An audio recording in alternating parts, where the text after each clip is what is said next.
Hello, everyone. Alright, enough of that. So, because I woke up at like 8 in the morning and I have nothing... There we go. Because I woke up early in the morning and have nothing to do right now, I'm gonna stream at like 9 a.m. So, anyways, let's just continue on with the GT4 randomizer, shall we? And then see what we can find. Oh, and I should probably unmute the...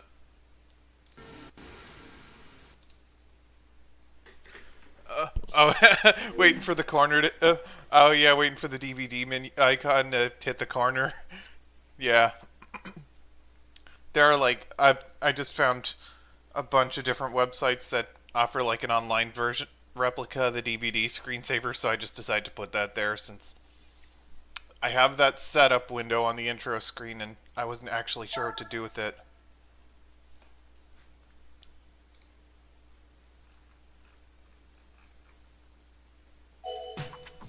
Alright.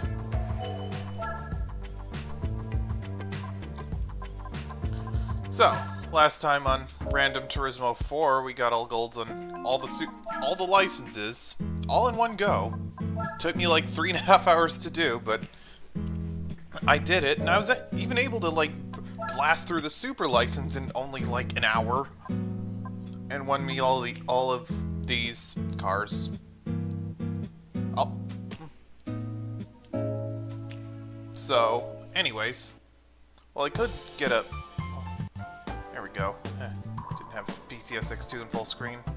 Now, while I could get a start on the beginner event since I have a bunch of good vehicles, I'm going to do something different.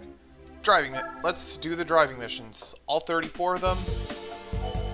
I'm starting early in the morning, so I should have plenty of time to get them all done right now. So, let's get started with the pass missions, starting with the first hairpin at Deep Forest.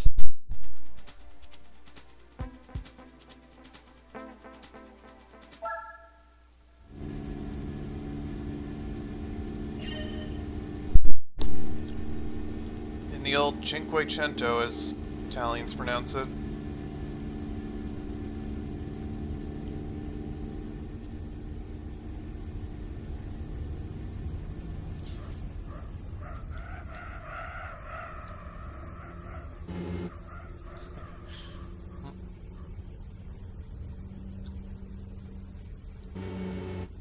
Well, it's certainly no Ford 500. Oh, yeah. Oh, the demo lap? You mean One Lap Magic? I mean, Mission 23 is pretty notorious, too.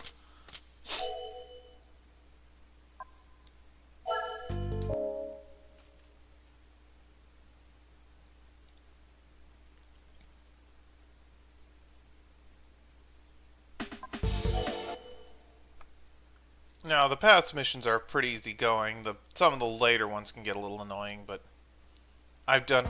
Oh, you mean the guide lab? Yeah. I didn't have that much trouble with that one.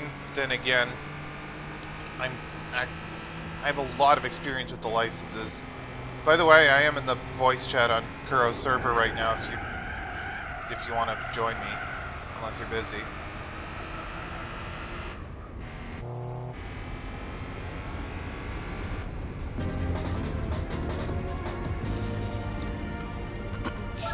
With the Tsukuba Guide Lab, if you want to do that one fast, I'd recommend using the...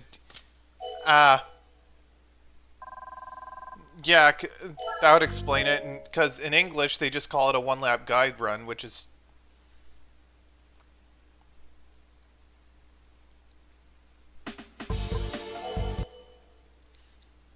And I found, like, the best way to do the Tsukuba Guide Lab is to just use the D-pad the entire test, because that'll give you, like, much finer steering control. Which you'll definitely want, because that's a slow vehicle, and traction control is there to suck all the soul out of the vehicle.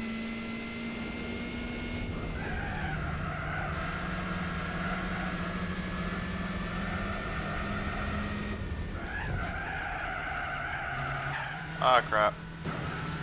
Let's just restart. Yeah, never go below second gear. Yes, do not touch bottom gear.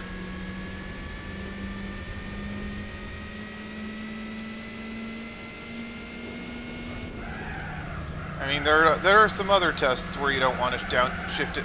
Plenty of tests where you don't want to shift into bottom gear, like IA-16 is another one, because you're in a really fast Group C car there, and you could take Mulsanne Corner. Not Airy Noisthen, no. Like, in IA-16, you can exit Mulsanne Corner in third gear, and the car will just pull. Because it's that powerful. And for the super license test with the Audi R8 at Infineon, you could take the car... You can take most of the track in fourth gear.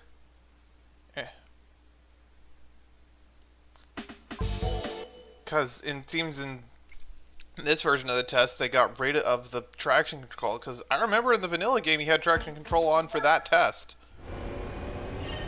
Anyway, Seattle time.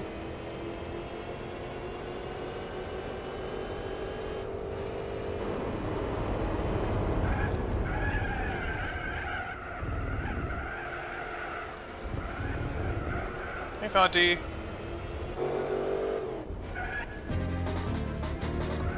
I'm doing an early stream since my schedule is going to be more erratic now, so figure might as well embrace it and do early streams if I can, since I woke up at 8 a.m., so...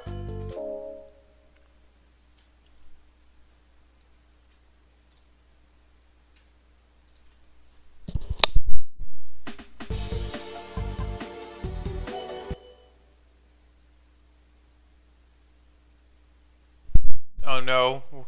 We gotta become a modern Peugeot driver.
Three more to go for the pass.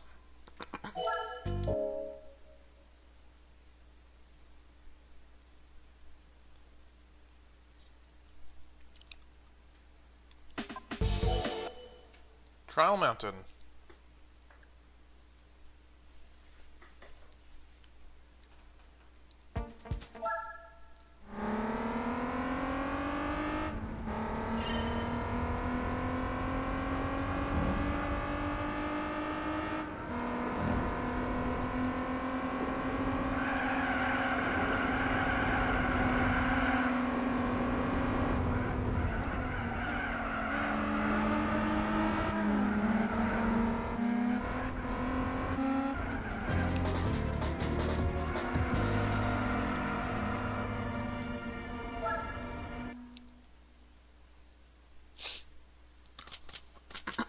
There is actually a 21 by 9 hack for GT4, but I think it only works with the vanilla version of the game because this mod is based on the online public beta, like a lot of GT4 mods are. Because modders prefer that version because it's a lot more stripped down.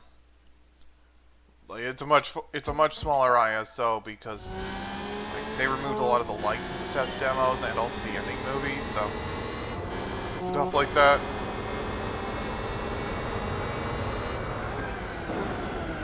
Well, how did I not get a penalty for that?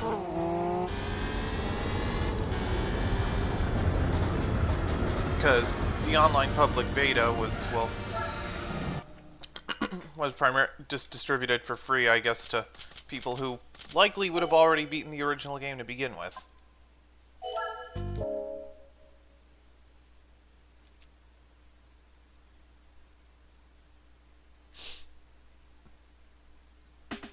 Alright, final pass mission.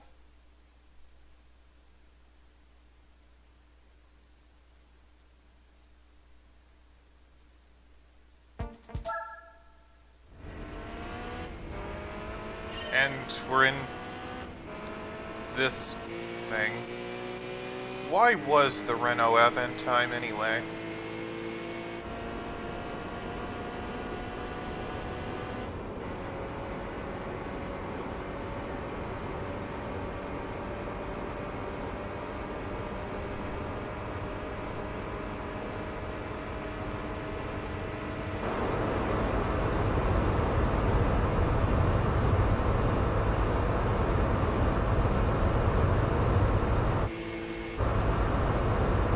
The Aventime. Well, I'm just gonna retry.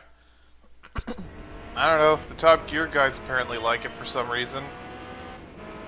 I don't know why. The Aventime is just a stringed vehicle that I'm not even sure why. Like, because it was based on, like, I think it was based on the platform of the old Espace, and it was like a minivan turned into a two-door Grand Tourer, but it was still van-shaped. Like, what even was this vehicle?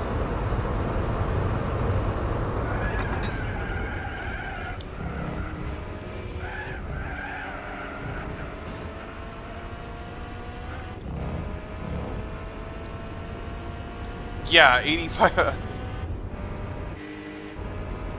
I've heard they, like, considered bringing it over to North America as an Infinity, but it never happened. Oh well.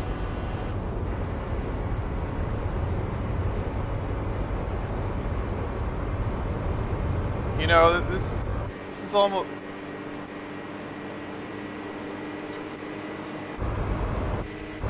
This is almost like a French version of the Pontiac Aztec.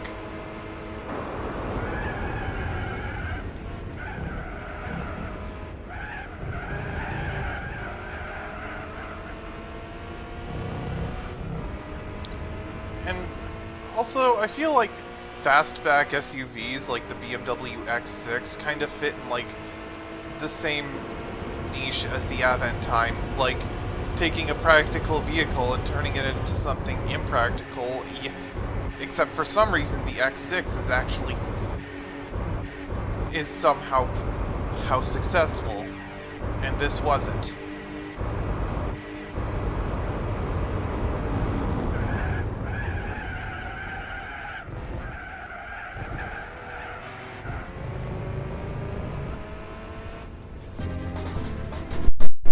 You know, they should have put a Formula 1 engine in this thing like they did with the Espace.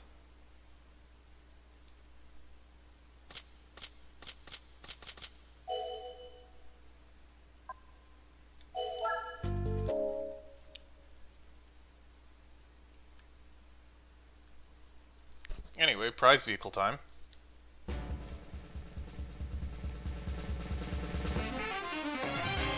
Oh, and a Ford Focus. Well, suit yourself, game. Just let me write this down on the spreadsheet.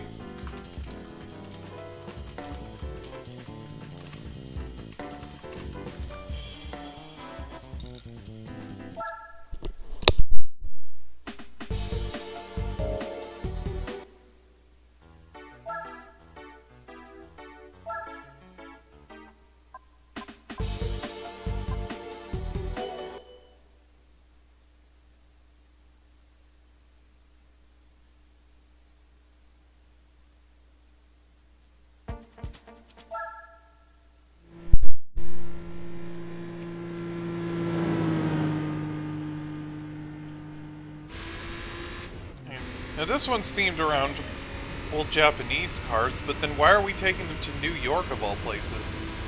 Why not Tokyo?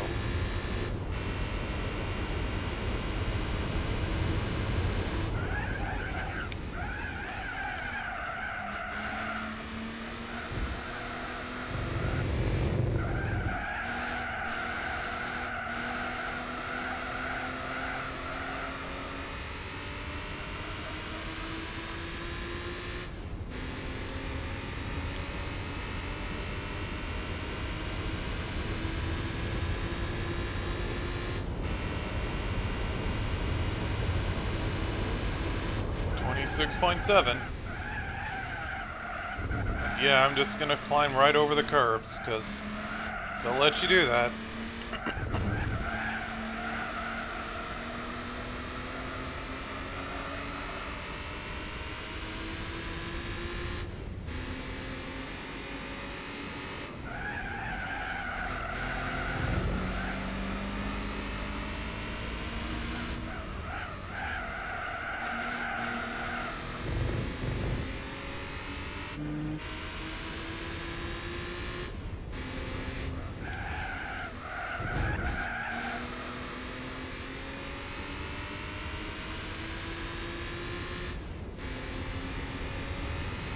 .21.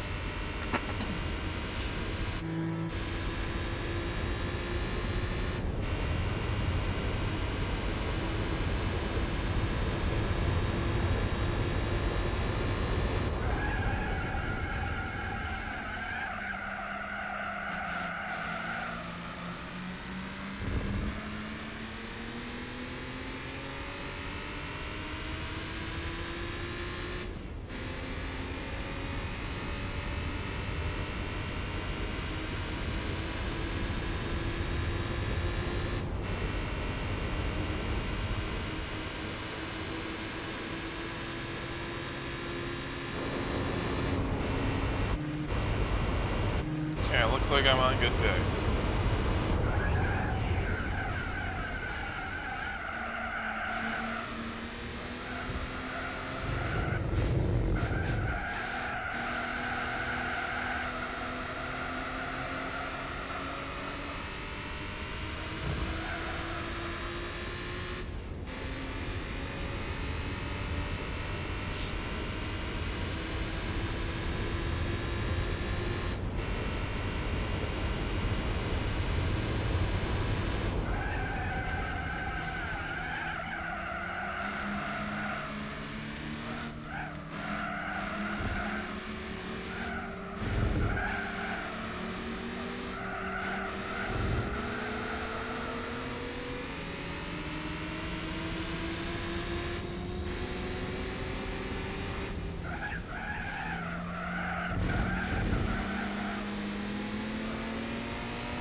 .5.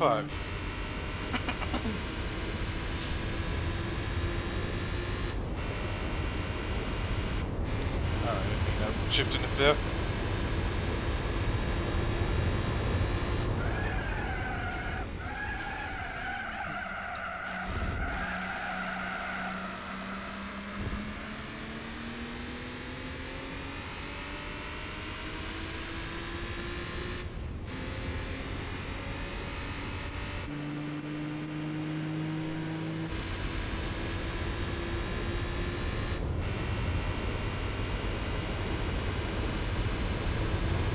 Alright, 6 seconds. I can close that gap at this rate.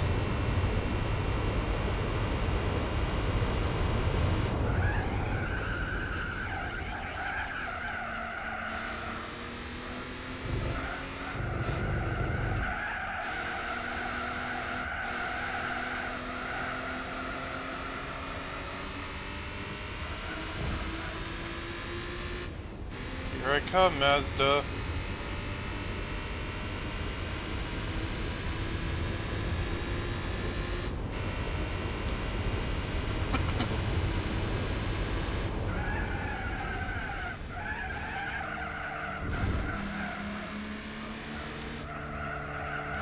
Somehow my first GT4 randomizer stream never got copyright claimed, even though I played the intro to the game in full, because Van Halen.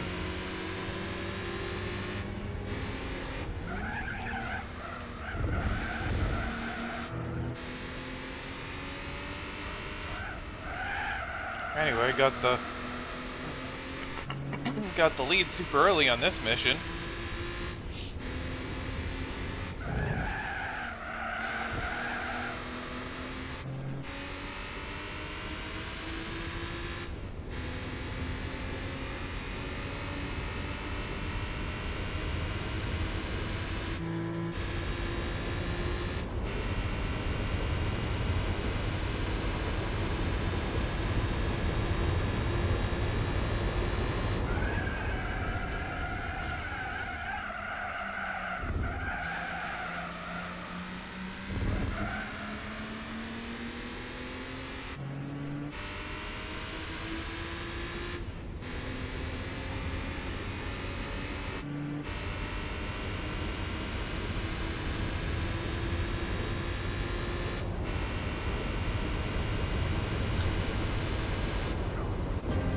Anyway.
Laguna. Hey look, it's the car from the intro. And a car that's actually in GT7 as well. Haven't driven it there though.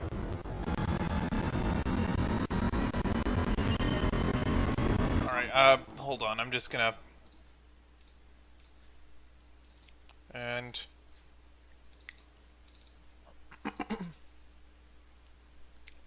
Sometimes the frame rate takes a dump on this track, and if you just reset the game, it fixes it.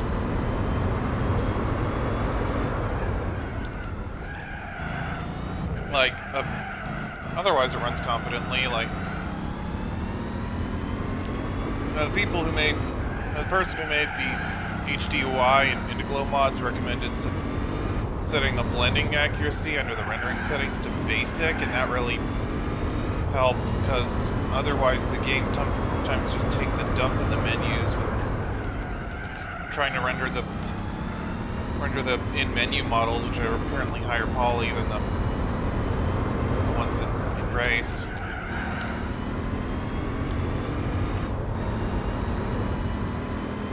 And same thing happened in GT3 where when I played that, because I never changed the blending accuracy settings there, and the frame rate would just sometimes take a dump in the menus when trying to display the car models. Maybe whenever I play GT3 again, I'll set that to basic there too.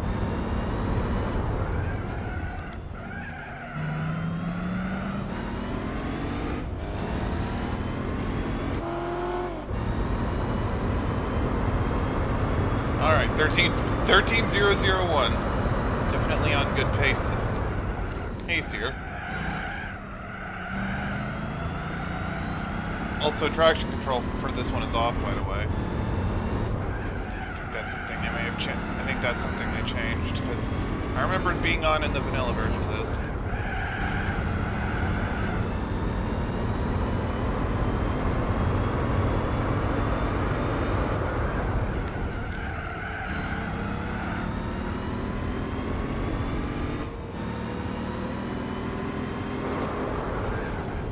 Go for this overtake.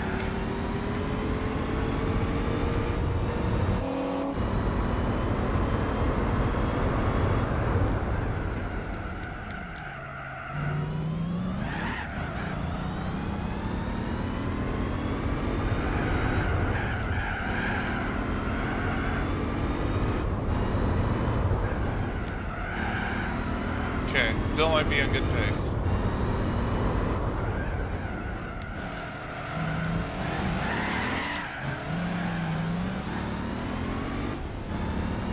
Want to do that, but sure. Okay, it's gonna be close, but I think I got it.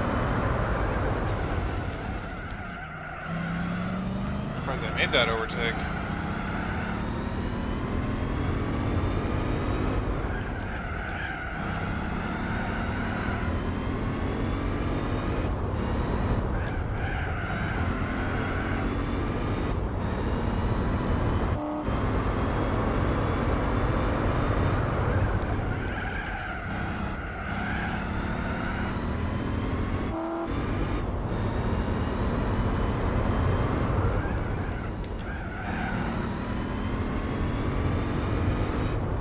Here I come, Viper.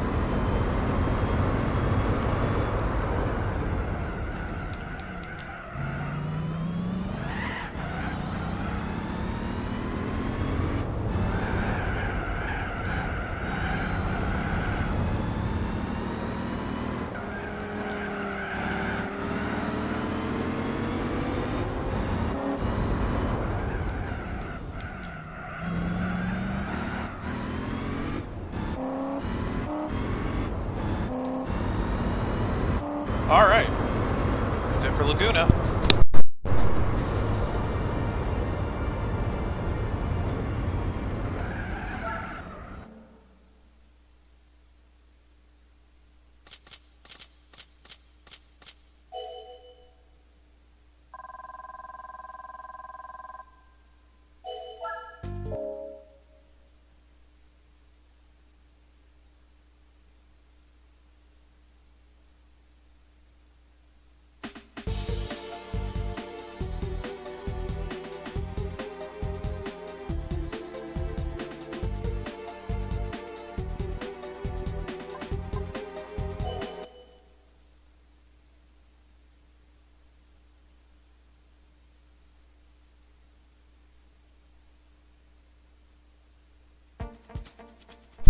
Alright, Opera Paris. This one's kind of broken in this mod because for some reason the AI brakes like way too much for that kink on the back straight. You'll see.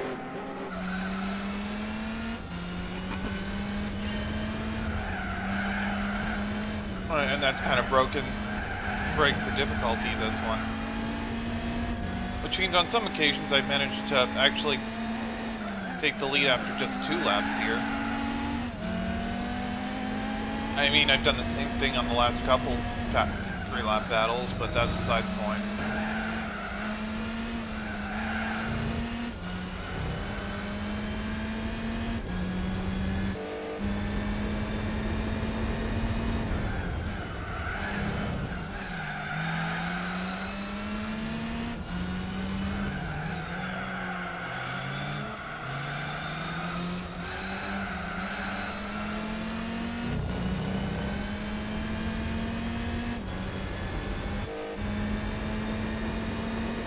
Yeah, like, notice how they just slow way down there. Almost.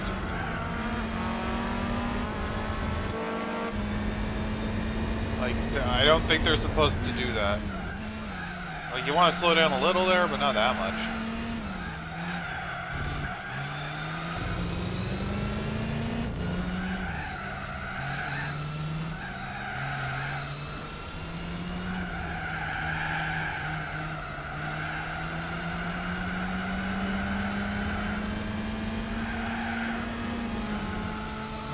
For it.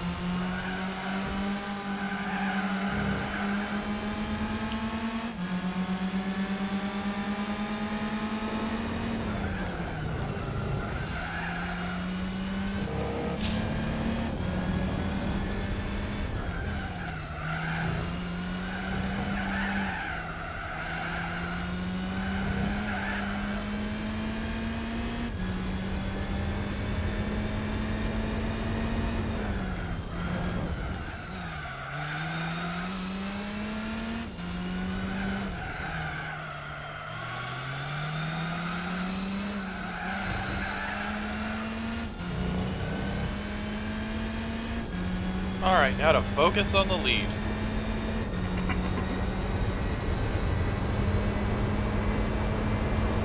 Uh, hold on. You know what? I'm gonna check that right now. I didn't.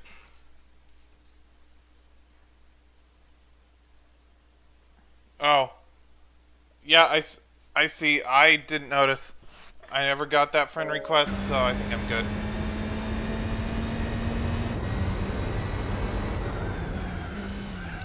Anyways, I'm already in the lead. I'm, I'm already in the lead after just 2 laps. However, I still got to finish the 3rd lap.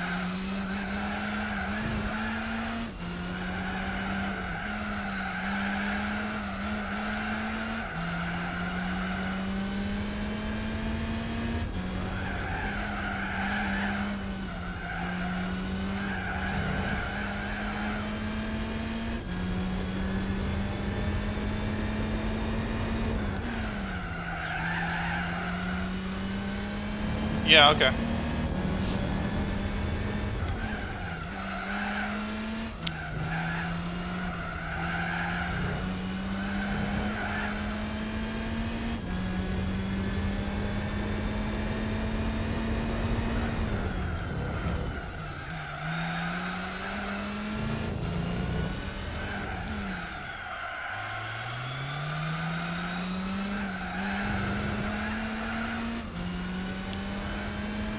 Is traction control even on for this one?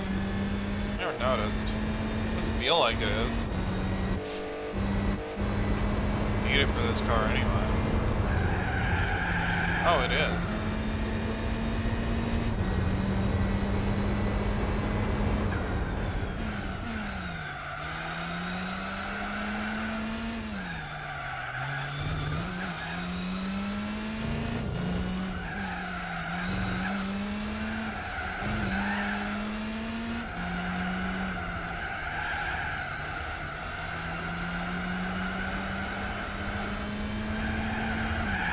Alright. Anyway.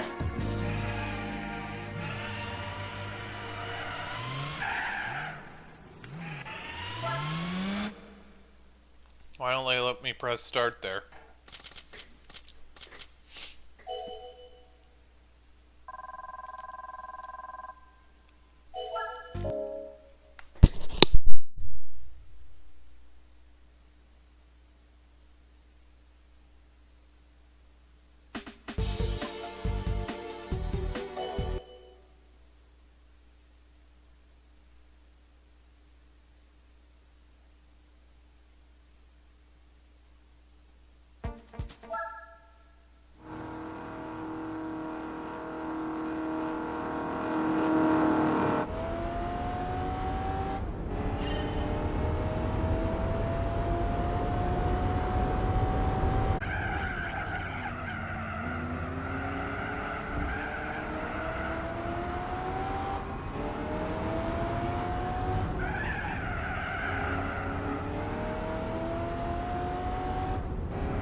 Thanks, I was just eating a muffin so I could...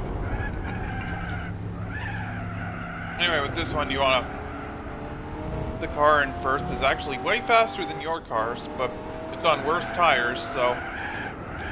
What you kind of want to do for this one is make your way into first or second as soon as you can, like this is much earlier.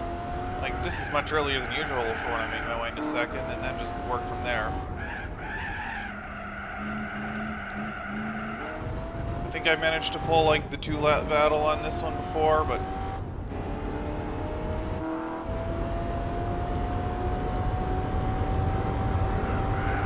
Yeah, this is... And this is how fast the car actually goes.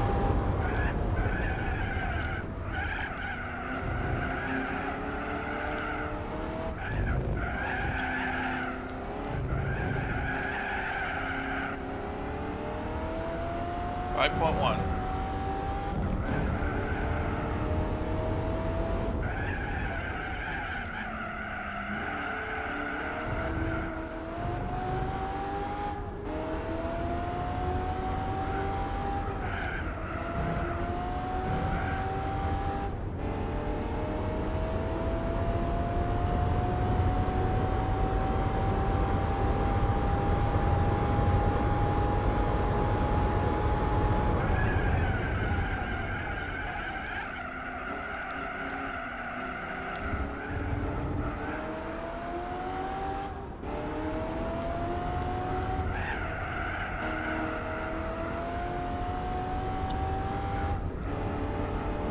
Well, this is an old American muscle car, and well, it's the Plymouth Superbird, which was a homologation special for NASCAR, so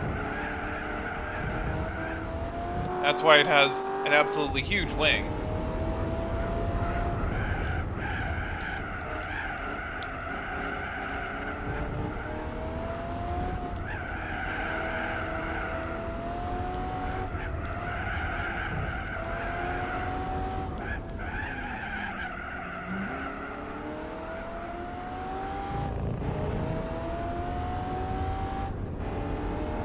And the Buick Special up there is actually a resto mod from the SEMA shows, so it has like 550 horsepower. And it's way too fast.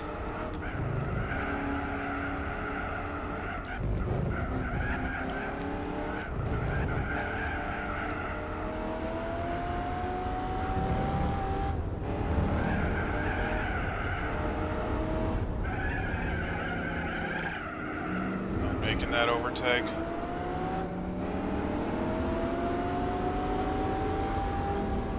Yeah, I mean, this thing clearly has a lot of body roll.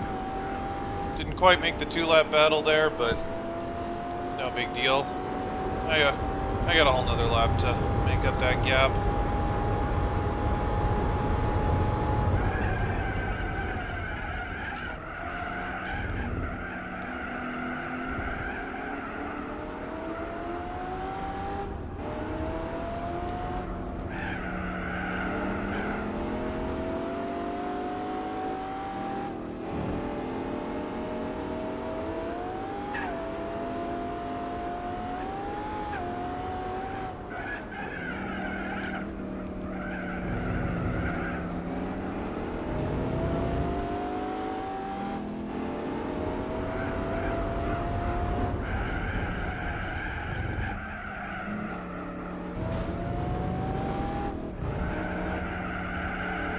Out of my way, faster Buick.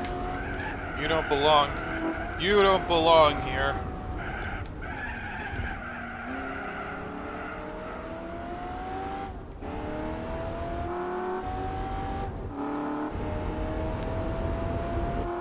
But I've got the lead nice and early, so...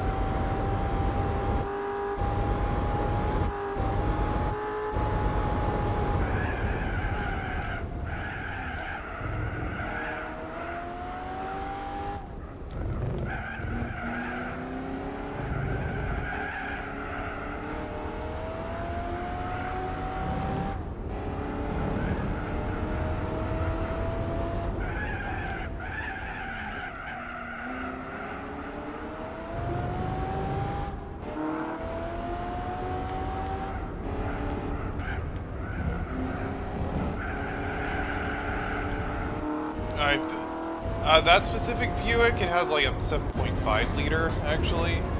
But it is modified, so it's clearly not a stock engine.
After this mission, I can show you that Buick in the dealership because it was actually the winner of like an award because that specific Buick is like a resto mod, so it's heavily modified, and it was shown off at the SEMA show, and it won an award there, which is why like the Gran Turismo award or something like that, which is why it's included in the game.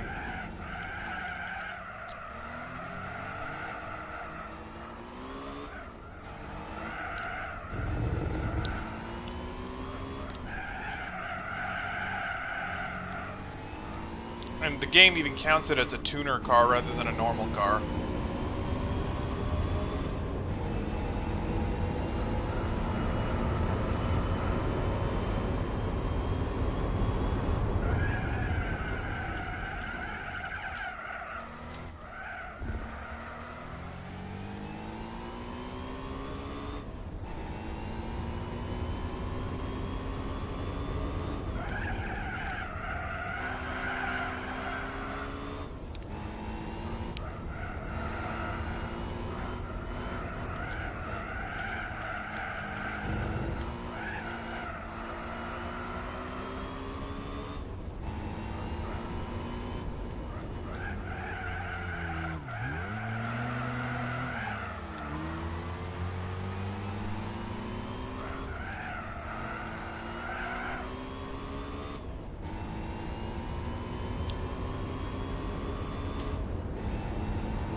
Out of my way, Alfa Romeo.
Alright.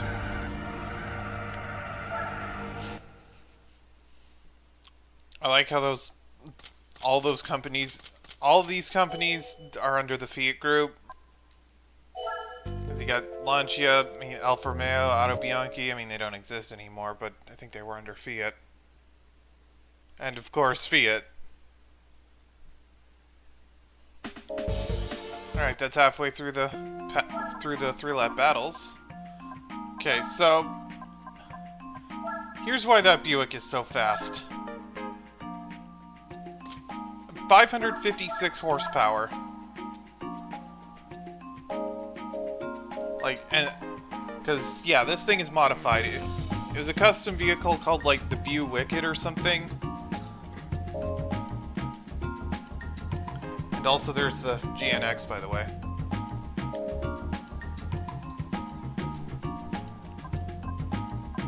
Alright, anyways.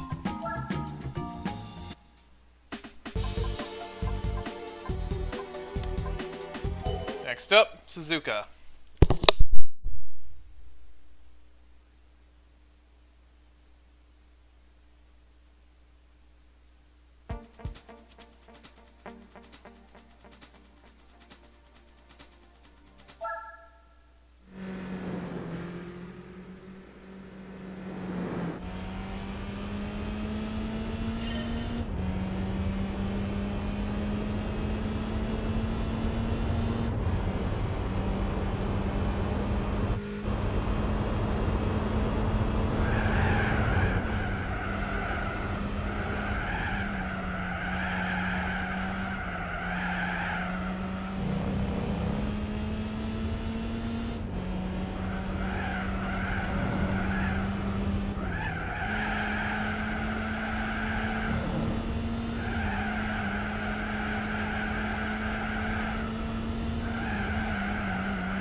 I mean, this game has plenty of tuned skylines.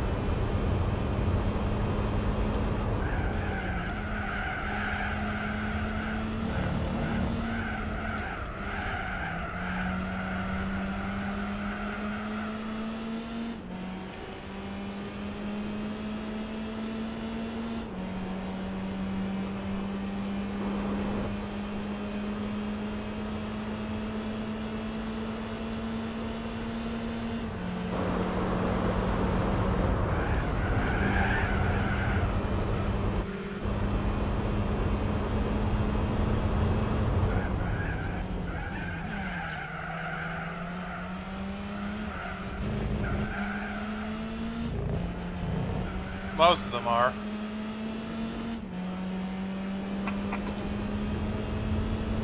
Like, this game has a whole tuner village where you can take some specific cars to, and also they sell like pre-made tuner cars there too.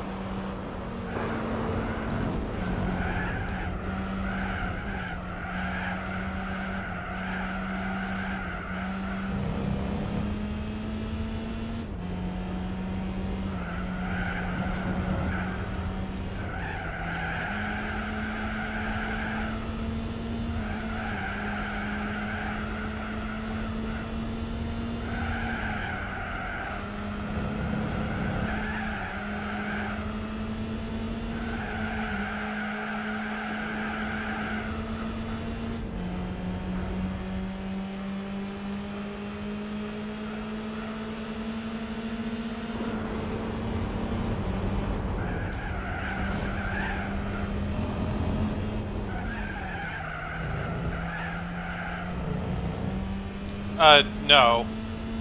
Not that many.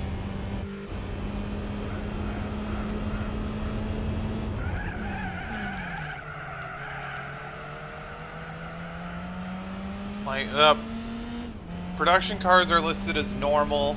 You have you have like tuner cars, which includes like most of the stuff from the tuner village, and a bunch of disparate other vehicles. And then you got concept cars and racing cars, and then like 2 dozen or so vehicles are counted as special cars that you can't really do anything with, and you can't actually, and most of those you can't actually race, mostly due to odd quirks. I think some of them have higher poly models than usual, and a few of them have open cockpits.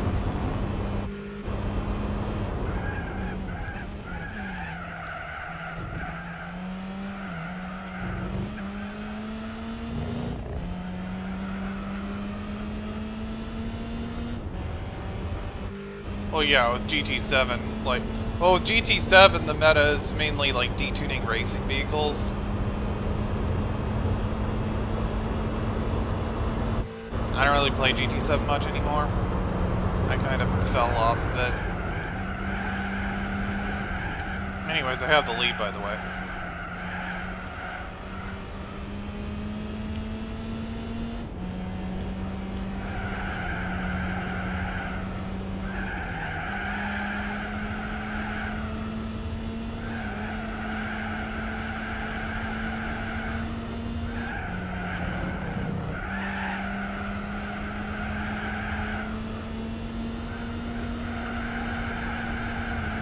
Yeah, I just kind of fell off of it. GT7 is kind of mid. Like, I don't really like the career structure of GT7.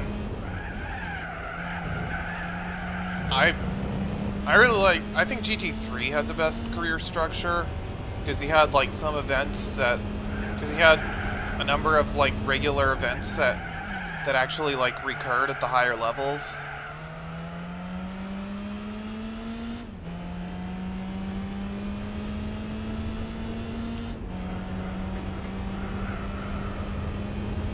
The one complaint I have with GT3 is the limited track selection, and also they way overuse test course in that. But at least you can make some race cars wheelie.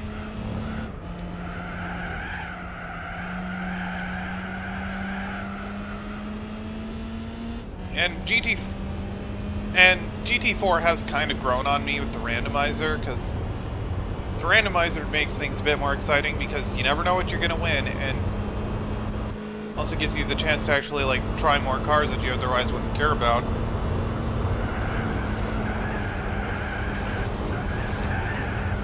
Oh no, I went off. Anyway.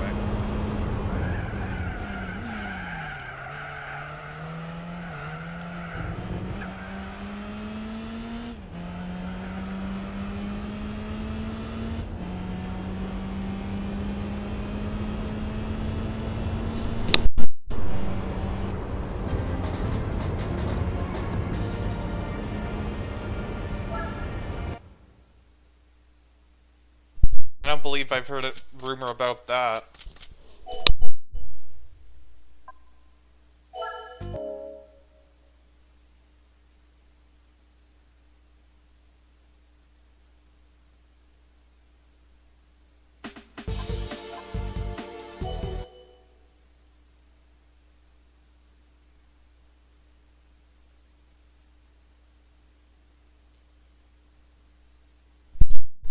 It would be cool to have a free roam, but it's not a feature I badly need.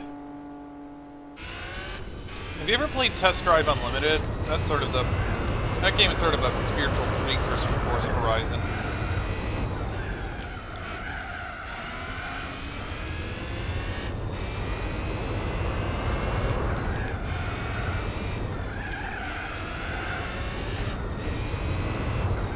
I just haven't heard anything about that rumor.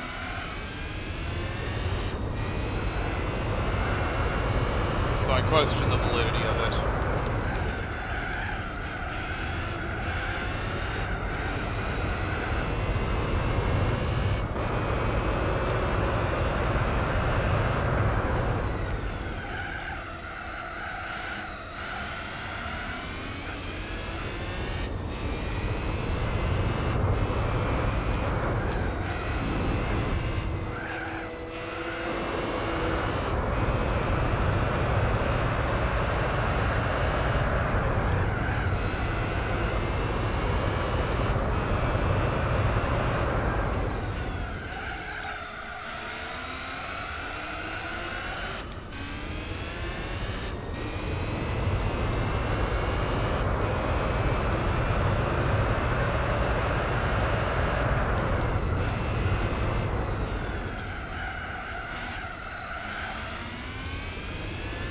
Saved it.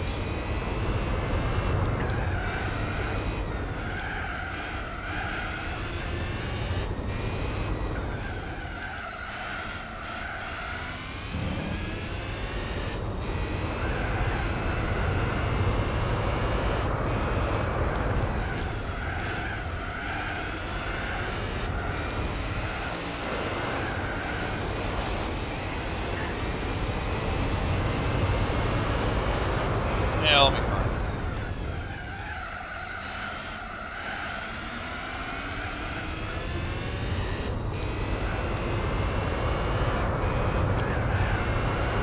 Seconds. I forget what the gap at the start was, but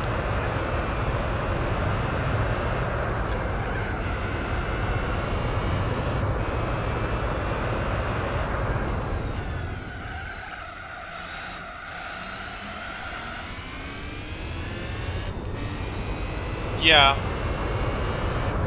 And I'm not doing that.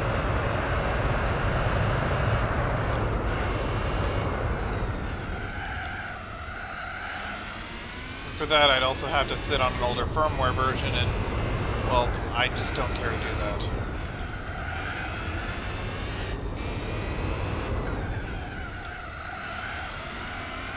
So, I guess just hit me up when emulation becomes practical.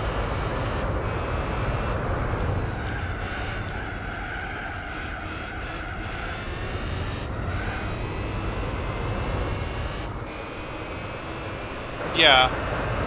I plan to get a PS5 soon.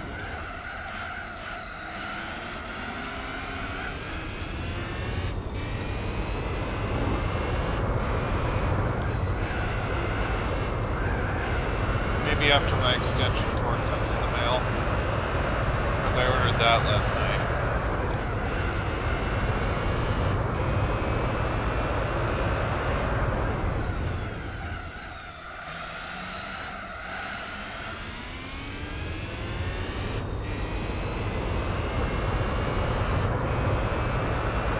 Alright,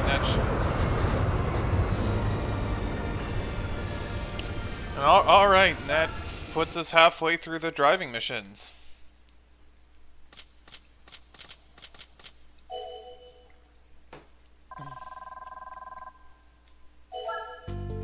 Have you tried... By the way, have you tried the Project A-Spec mod for Gran Turismo 2? That mod is pretty cool.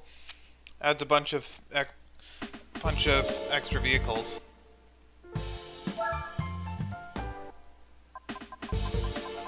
Okay, next up, we're going to Le Mans.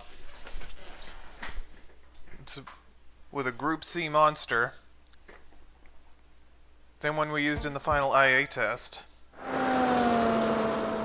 Hi, Ghoul! It's been a while. How are you doing?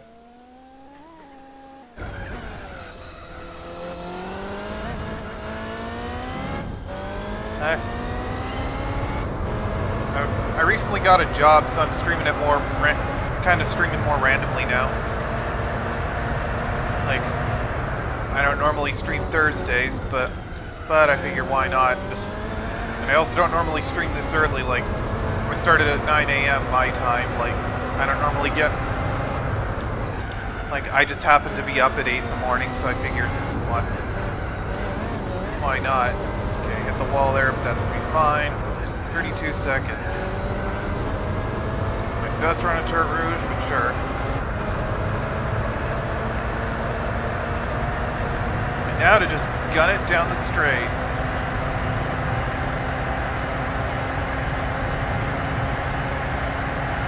This is something you can't do at Le Mans anymore. I mean, you could when you're not racing, because I believe this is actually a public highway, but you probably would take it at 230 miles an hour on.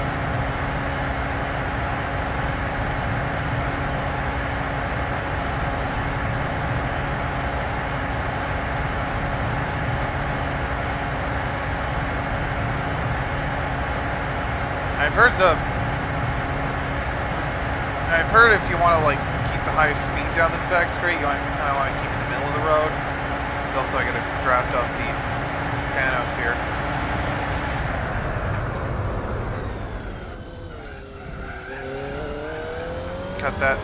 Cut mults on corner as tight as you can. It has like 900 horsepower or something. It has like, I think around 930 actually. So pretty close. Except in this game, a lot of the most of the GT1 / prototypes have overinflated power, so like the dealership, like this car is on display in the dealership, but you can't normally buy it, so, and it says 788, but if you actually get your hands on the car, it's like over 900. Most of the prototypes in the game are like that.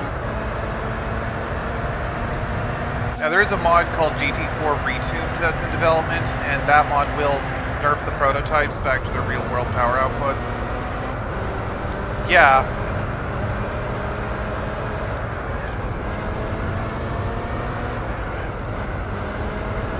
And also the blurb for this mission claims the car could go like 400 kilometers an hour, which is even faster than that, and I imagine if you made the transmission a bit taller, it could.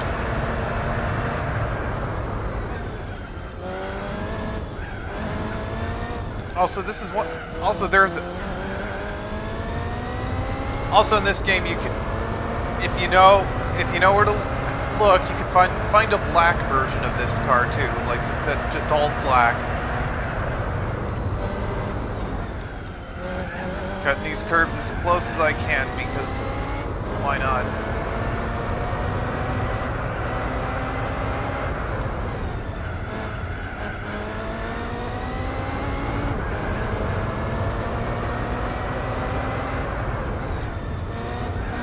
Seconds. I think I was on like 32 last lap, so definitely on pace.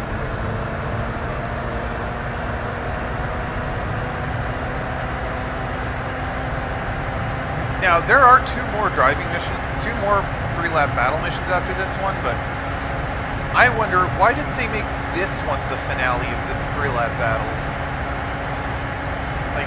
Like this would have been the perfect finale for the 3-lap battles. Take a Brucey monster around Le Mans, but no, there are two more 3-lap battles after this that are a bit slower paced than this. And a bit shorter, because this one takes like 8 or 9 minutes to do.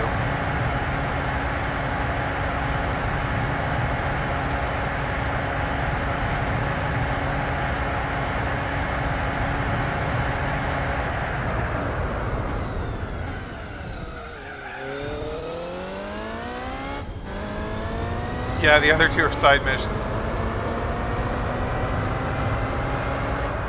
But they're all numbered sequentially, so. This one's 18, and then they're 19 and 20 are also 3-lap battles. They're just slower paced than this one.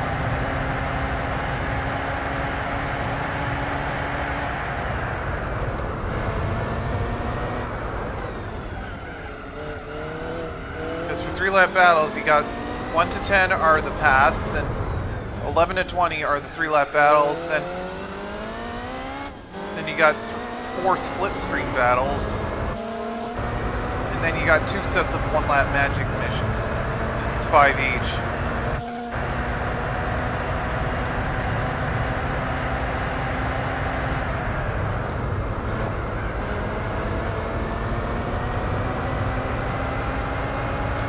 Okay, 10.3. pace here.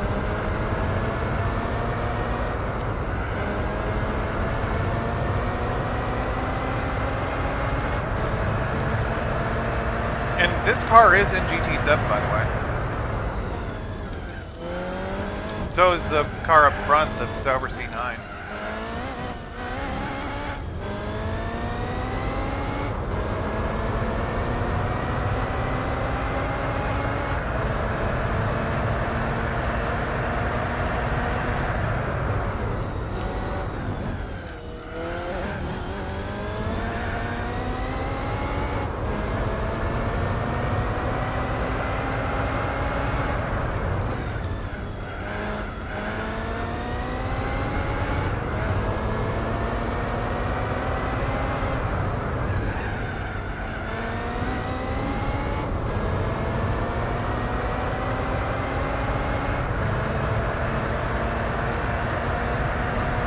Mercedes.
But I just took the lead.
More 3-lap battles to go.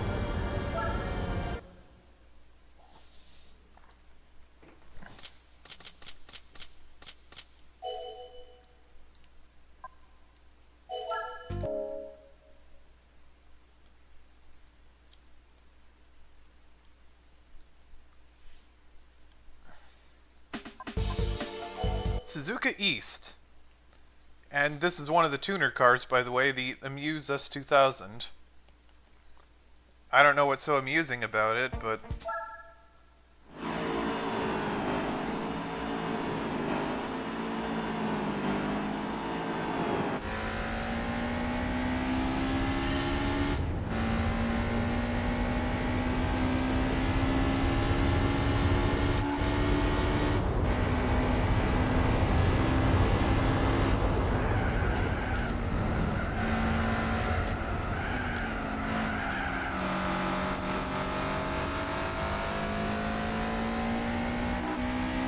Although there is one amusing thing about this mission, and that's that the AI cars will sometimes go way off track in the final corner here. And this is one of the missions where I have managed to take the lead before the final lap.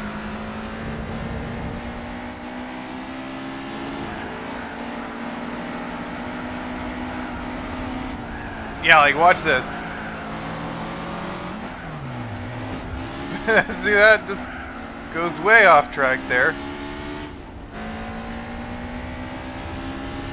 Today on Bottom Gear.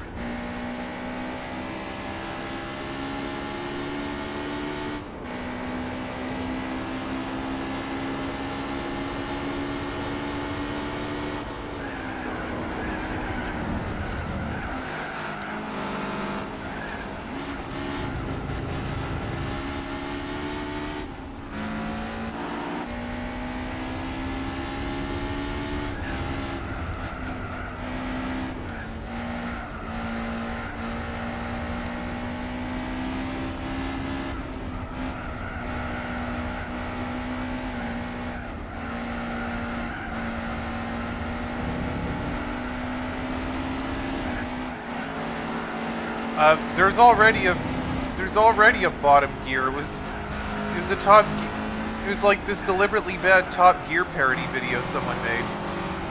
Well, how did I not get penalized for that?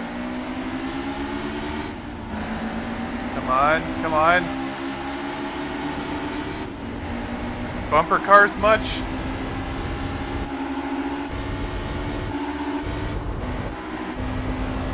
I almost took the lead right before the line there, but it doesn't matter anyway.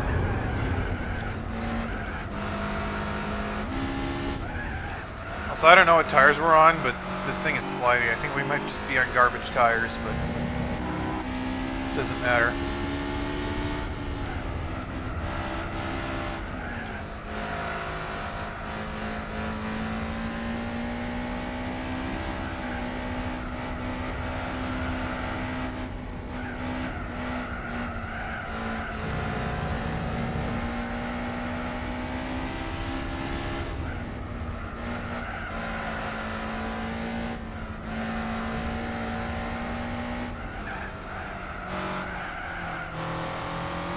You're on flat walls. I think I might be on like the end tires, which are supposed to be like the road tires, as opposed to the sports tires this car would probably normally come with.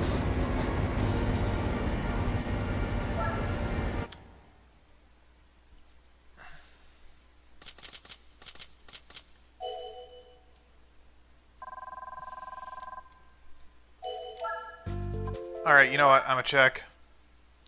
Yeah, it's on comfort tires. Those are like... That would explain it. These are tuner cars. But comfort tires are like the crap tires that the game outright offers you for free. Now, most of the regular cars you can get come with sports mediums by default, and then some of the tuner cars come standard with sports sauce. Those would probably come with sports sauce standards if you bought the car. And here's, by the way, here's the final 3-lap battle. So all the AI cars here are on like I think the economy tires, which are like the worst tires you could buy. And you're in a much slower car, but you're on racing slicks, so which means you can out-corner these guys.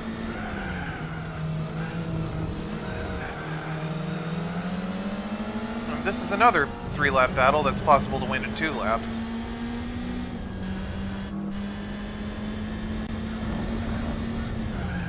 Yeah, like look at how much I can outbrake that car.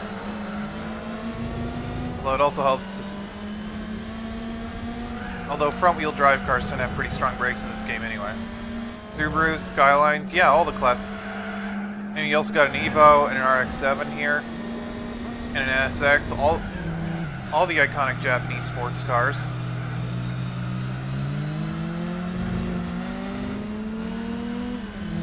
And then you're in this thing.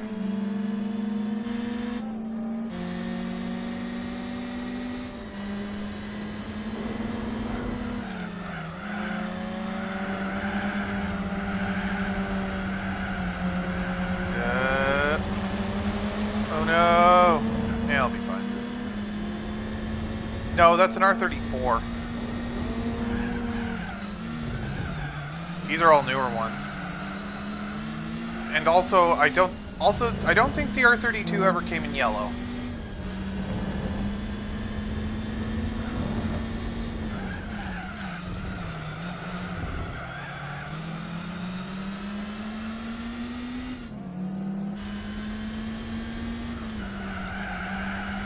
I mean, they were all pretty similar mechanically, so... But yeah, I don't think there was ever a yellow R32. Although if you play the original Gran Turismo, you can win a yellow R32. And also a pink A86 too.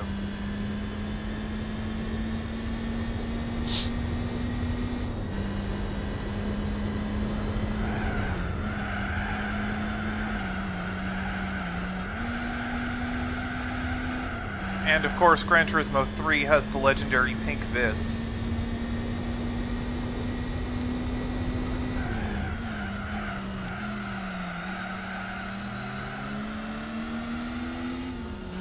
Probably take the lead after 2 laps, but still. I should be fine. Yeah, like look at how early the NSX has to brake.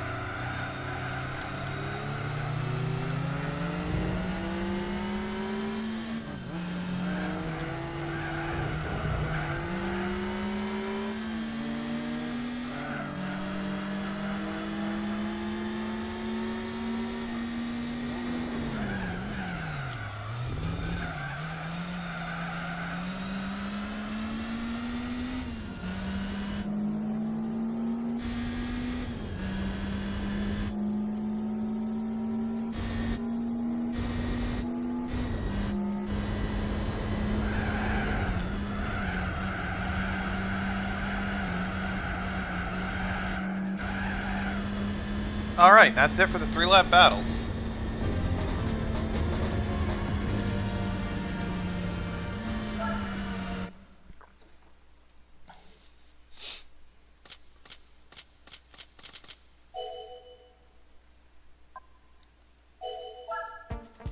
Yeah, that sounds about right.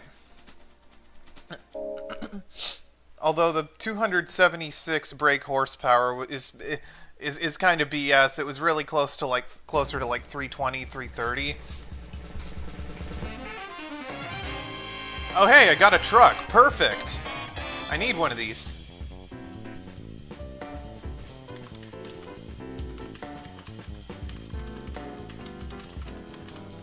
Like, because of the whole Japanese gentleman's agreement, they couldn't have more than 276 horsepower, except in reality they were just, like, lying about the power output. Like, I think even the Toyota Century had, like, over 300 horsepower. Would be cool to have a Toyota Century. The Century is the only Japanese production car to ever have a V12 engine. Anyway, time for the slipstream battles. So for these, you just go around test course in various vehicles. There are only 4 of these. You go around test course in various vehicles, and you gotta draft them. And the first one puts us in... No, the one in the game, you can get multiple tuned R34s in this, but you also have the stock R34, and if you buy if you look at the dealership, the R34 is rated at like 276 horsepower, because that's what they advertised. But if you take it to the garage, it has like 320 or some horsepower. Like the whole gentleman's agreement Japan had in the 90s meant they couldn't have more than 276 horsepower, but in reality they just advertised it as 276, but when it was really making more than that to begin with. They were just lying about the power output. Like the the R34 could make like 320 horsepower stock. They were just lying about the power. Also, by the way, the cube can be in this game. You can have the cube in a color called beans.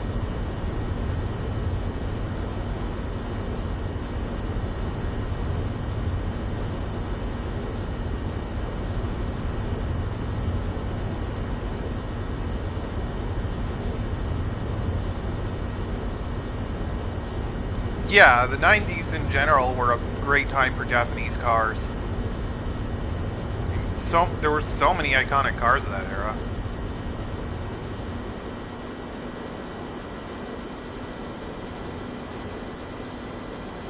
Might as well shift up to 4th gear. And just Use the power of the draft.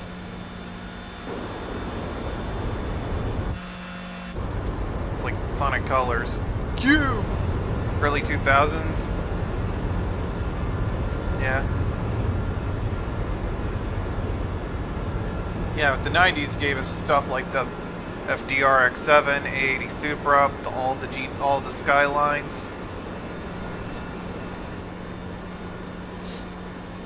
Stuff like that. And also the original NSX.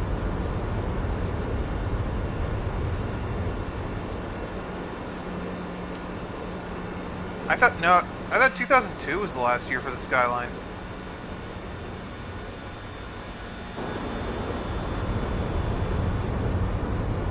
And now we're at the point where Honda offers a Civic with more power than the original NSX. That's how far we've gotten.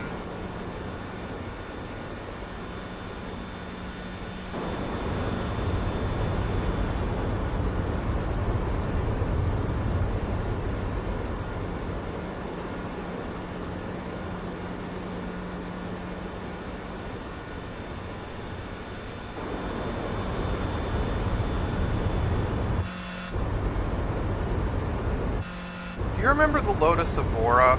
I always kind of thought of that car as like a British NSX.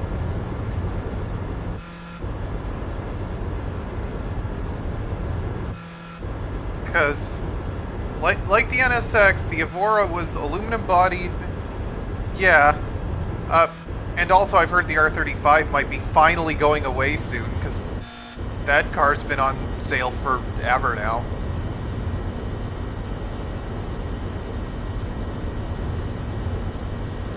And they're even offering like a special edition of the R35 in Bayside Blue, the iconic R34 color.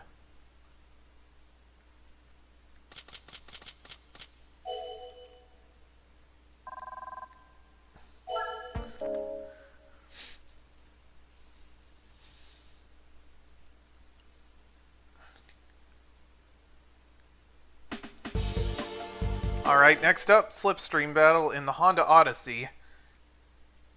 And this is, by the way, the international market version of the Odyssey, which is...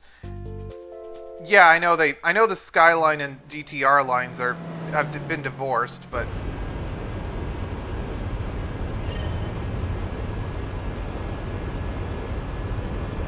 And this is the international market version of the Odyssey, which is quite a bit different from the Odyssey Odyssey sold in the US and Canada. Like, the international... I don't think the international market Odyssey has ever offered a V6, which the American Odyssey has. And also, the American one is taller. This one's a bit more wagonish.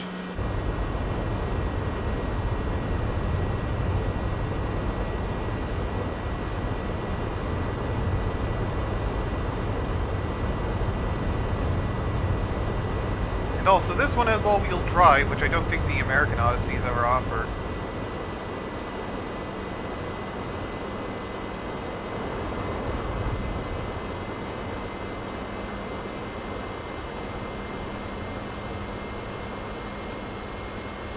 Another Honda nameplate that's like where the American one is like way different from the international market one is the Accord. Like they don't make the European/Japanese version of the Accord. They only make the American one now. But the American one is larger, and also, I mean, GT1 and 2, you had a bunch of like Japanese Accords, and in this game you got the Euro R, like the Accord Type R, which is based on the European one, and then. But there are also a couple American Accords in this game. Like, I won, like, yesterday in when running the license tests, I won an Accord, and it's the American one.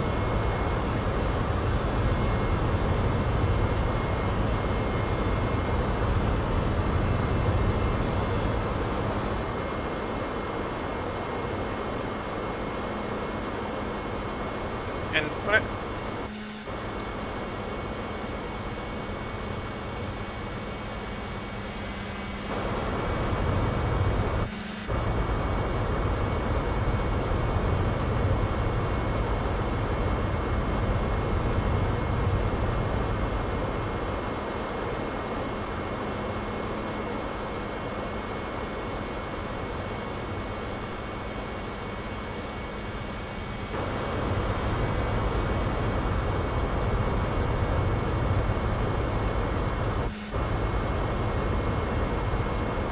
Yeah, I think now I think the R35 is sold only in North America and Japan right now anyway, so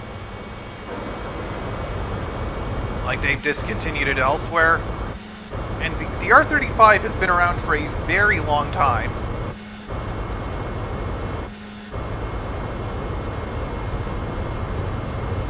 Yeah, I don't know if they end up making an R36. I'm assuming it's gonna.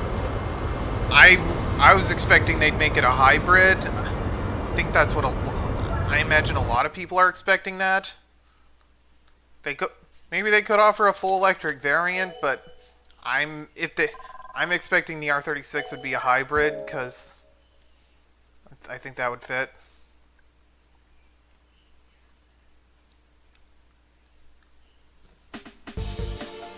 All right. Mission 23, probably the most infamous driving mission aside from 34, and well, we're in a Skyline. Looks like a hybrid. Yeah. If the R36 actually happens, I assume it's going to be a hybrid. And the R35 has been around forever. Like, it was a world beater when it came out. It's just that, and it's still pretty good now. It's just that everyone else is caught up.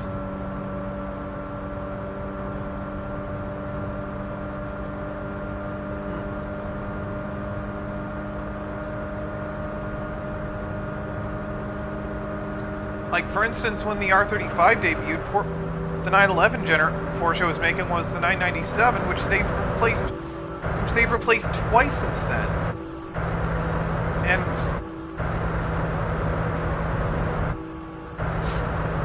And like, we've also had like 2 generations of Corvettes since then, so like, the R35 has been around forever. I mean, the 370Z also lasted ridiculously long time, and so did the previous gen Frontier, but those didn't get as many those did get some updates, like,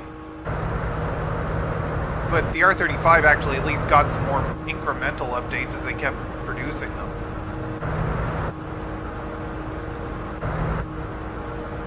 The 370Z got a facelift partway through, but otherwise didn't get too many updates. And the Frontier got the power.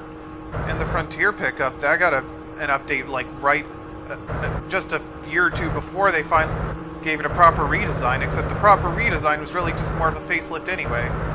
Alright, you know what, I'm just gonna restart this because I was hoping they'd be able to overtake me. Because the trick to this one is you have to leapfrog. So basically, draft them, they draft you, and so on. Because otherwise you will not be fast enough to close the gap with the yellow car way in front. And also, you'll want to use the manual for this one, and do not shift into 6th. You don't need 6th gear here.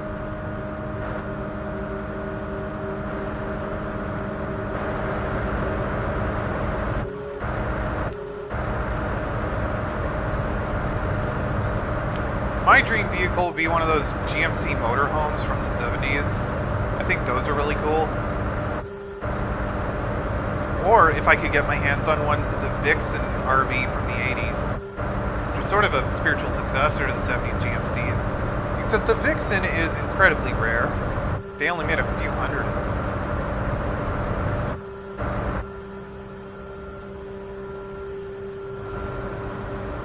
I don't think they fetch huge money considering their rarity, but it's not like it would be easy to find one compared to a GMC motorhome.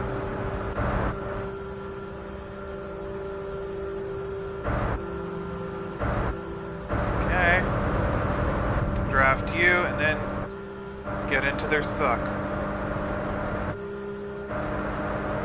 8 seconds.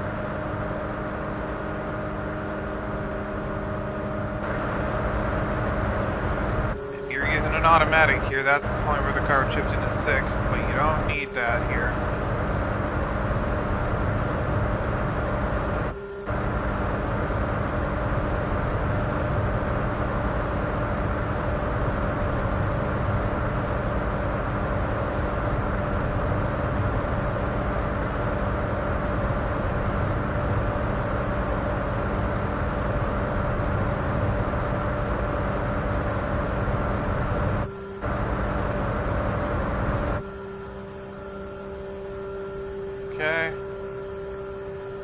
6.6 already, huh?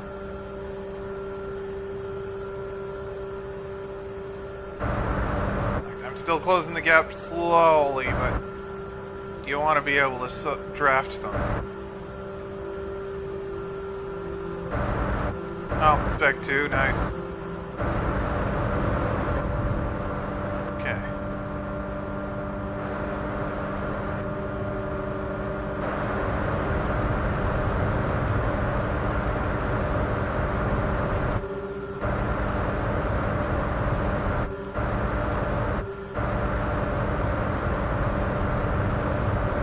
How am I already closing the gap this fast? What special thing did I do besides just the usual way to beat this?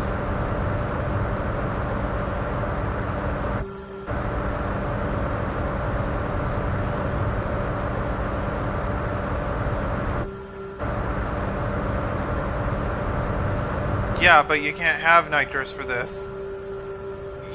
I don't own the car in the game. You just have to. You're just given the car for for this mission, and it's stock. They don't let you have nitrous for this.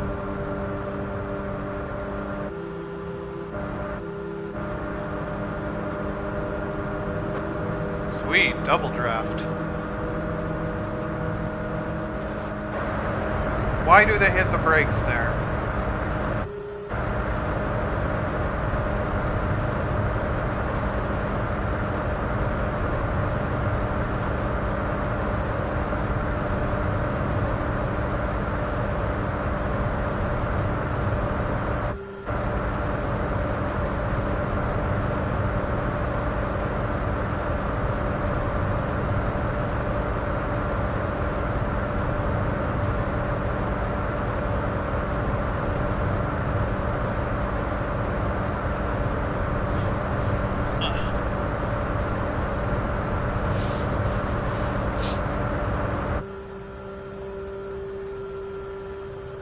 .6.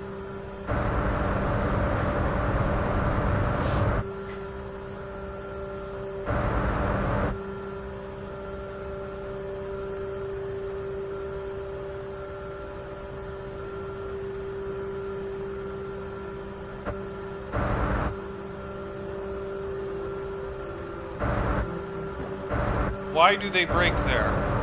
There's no point. I'd have an easier time if they didn't. I definitely got this in the bag. It's just I question why they brake. Also, there's one car that fell way behind. How did that happen? Guess they lost the drafting train.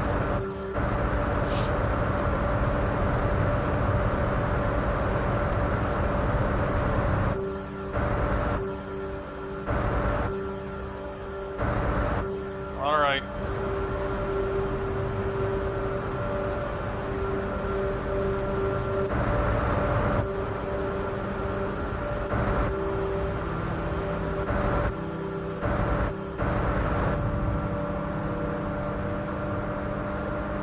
Hopefully this is enough.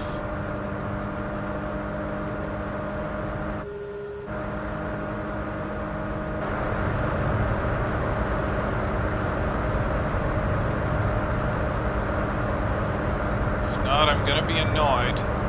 It's gonna be close.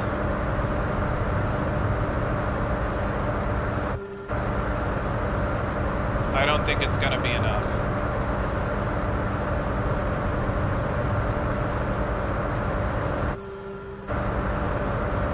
Not helping matters is the one car that fell behind.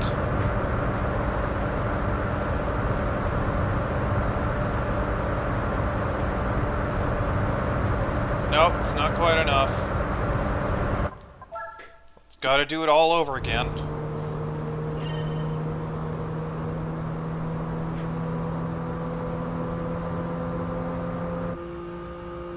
Even if you know what to do, you're still pretty much at the mercy of these incompetent AI cars.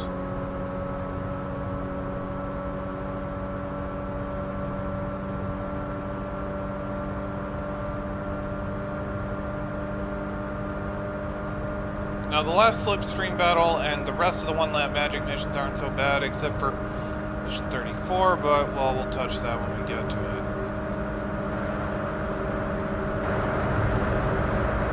Like, if they didn't just hit the brakes before going into the corner, this wouldn't be so bad. There's no reason to.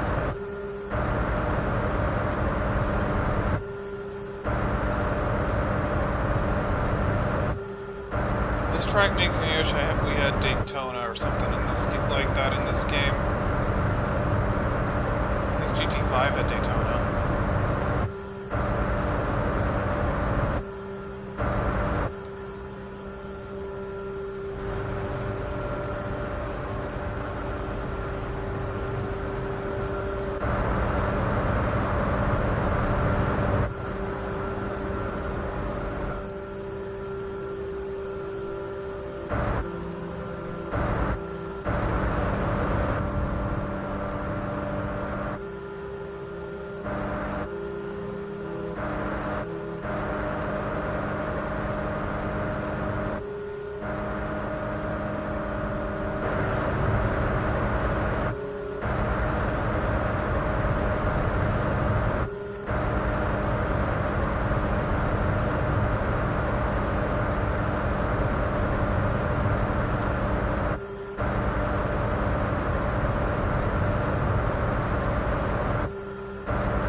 6.5. About the same as before.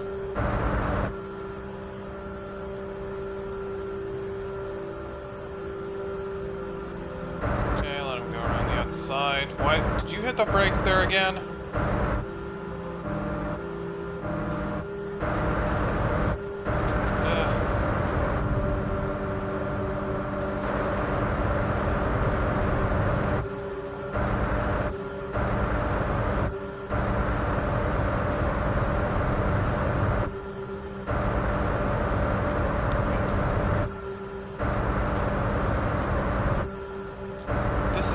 Tedious.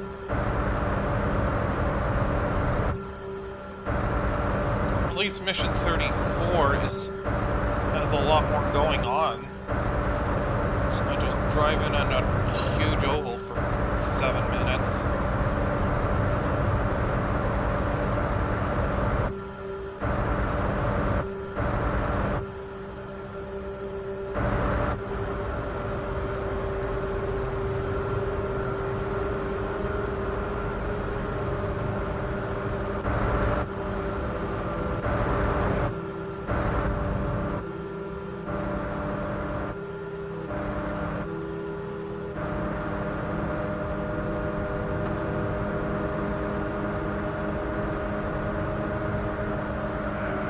Why do you hit the brakes? Somehow I doubt this is going to be a good run too.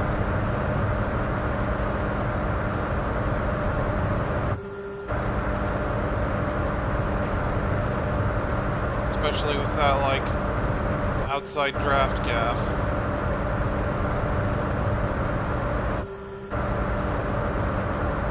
At least this time there isn't one car that fell behind.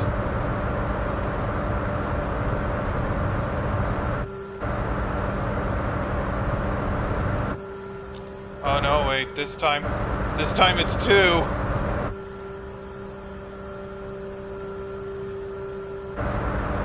Okay, so it's about the same as before.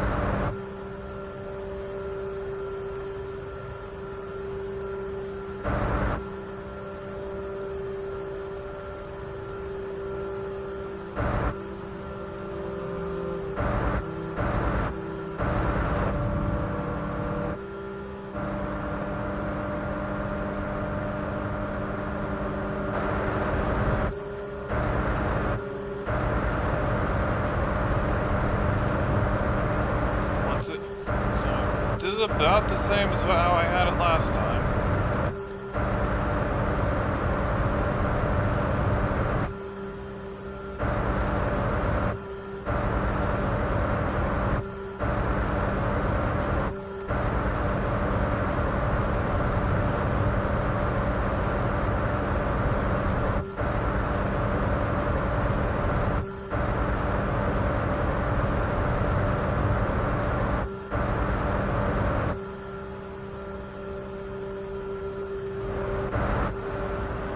Okay, 2.5.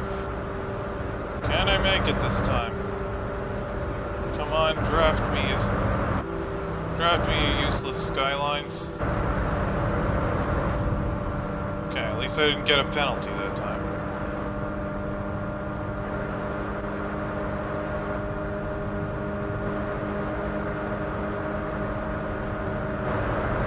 Ooh, this might be closer than before.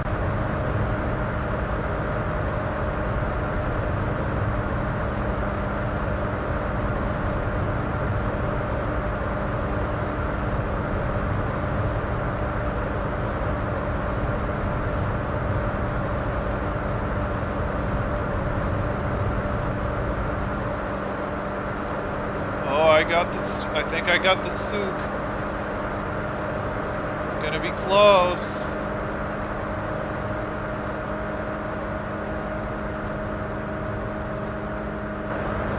Finally. That took way too long. That's only the second completed attempt, but that's beside the point. Normally I don't cut that one that close.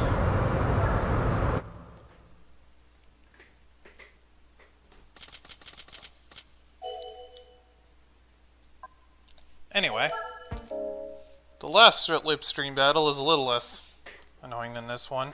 Still 3 laps, but you're in a much faster vehicle, so. The Amuse S2000 GT1, which I guess is like a time attack version of the DS2000. Oh yeah, I still got a box of Chips. Still got a case of Chips Ahoy on the ground. Also, by the way, the carbon fiber hood is part of the. Is an optional thing with the retexture.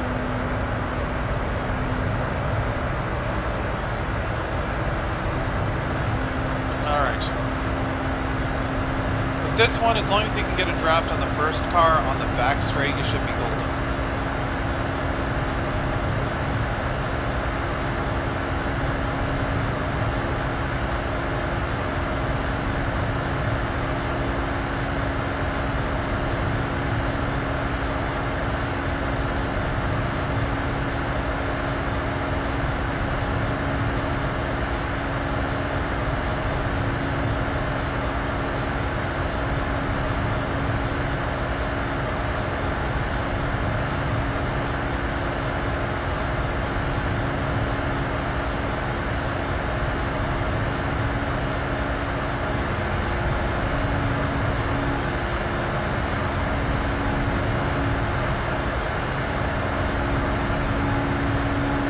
Yep, there we go. There's the suck.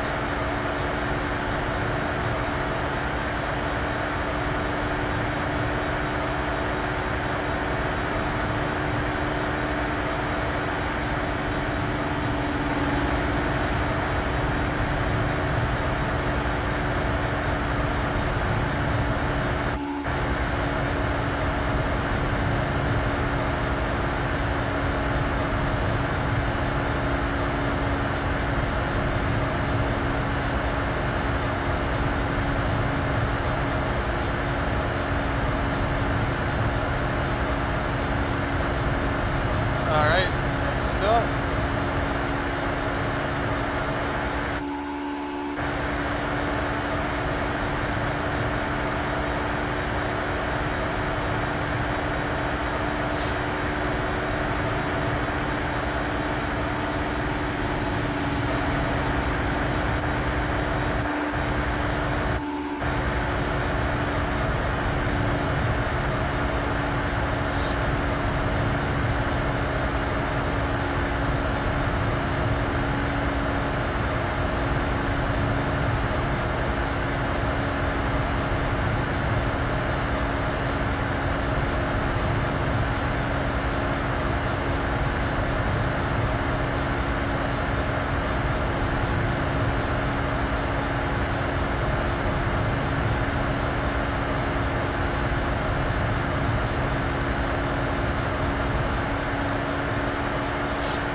Alright, draft the third place car.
I've already got my sights on the first place car. So I should be fine. Why do you hit the brakes there?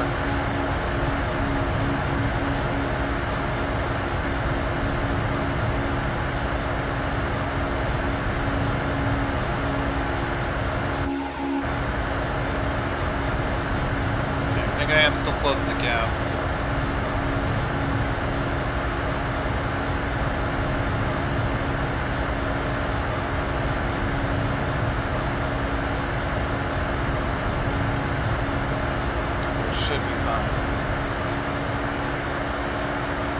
Yeah, there we go. I got moved.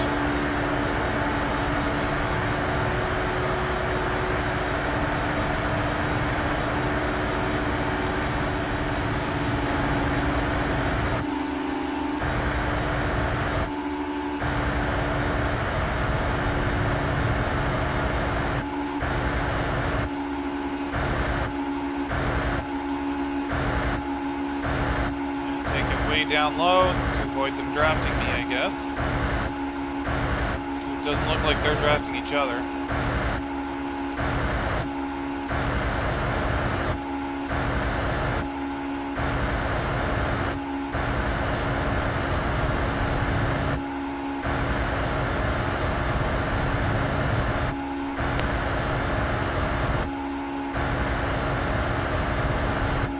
Alright, that's all the slipstream battle stuff.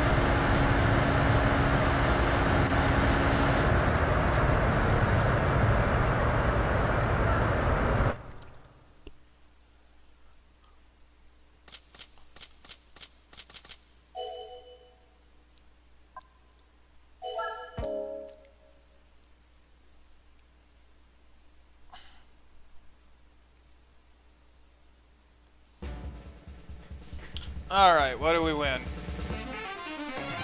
Oh, hello! I mean, funny thing is, in the vanilla version of the game, the prize for the slipstream battles is the Zonda, but a racing version, not the regular one.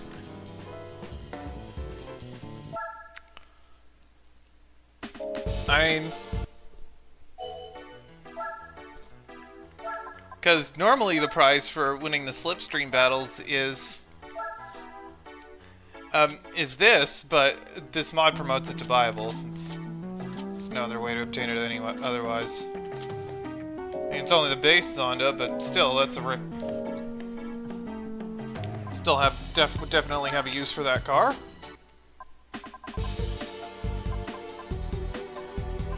Anyway, next up, the one lap magic missions. So with these, you're in a much faster car than everyone else, and you got start like way behind, and you got to close the gap in one lap. There are two sets of one lap missions, so this is like 25 to 29, and then 30 to 34. So the red block and the purple block.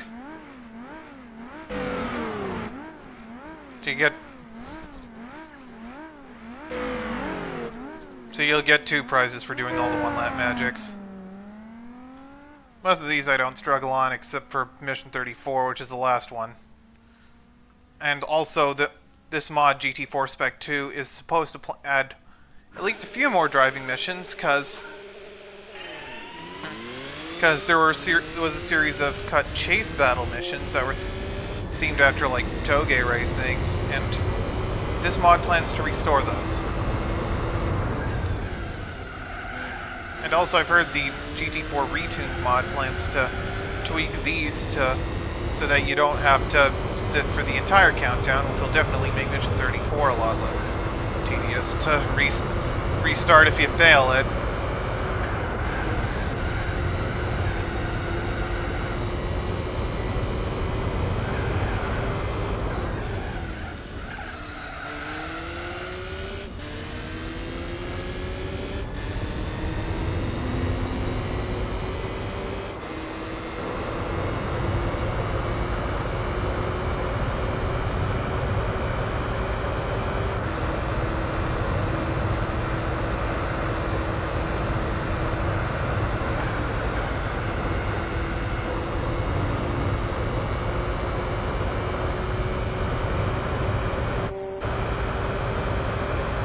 And there we go.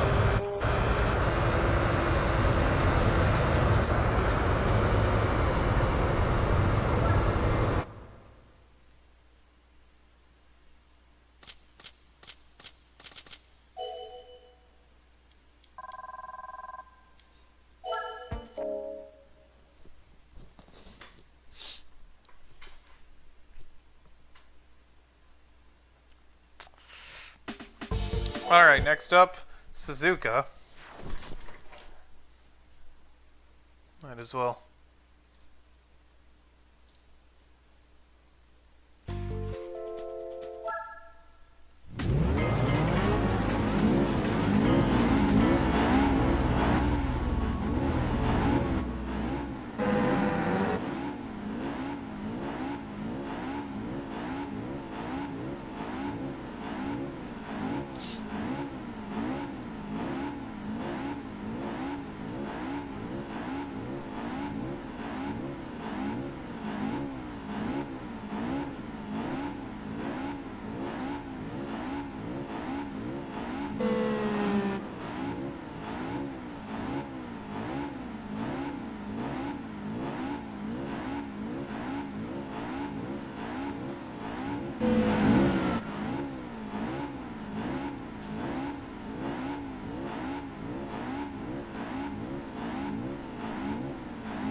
Okay. Big US 2000, well before Spoon.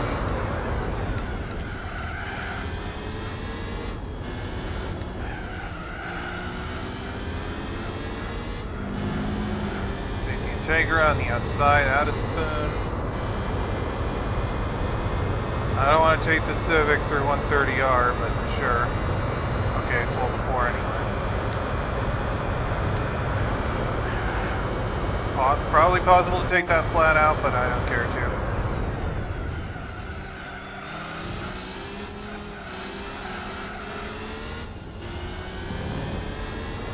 And there we go.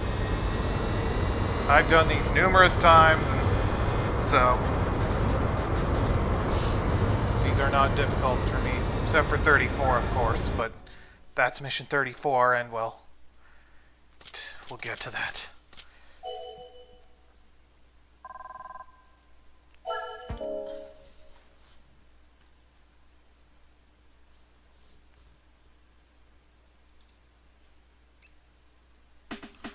Alright, next up, Mazda at Laguna.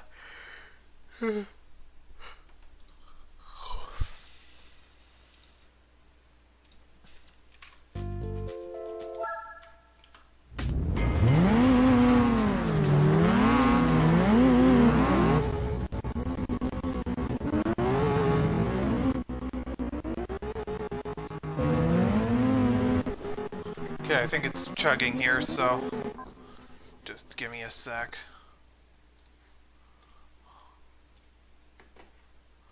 And then load state. There we go. You only have a few seconds, so it's not like you miss much. I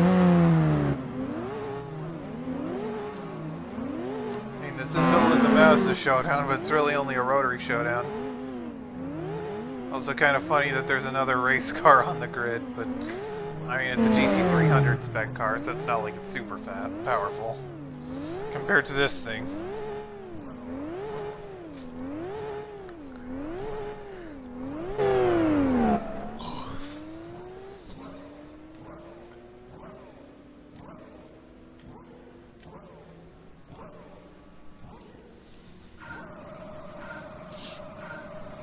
Let's roll.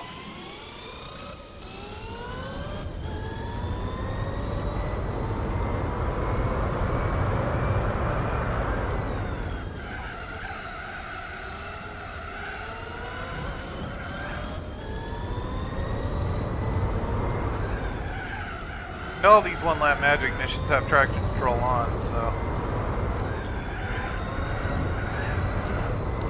And with how much power these cars have, it's not necessarily a bad thing. Even if I'm perfectly competent at driving without it.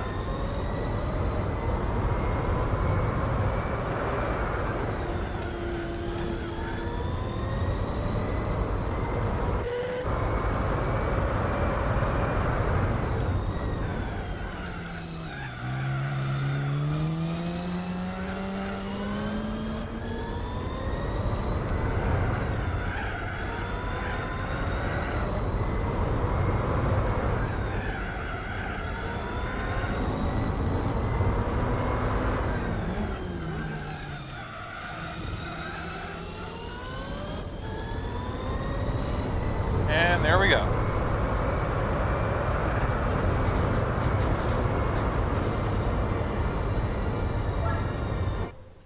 I don't know why it's specifically Laguna where the frame rate tanks.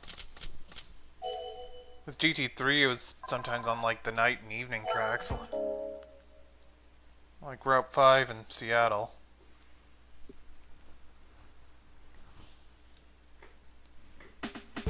Alright, now for Celica Showdown at the newer version of Fuji.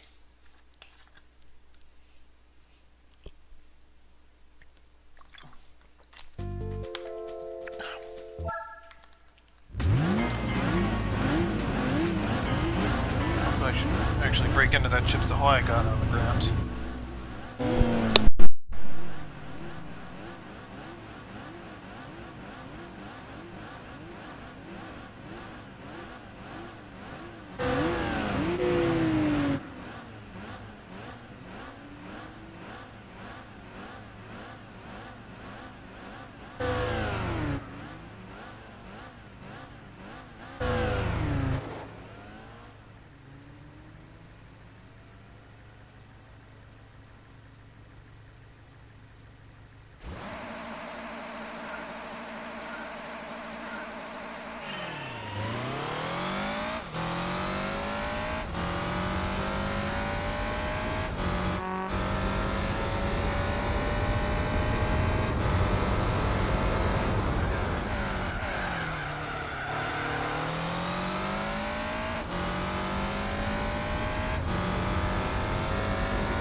There we go.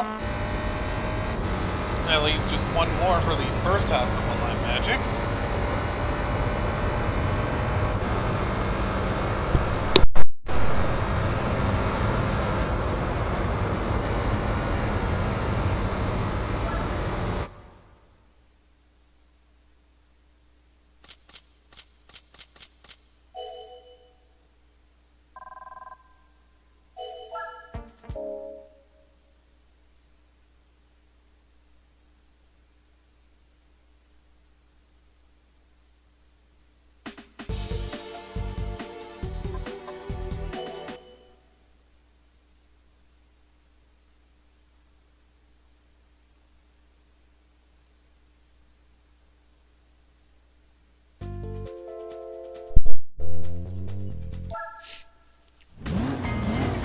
Call it a Chevrolet showdown, but this is really just a Corvette showdown. Also, by the way, this car has 6 gears, even though I think the real one was only a 5-speed.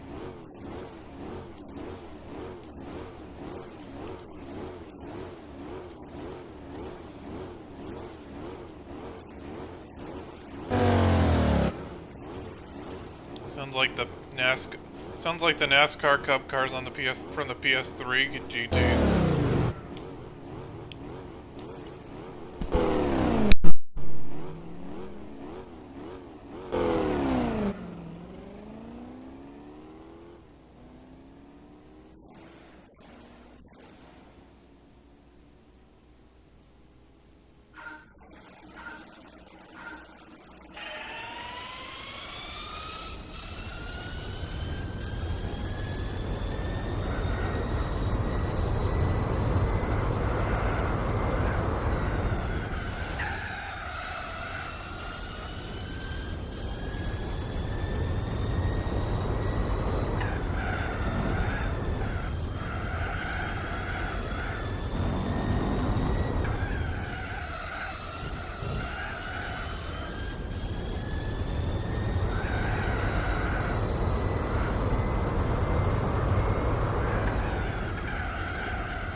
By the way, the C1 in Corvette in this game has unrealistically good handling. Like, that thing can, like, it can do a lot with limited power. But anyway, that's the first half of the One Lap Magic's done, so let's see what we win. Will it be any good, or will it be bad?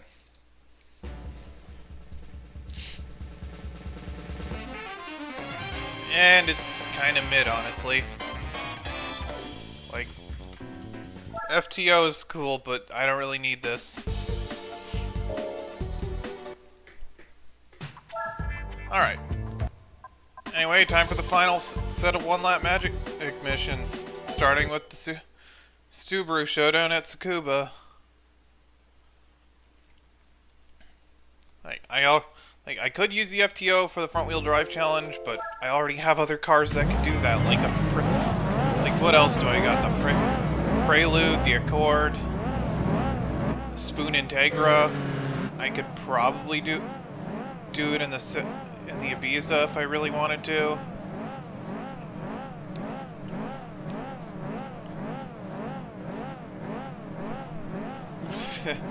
Also, Subaru 360 slow much.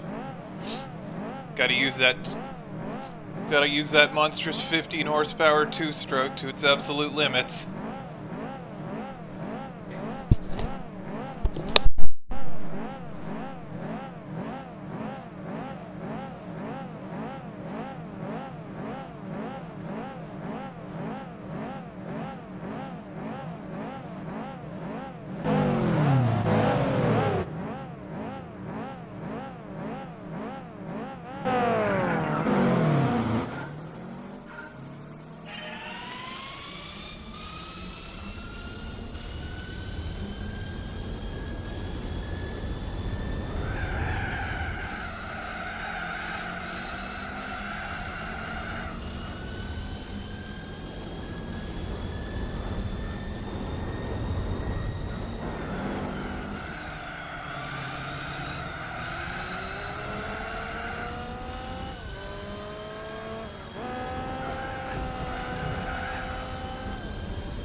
Only 19 seconds, huh?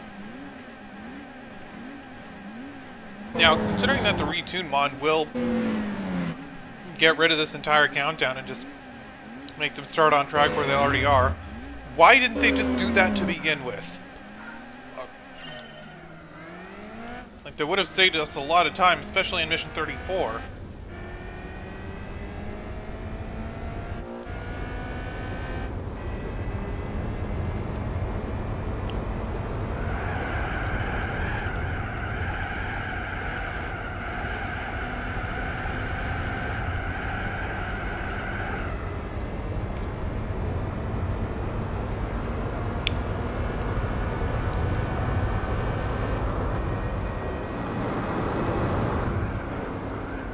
Not going for the overtake.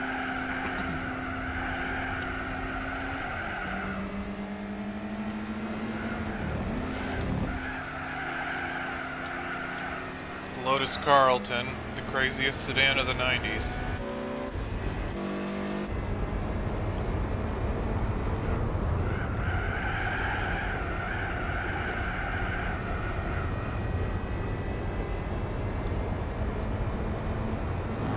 Come along.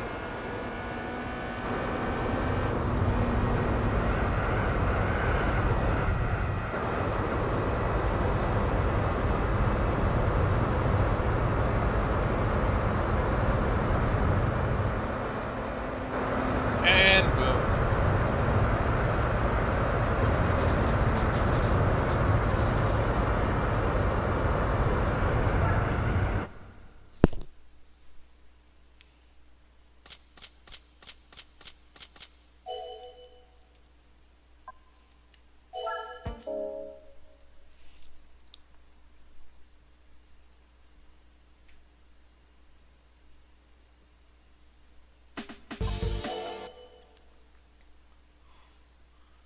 Now, for some reason, the blurb there says, like, puts, like, the Shelby Mustang as, like, the big star car of this, even though that car starts in second, and the car that's actually in first is the Taurus.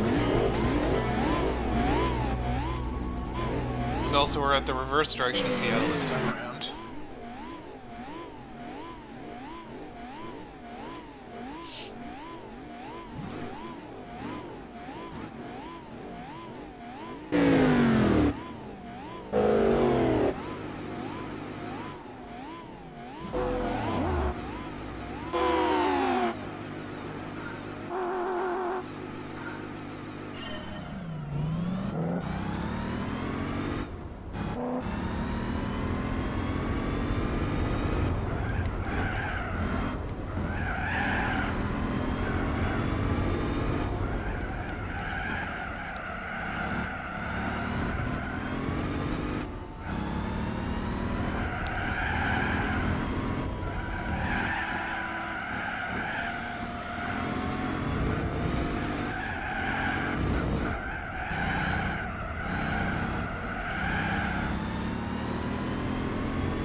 How did I not get a penalty for that?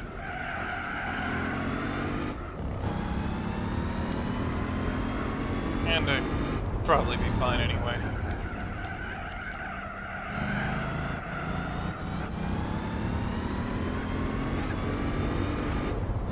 Wee. I just realized it. Oh. Speaking of penalty, I just realized I don't think Seattle Reverse ever actually gets used for any simulation mode races.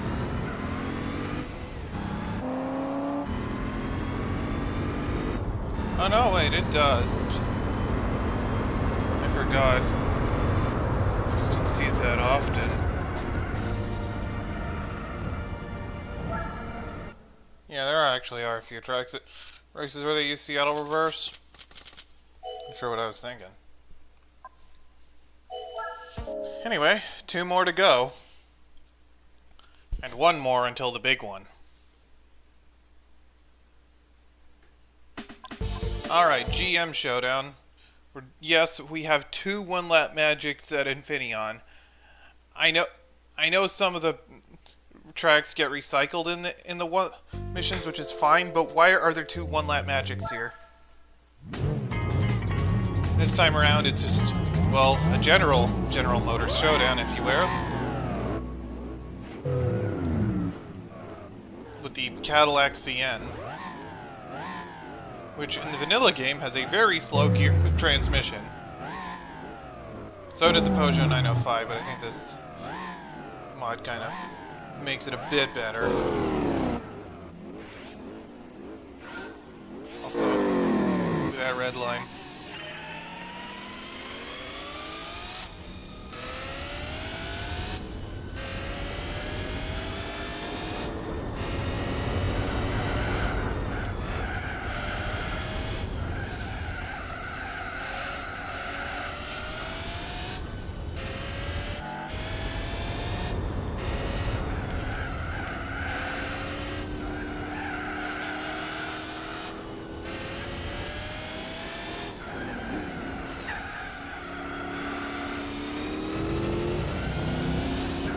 Oh, come on! You know what? I'm restarting that. What? The penalties are also used in the special condition events, and they're even more garbage there. Like in the special condition events, you can sometimes get a penalty if they hit you. I mean, this can happen in these too, but not as often.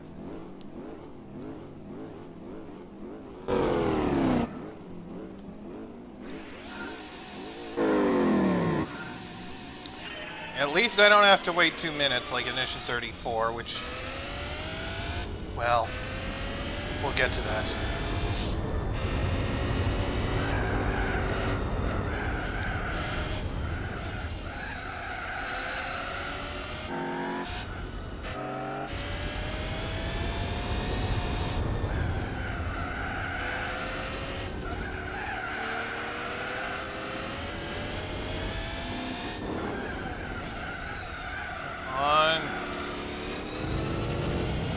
Okay, at least I didn't get a penalty that time.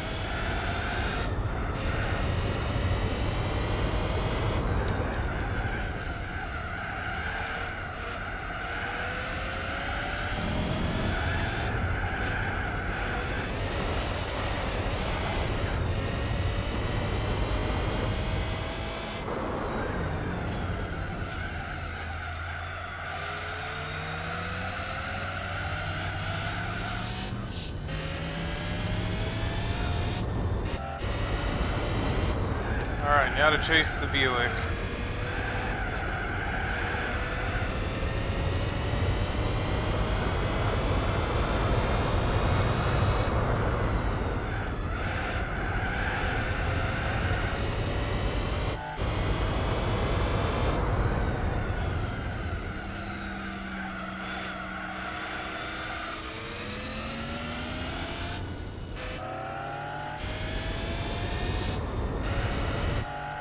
Alright. One more driving mission to go.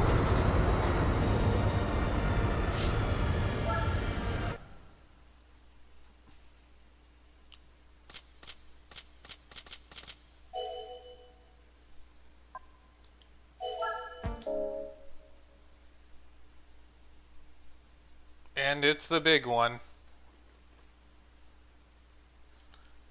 Anyone who's played GT4 knows what this one's all about. Mission 34. Let's just get started, shall we?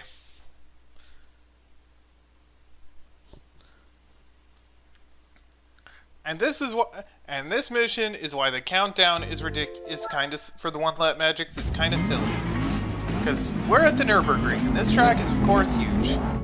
And yes, you gotta wait 2 whole minutes for this. It's 123 seconds if you're playing the American version. If you're playing the PAL version, it's 115. I don't know why it's easier on the PAL version. Do they think American players are hardcore or something? But anyway, One thing I am going to do for this test, once the countdown is closer to the end, is make a save state, because I don't want to sit through this countdown again if I have to restart. Which I likely will have to do at least once, because I don't always get it right the first time. In fact, I usually don't. I've beaten this mission before, never on native hardware though. And well, yeah. At least this one will be a bit less tedious on retune, because I won't have to wait through this. But I have the save state menu open and primed for whenever we get closer to the end of this stupid countdown. Anyway, how is everyone?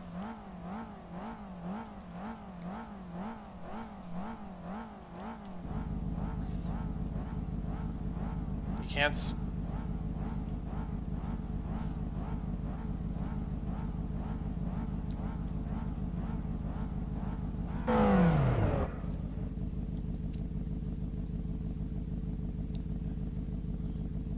I remember even Motor Trend describing this hood as phallic.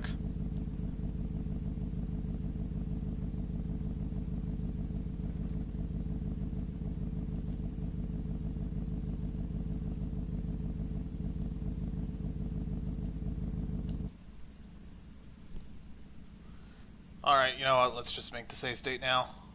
Alright, here we go. Attempt 1 of 34.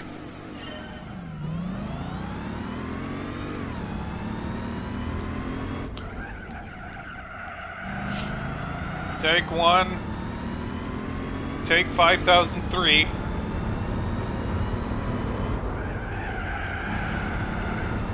think the first time I actually beat this one, I ended up looking up, like, a guide on how to cut the corners the most effective way. I don't need to do that anymore with this one, but still.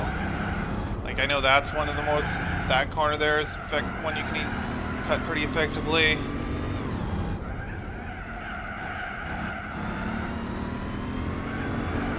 And because this car has an automatic transmission in real life, it shifts like an automatic in this mod only.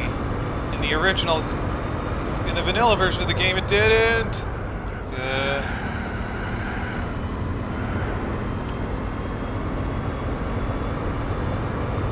So I got these split times just drilled into my mind.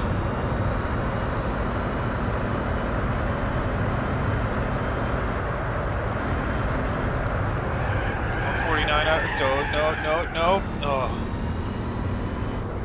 What makes this one especially difficult is that you're on, like, sports hard tires for this, not even mediums. Okay, 139, that's about the right pace, really.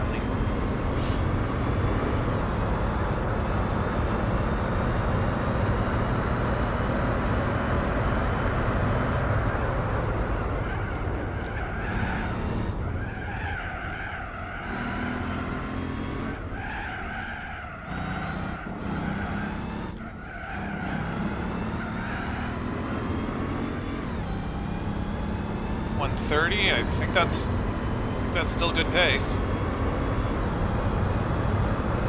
I think it's got to be below like 119 for the next split. Is usually a good target.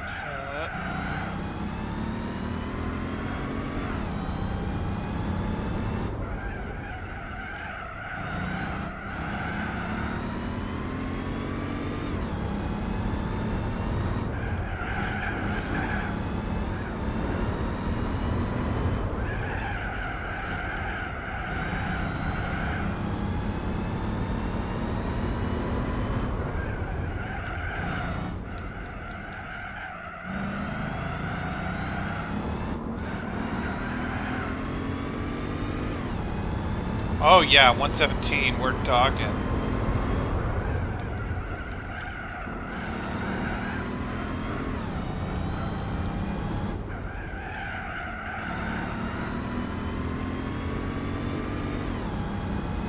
And then on that back straight-ish section, you want to be at like 106 for the split.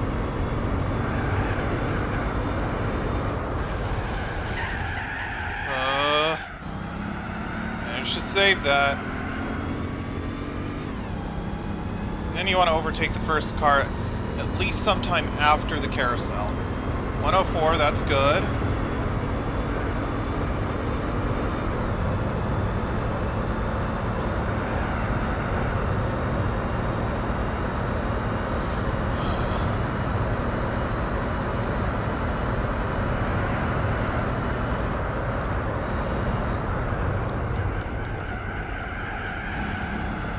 Okay, managed to stay on 52, that's good. I think you want to be at like 53 there anyway. I'm sure you could cut it even closer, but I don't want to cut it close at all. Huh.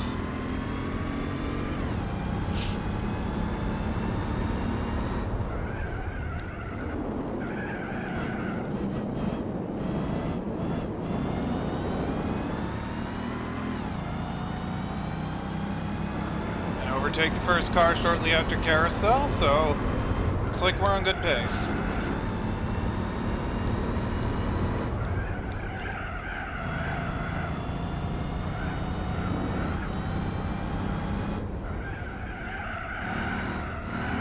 Forget about the overtaking points for the next car, but I know it's like pretty much right onto the back straight for when you want to overtake the 190. And then get around the SLK and SL for the final set, through the final set of corners.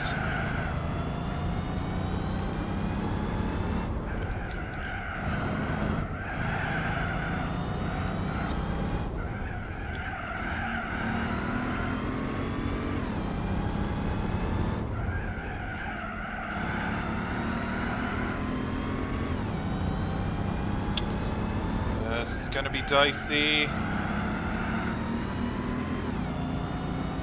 Entire test is, but that's okay. Got around there cleanly, so chase is on.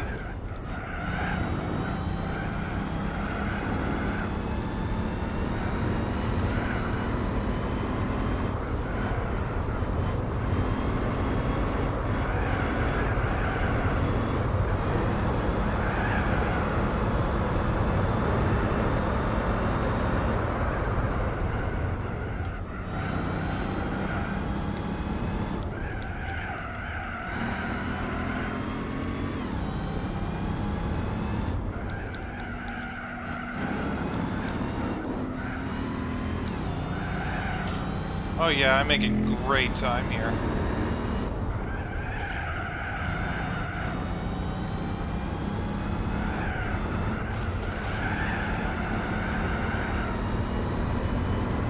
Alright, and then just gun it down the back straight. 9.5. Forget the best like split there you want, but I think I'm making an excellent time here, regardless.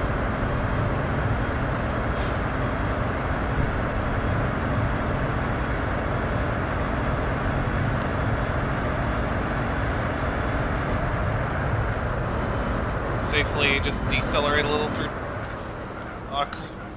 Oh, what? Why do you gotta go double wide like that?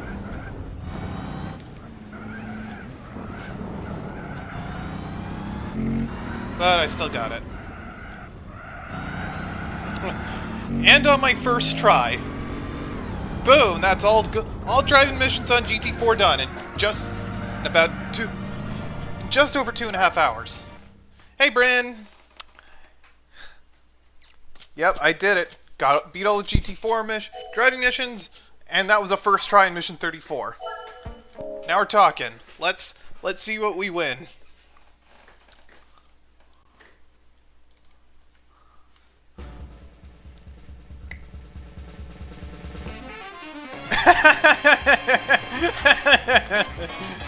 Today, welcome back to Bottom Gear, mates.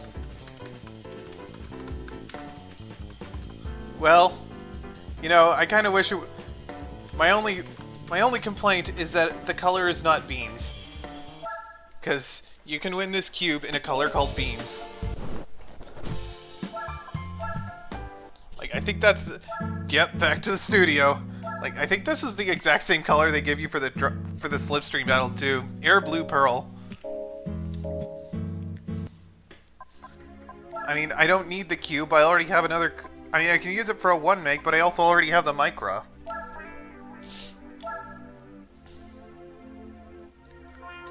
Yeah, like, Air Blue Pearl, yeah, I think that's the same color they give you for the Slipstream battle, because that's the default one.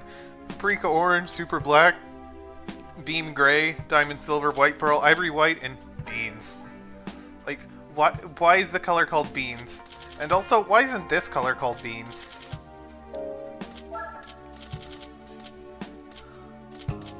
Silica, Kiwi, Shamrock? Who comes up with these color names?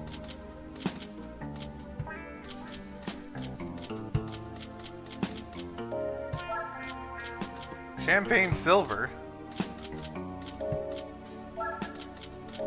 This one's all the same. Why do we need so many versions of the R34? All the beans. You know, we need a color called cheese.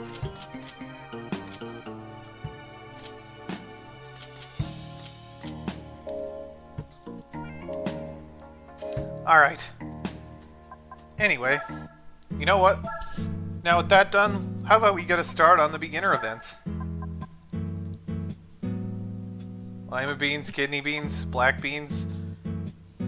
No, name all the colors after bands so you could have like Pink Floyd, King Crimson, Deep Purple.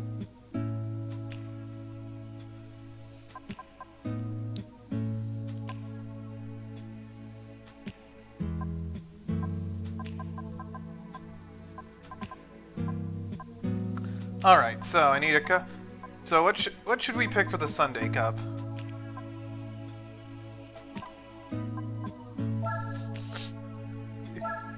You know what? This thing passes the vibe check.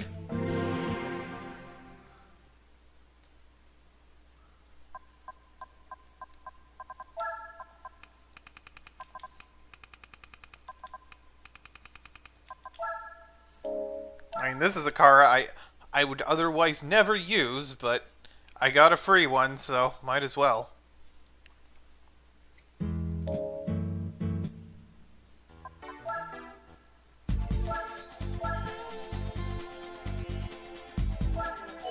I still need a K car and I think a convertible, but whatever. It's a vibe.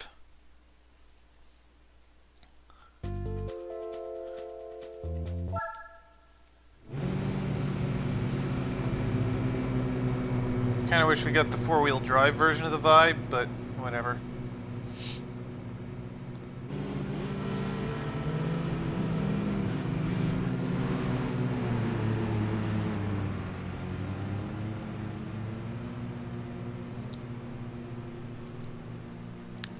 Yes, from the body cladding era of Pontiac. The same era of Pontiac that also gave us the Aztec.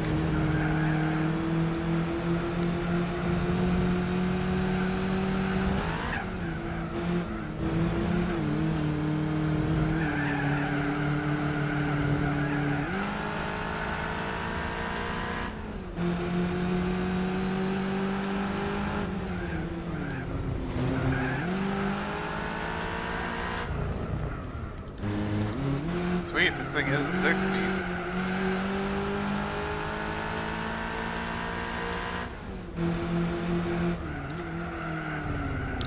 And this is what I like about the GT4 Randomizer.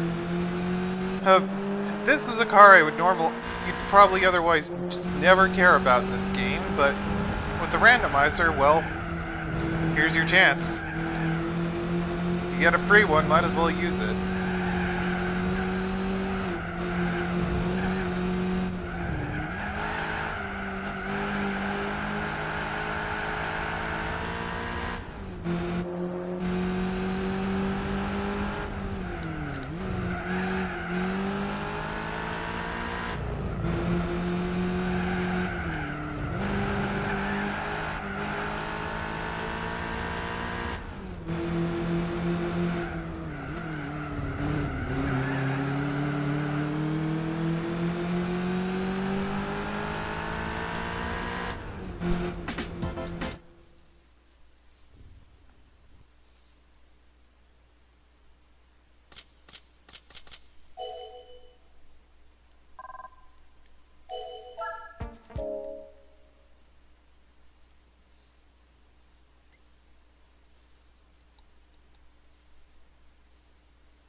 another car I'll need is for later on in the professional series, although that won't be for a while, is a classic car. Anything 1970 or older.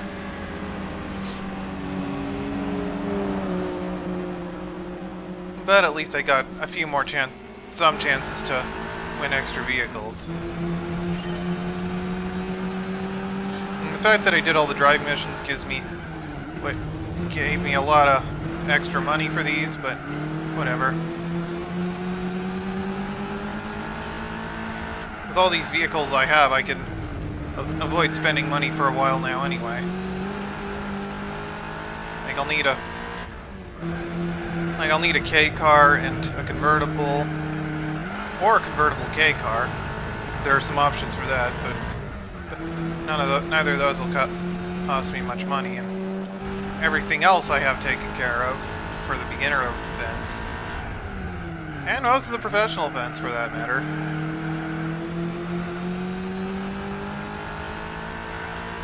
Like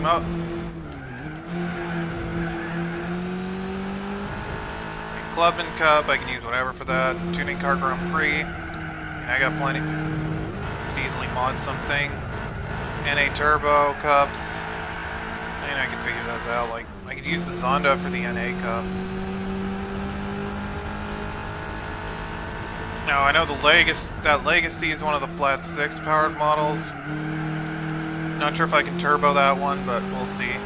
And I can use it for the Boxer Spirit regardless, and I got several cars that are eligible for the World Compact. And for the Supercar Festival, I'll need a minimum of 493 horsepower. I'm sure I could easily give the Zonda lots of power.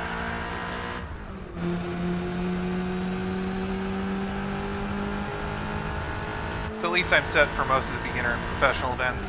And I'll need a prototype or something like that, but sometimes I just save the World Championship for later anyway.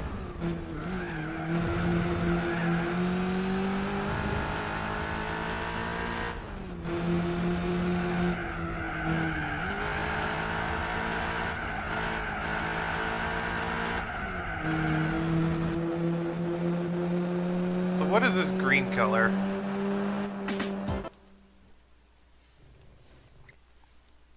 If this is... you know, like, a lime green color could itself be called Vibe. You know, Vibe sounds like it would be the name of, like, an energy drink or something. You know what? I'm gonna check what the name of this color is.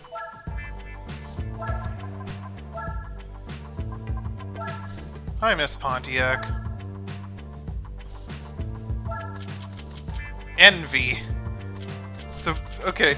Frosty, Satellite, Shadow, Out of the Edge. I mean, that's kind of a cool color name, though.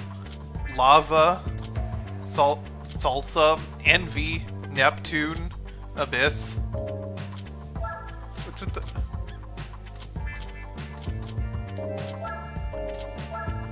That one doesn't even have a color name.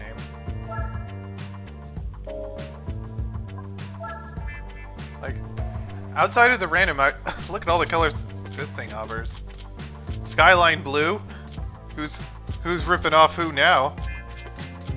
Sunfire Red, huh? Is that where they got the name? Like, without the randomizer, would you even drive the Vibe in this game? Probably not.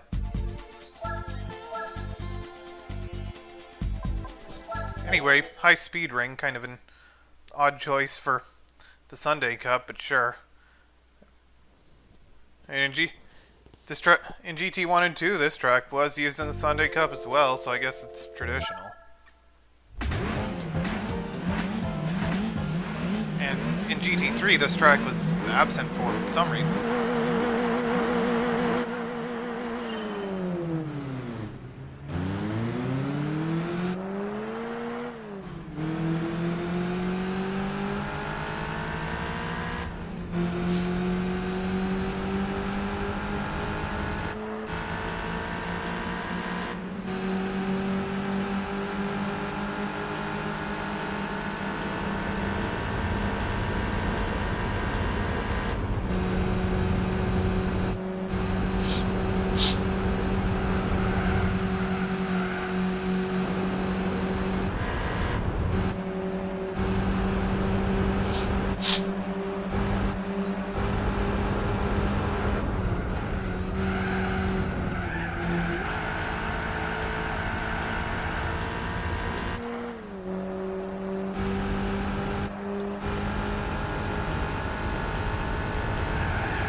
By the way, I think this is the same engine. The Vibe, this is like the better engine than the Vibe and the Toyota Matrix, which is the same vehicle that mechanically offered, and I think this is the same, I think this might be the same engine that was, that the Celica had, and also the later Lotus Elises. I mean, the Lotus Evora had the same V6 that the Camry used at the time, and a bunch of other Toyota models.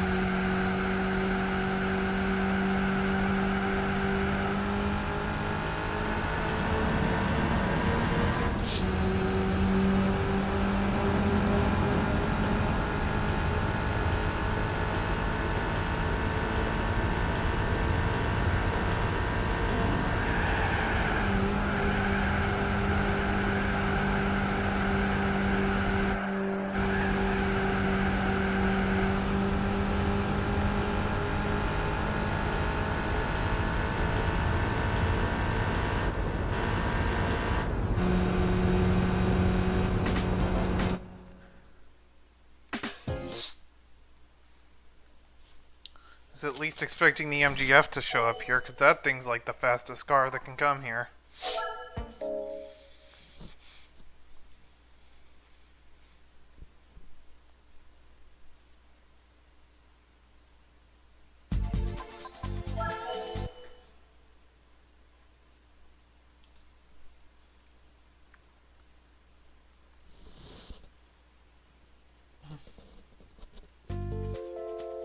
Oh, there's the MGF.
Also, the Sunday Cup payouts are just absolute garbage. even worse than Gran Turismo 3. Those gave you terrible money for the early events.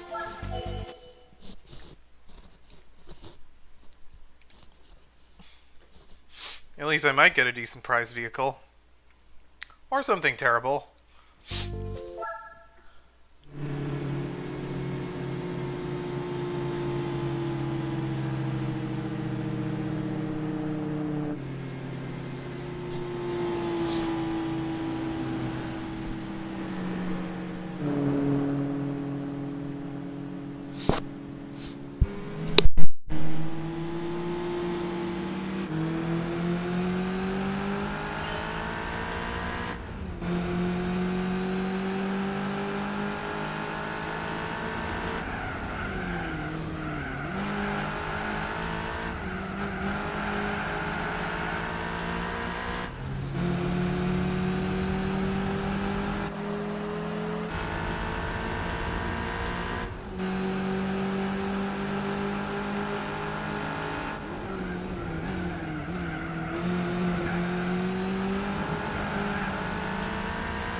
We got modern Peugeot driver up front here.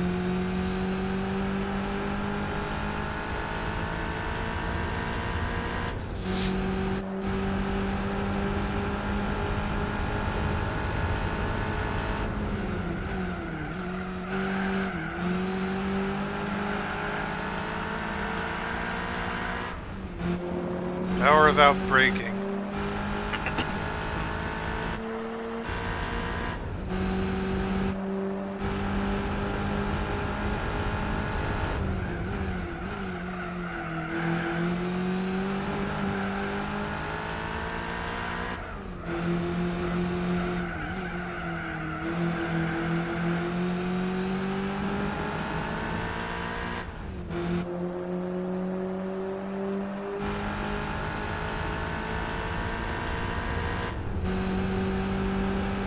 Oh wait, I thought that was the last lap.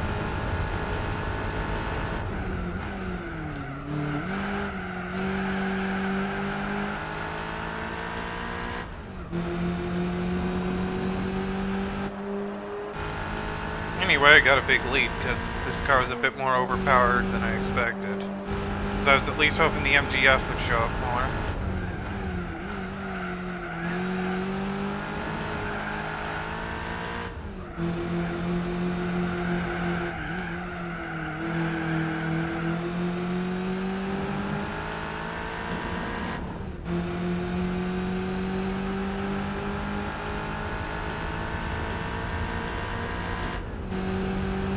Anyway.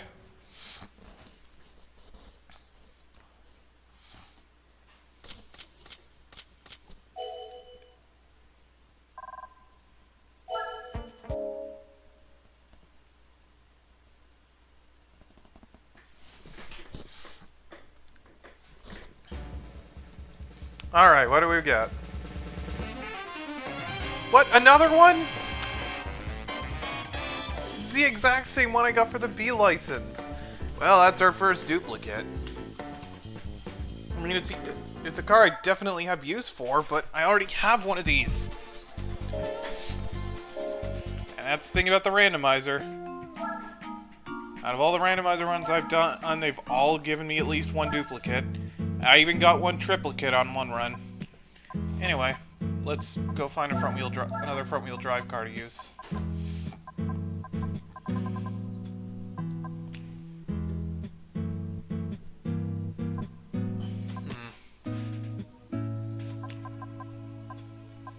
Let's use a Prelude.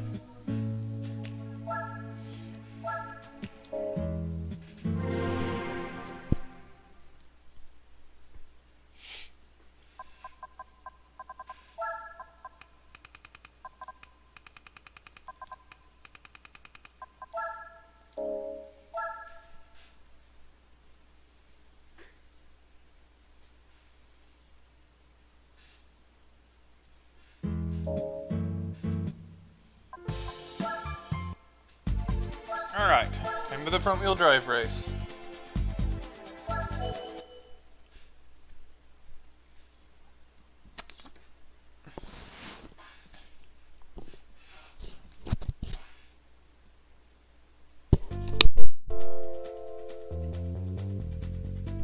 got the goofy Renault here.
guess I could have picked something slower like the FTO or even like the 307. I already have way too many front-wheel drive cars.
Alright.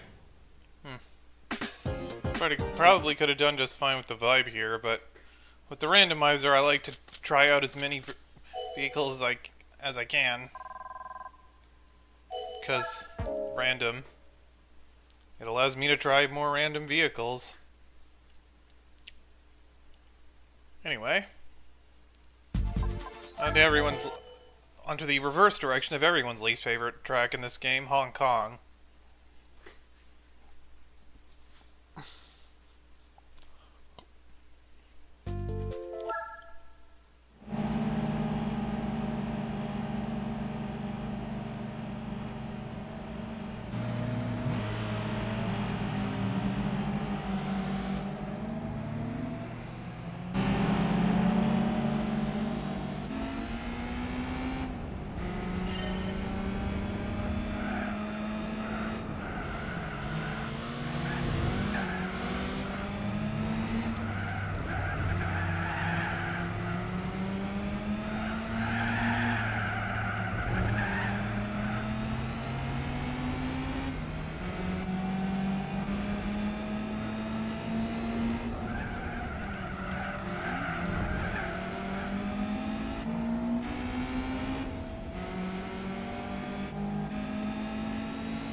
Do that properly, but I think I'll still be fine.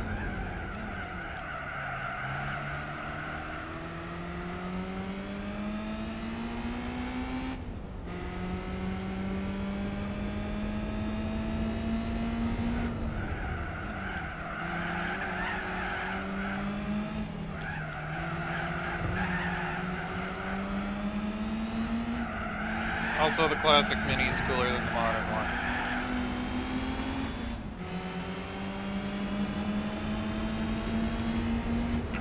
And although people call it the classic Mini, the old Mini was actually built all the way up to 2000, shortly before BMW's reboot of the brand.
So those two cars leaning on each other.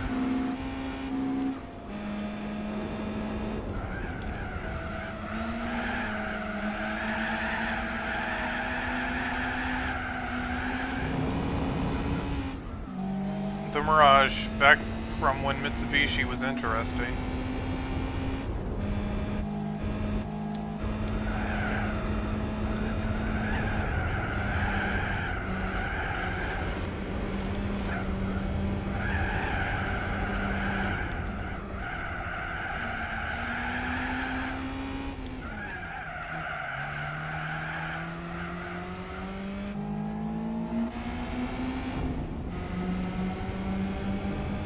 Along with Lancia, Mitsubishi had one of the hardest fall-offs. A brand that isn't dead.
Alright.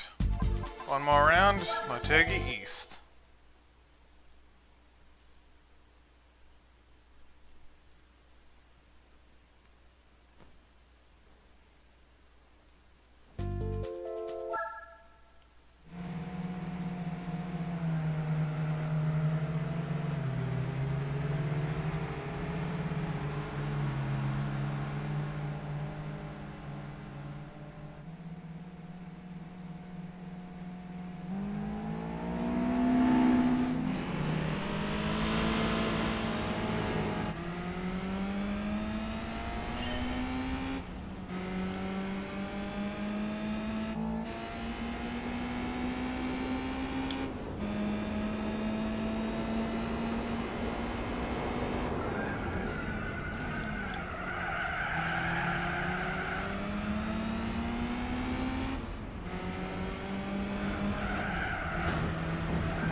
Alright, that's it for the front wheel drive challenge.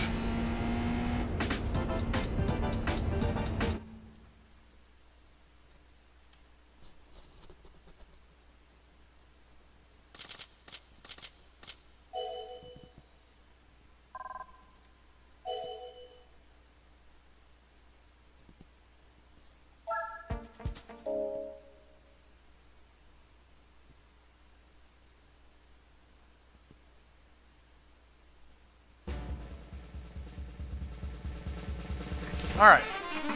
Oh, come on! Another one! Another freaking Zonda! I mean, Zonda's cool, but I already have one of these! Again, another duplicate.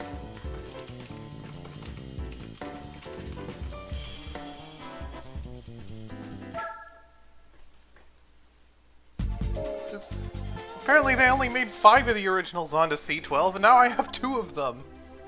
Anyways, time for the FR challenge. I have a few rear-wheel drive cars, not as many as I have front-wheel drive though. And the rear-wheel drive ones I have are... Actually, I could use this. Since... You know what? I'm gonna use it. I mean, I need this... I want to use as many different vehicles as I can. Obviously, I won't be able to use all of them, but... Hey, this will fit in the FR challenge just fine. Who knows, maybe I'll win another pickup in one of these races anyway. If I win the Chevrolet SSR, then I'll have a vehicle. Then I'll have a vehicle I can use in both the convertible and truck races too.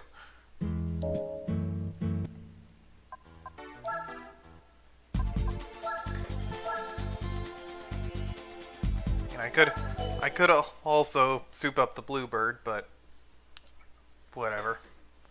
I'm not sure how much power you can even put in the Bluebird. You don't need that much to win here. Like, I managed to win with like a stock A80 soup. 199 points, huh? Well, that's triple-digit point race. The A-spec points are nominally a measure of like how difficult the race will be, but they're not really reliable, and there are some vehicles where you can kind of game the point system with.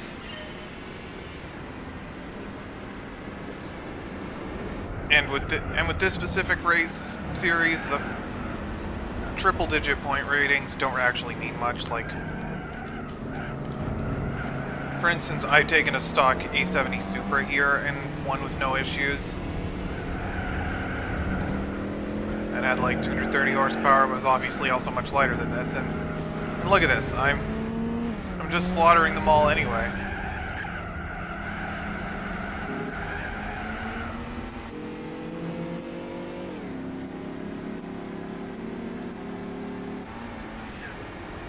It's not like the newer F1. It's kind of funny that they brought back the F-150 Lightning name for an electric version of the F-150.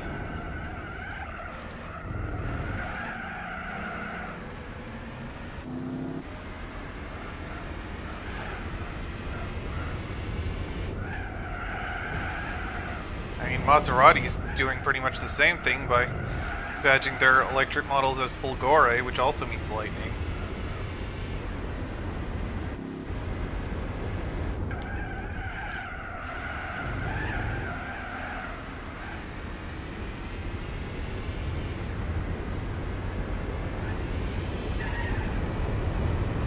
Like, in theory, 199 A-spec points, the max is 200 except for the driving missions, which are 250.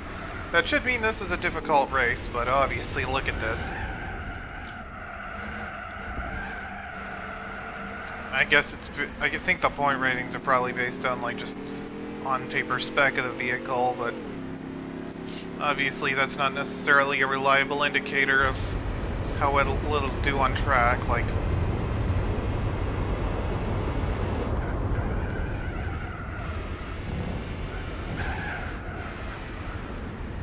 also, this is only a 4-speed, but it'll be fine.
gave the truck a bit more ballast, I could probably get 200 points there easy, but I don't really care about that. A-spec points are kind of are pretty much meaningless in this. Alright, next up, Tsukuba.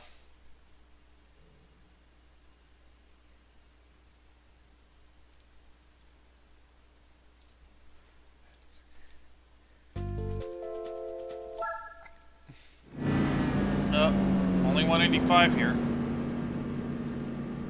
So we got the BMW clown shoe up there too.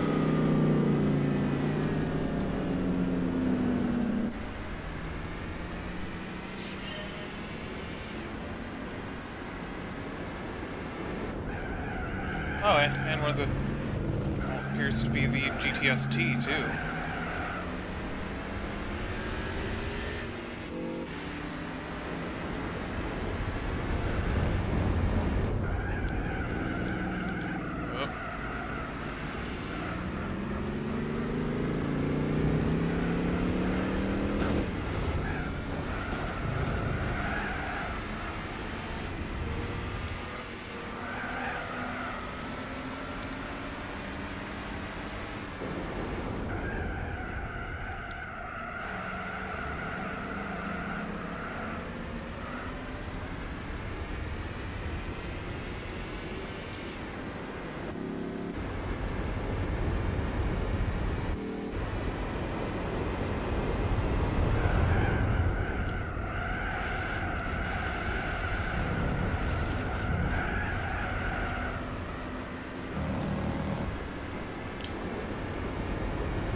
Let the Crossfire lead the pack.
Alright.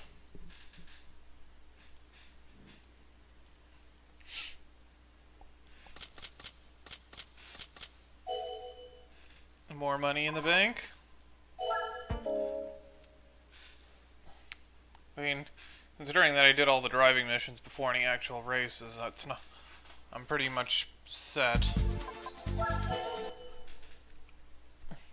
But I don't want to spend any money if I don't need to. Especially at the randomizer, because I don't know what prize vehicle I'm gonna get. Anyway.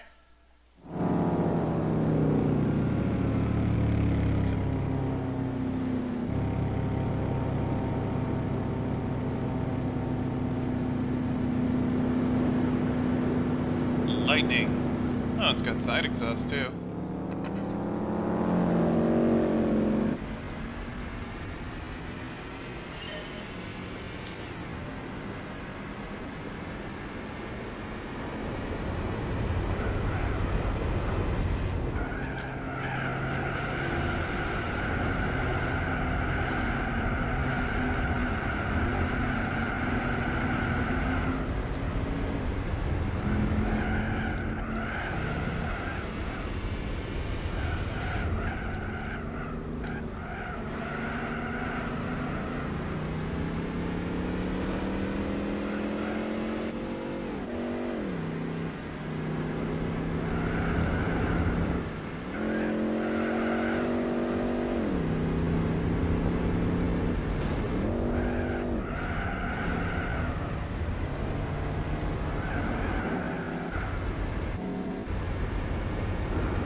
Triple-digit A-spec points mean nothing in this race.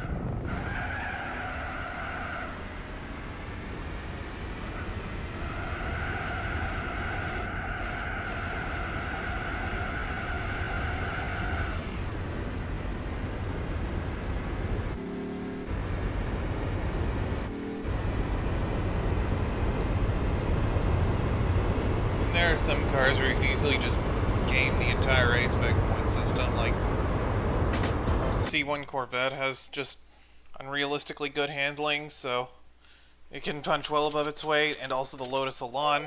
That thing also has amazing handling. At least that one's a little more understandable.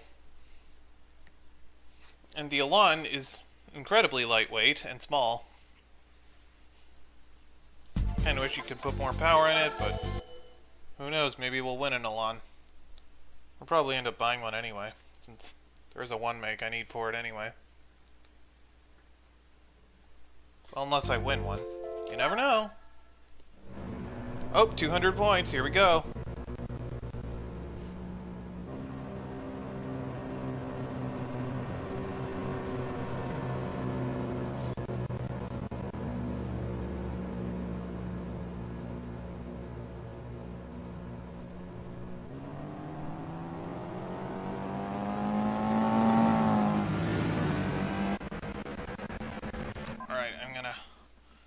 I'm just gonna... I don't know why the frame rate takes a dump on Laguna specifically. Come on, game. There we go.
Apparently the was actually from a marketing campaign for the Mazda RX-8, because you can also see like signs saying 2004 Mazda RX-8 and these around this track. And back then this track was known as Mazda Raceway Laguna Seca. These days it's WeatherTech. I guess the is an onomatopoeia for the rotary engine.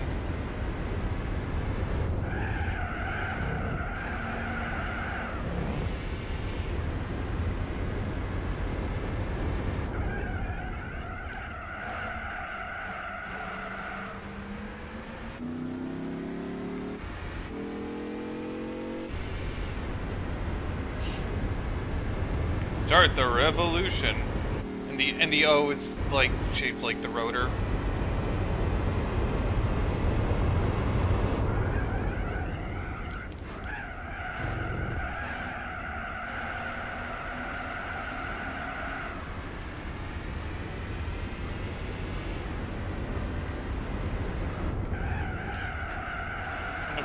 Yep, 2004 Mazda RX-8. 2001 Chevy Highlander. And of course I'm blowing everyone away, even though this is supposed to be a 200-point race.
Alright. One more round of the FR challenge.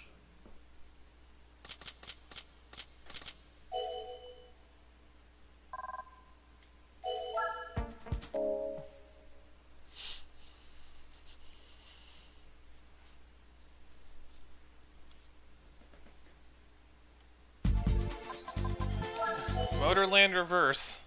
Odd choice for this, but okay.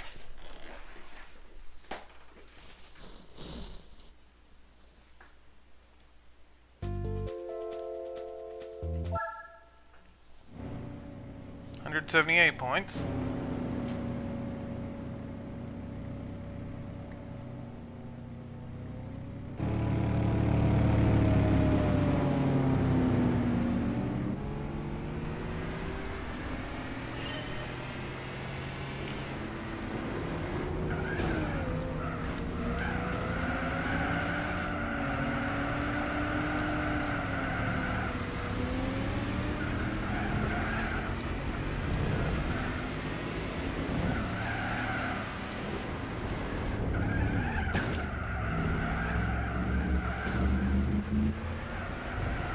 Out of my way, I'm a big truck.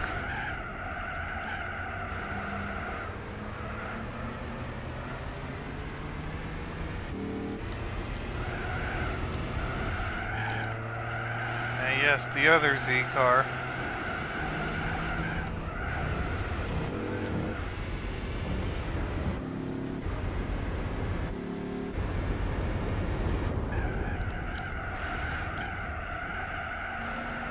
Why was there never a Z2? Did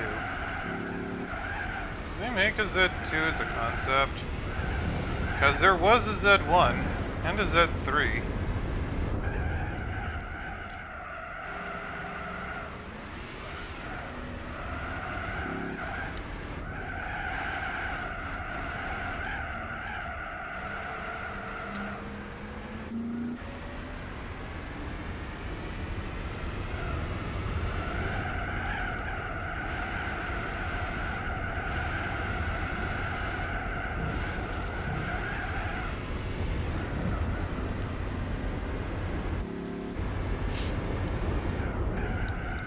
You know, this track would be fun if we had cards.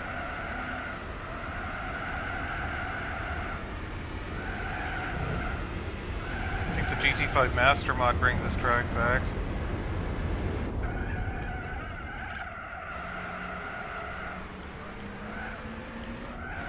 I haven't messed with GT5 much, but the Master mod does work on RPCS3.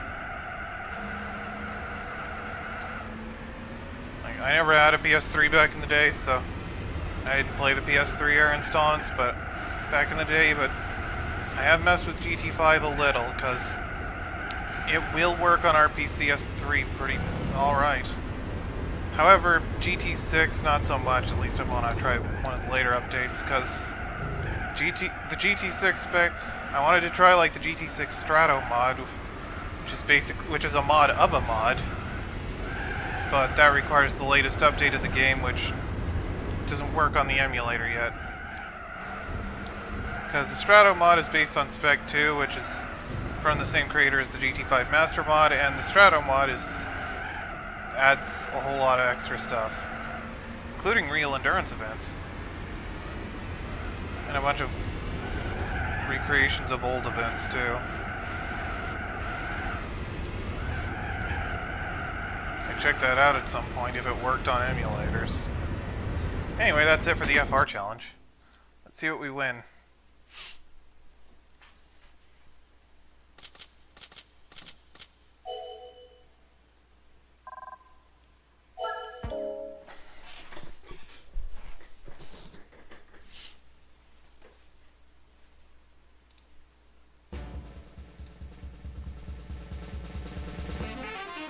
Oh, hello! That's good. That's very nice.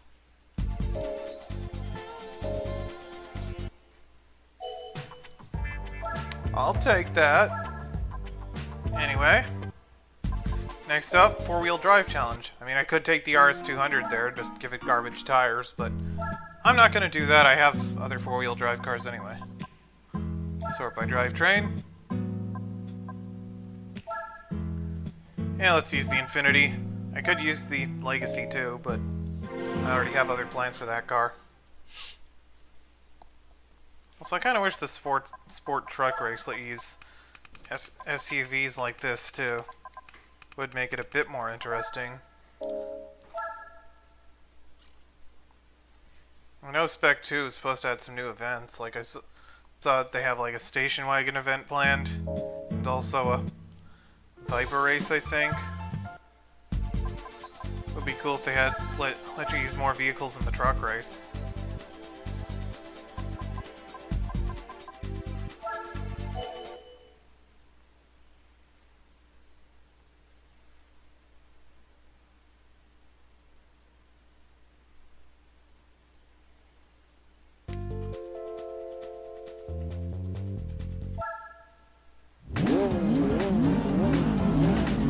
A bit out of place compared to all these sedans and hot hatches, but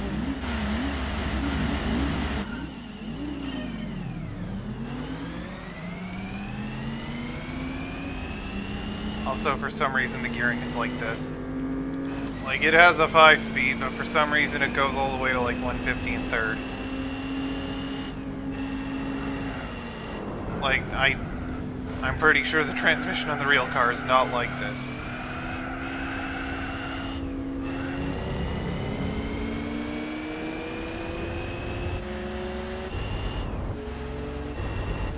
Seems the car has the power band to pull in first just fine, but still, it's strange.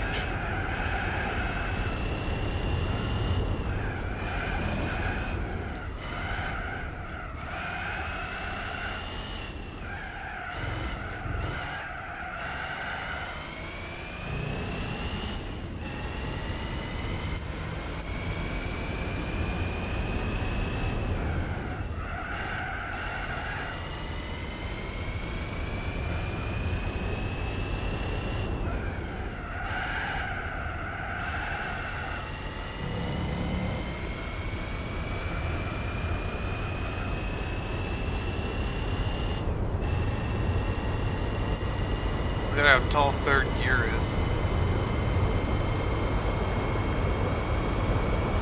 going and going.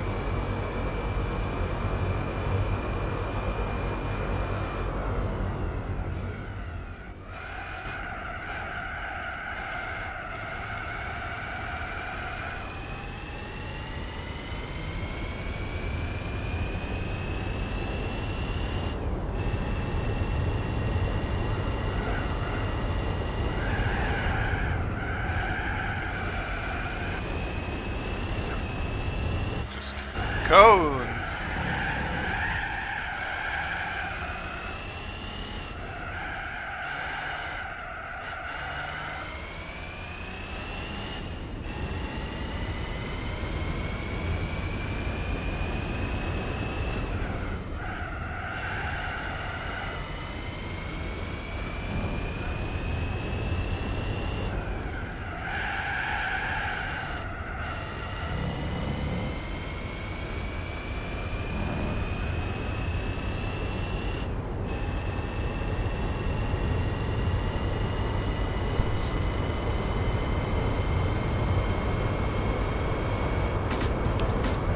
Anyway, decisive victory.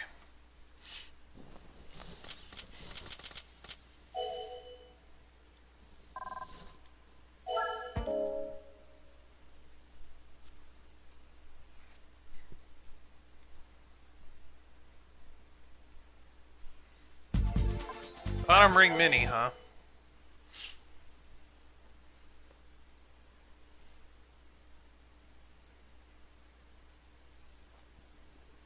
Some odd choices of track for these. Oh, and we got another SUV because we got the Land Rover.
Oops.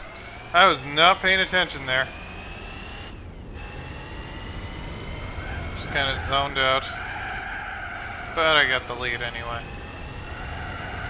It's like, oh no, anyway.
Suzuka East.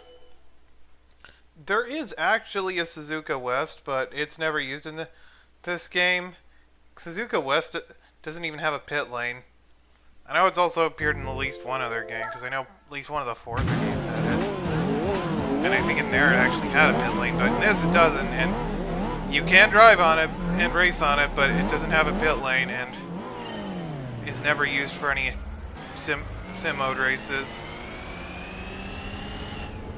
Oh wow. Did 16 under 6 seconds there, that's not bad.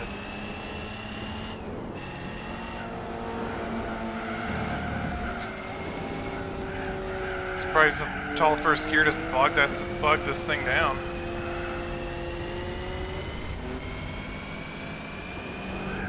However, Suzuka West does see some level of use in Tourist Trophy, which is basically GT4 on motorcycles. Maybe I'll stream that game at some point.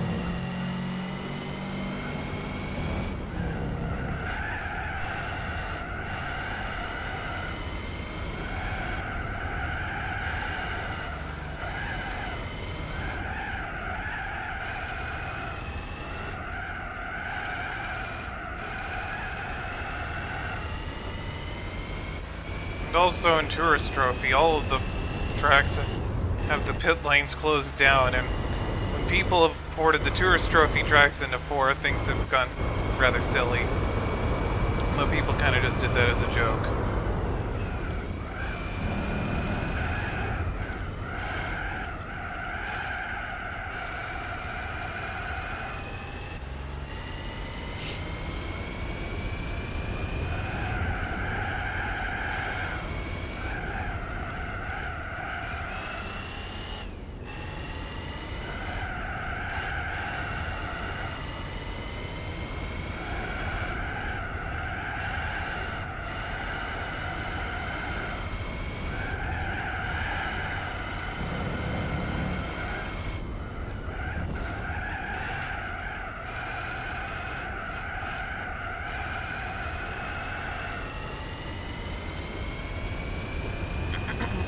I mean, this obviously isn't the only vehicle in Gran Turismo 4 with a transmission that's probably off from the real one. I mean, this, even though it's way too tall, this is still actually somewhat drivable. Like, it could handle a standing start in first gear with no issues. Like, I'm not sure how quickly this thing could accelerate in real life, but it could handle tall first gear. There's some other cars with screwed up transmissions where that's not the case, like the Suzuki Alto Lapin Turbo. That thing has a 4-speed and it can go to like 60 in first gear. It has 63 horsepower. Or you have the Honda Element where it goes to like 80 in first, and that thing, it's like they dialed everything a gear forward. Like 8, maybe second gear could go that high because it's only a 4-speed, but not first gear.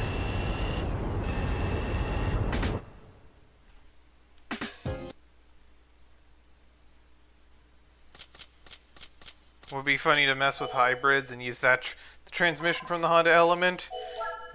Maybe put it on the Formula GT. That would be kind of interesting.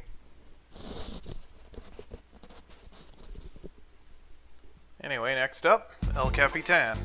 Reverse. Why don't you choose 4-wheel drive? Been meaning to read like the blurb on there, but whatever.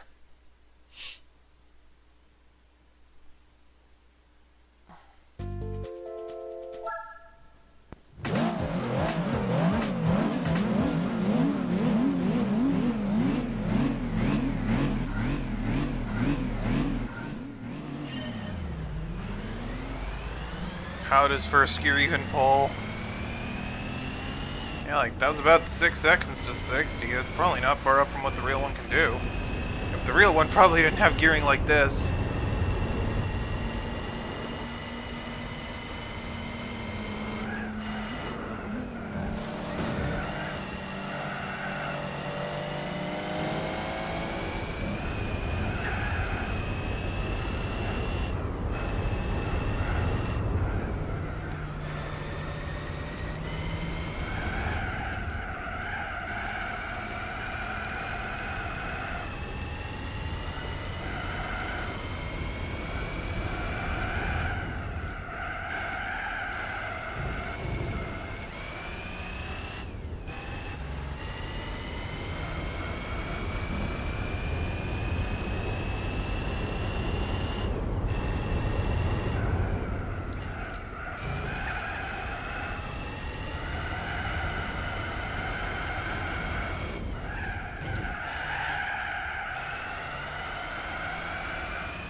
fire pretty slow at El Capitan in both directions.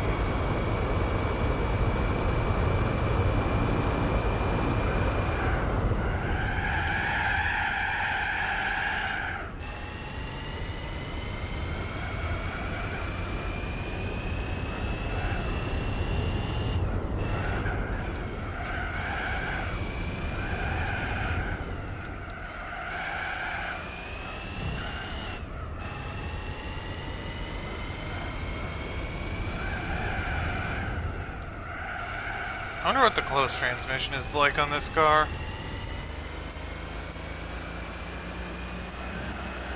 Probably not gonna bother with it though. At least right now. What else? See if I can put a wing on this.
Why don't you choose four-wheel drive?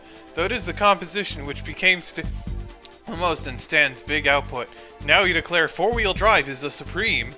If you approve of this declaration to participate in this challenge.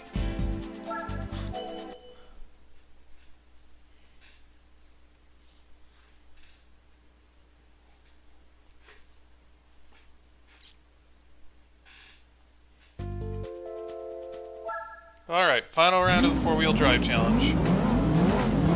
We got an R32, that is to Skyline, Audi, we got Legacy, Evo, and a classic Peugeot driver.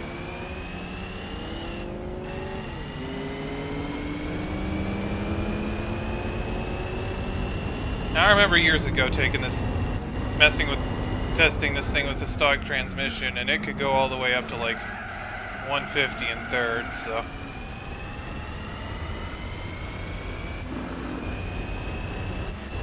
I just wonder, how fast does this thing go in fourth or fifth? Well, I doubt it could even go to fifth, even with full power with this transmission.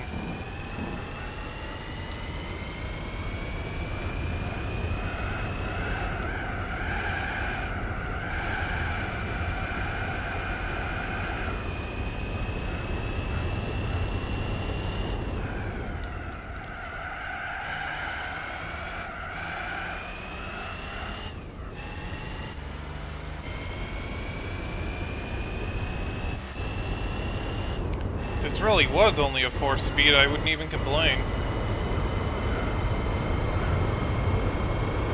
You can only do so much with 4 gears, but this thing is 5. You could do a bit more with 5 gears.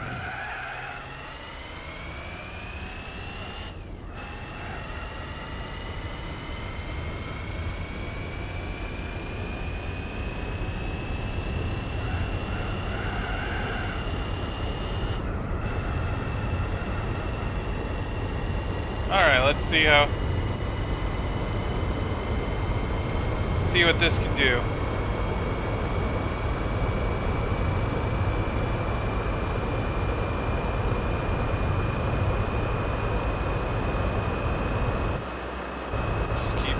coming and going.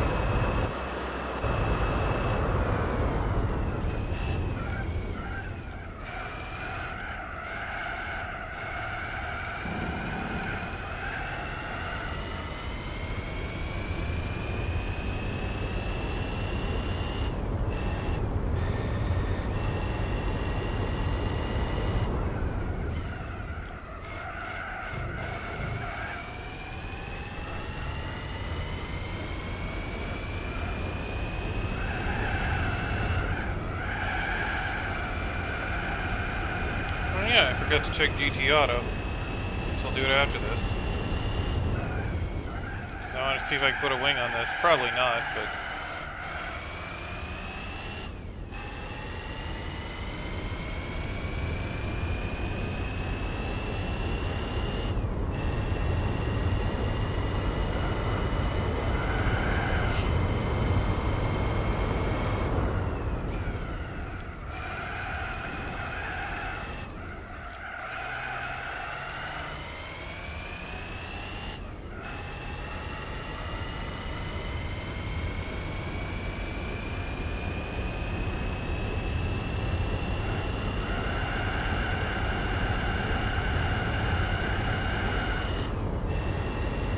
hold it in second gear through the entire curve.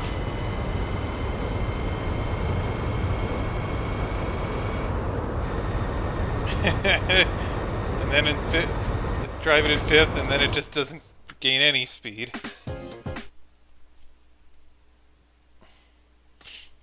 It'd be fun on the highway, though. Anyway, let's see what we win.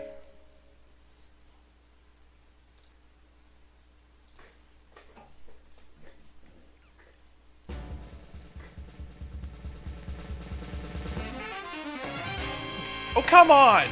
This is my third duplicate!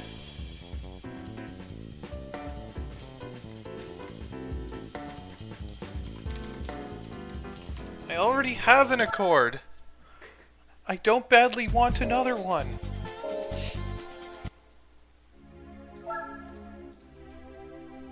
Alright, let's... How much can I tune the FX45? No, I can't put... I can put new rims on it, though. If I could put a wing on it, it'd be fun to, like, take this to, like, the Grand Valley 300 or something like that. But, ooh, I can put a supercharger on it, though.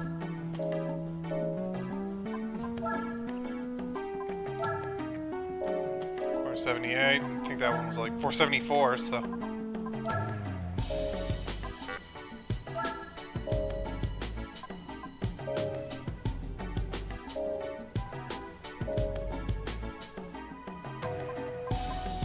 Time for the MR challenge, I suppose. Time to use... Oh wait, it was an Acura, not a Honda. Time to use one of these, I guess. I guess this is one of the later ones where they got the 6-speed and the 3.2 liter 6. Because the early ones had a 5-speed and a 3.0.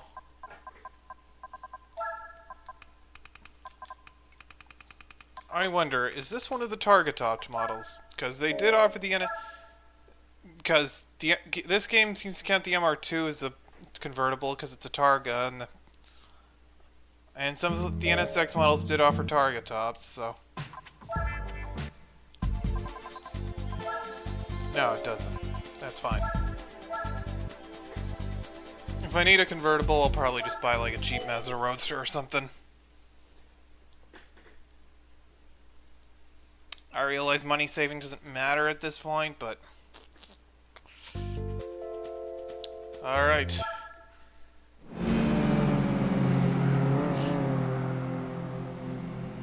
Much like in GT2, it's hard to do this one cost effectively. Although you can get some cheap MR2s here that can do the job just fine. And you don't have to deal with the GT40 at Red Rock Valley. I mean, if I were to buy an NSX, it would be quite expensive. And if I have the money now, obviously, right now.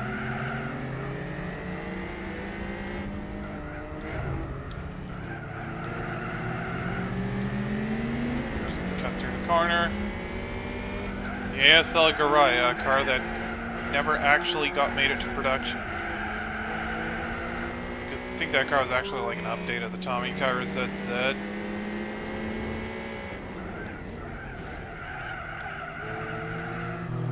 We got the old boy Lotus and the new boy Lotus.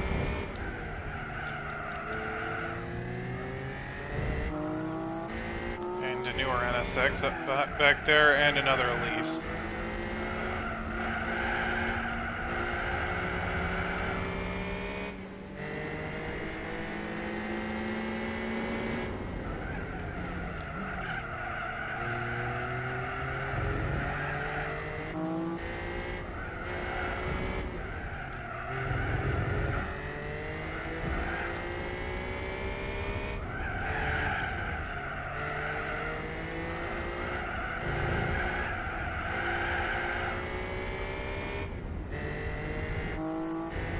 Why did they choose beginner course for this? Also, I'd like to point out that the Lightweight K-Cup has a race here that's 7 laps, and this one is 5, even though we're in much faster cars here.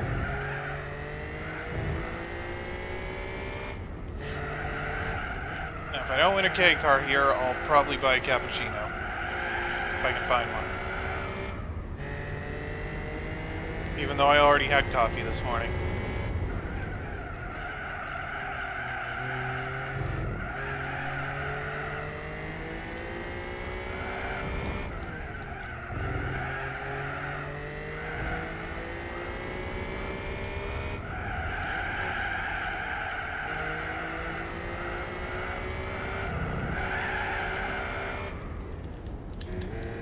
Yeah, it is a 6-speed.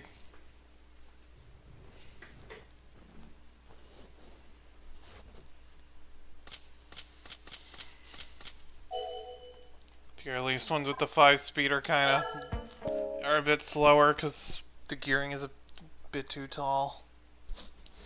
This one is fine though. Alright, Autumn Ring. Today, the prequel to Elden Ring. Today on Autumn Gear.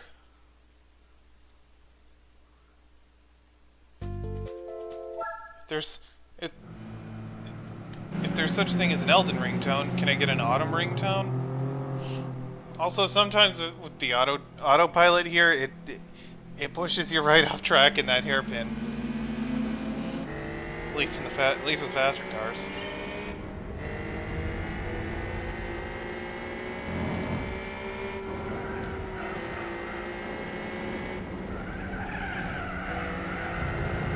Should have taken the Zonda here instead of the Honda. Well, this is an Acura, but close enough.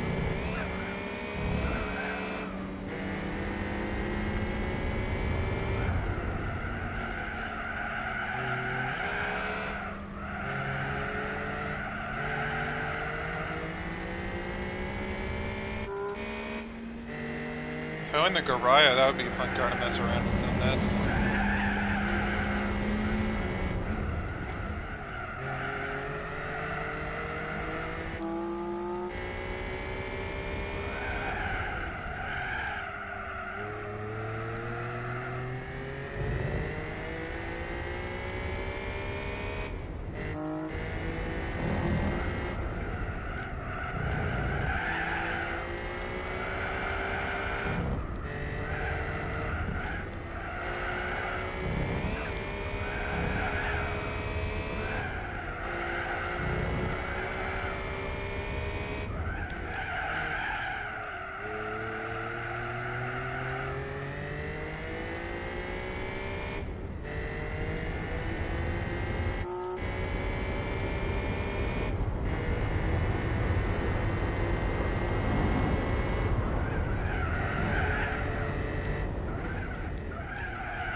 Not that we go to New York, because I don't think the game doesn't have that many American mid-engine cars in it. I think you got the Ford GT, and that's about it.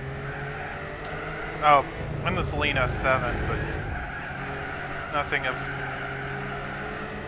on like this level.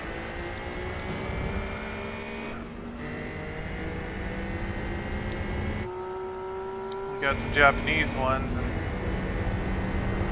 the Opel Speedsters, and some British ones, and also the Opel Speedster is German, but it's based on the Lotus Elise platform. And it was also sold as the Vauxhall VX220. And the reason the Elise / VX220 existed is because GM bankrolled the development Lotus for the development of the Series 2 Elise, and in exchange, GM got to make their own variant of the Elise platform.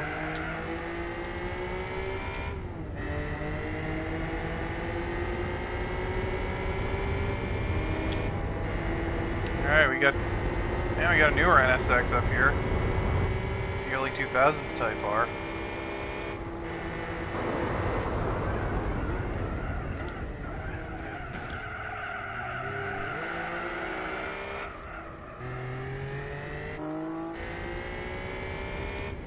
Out corner it.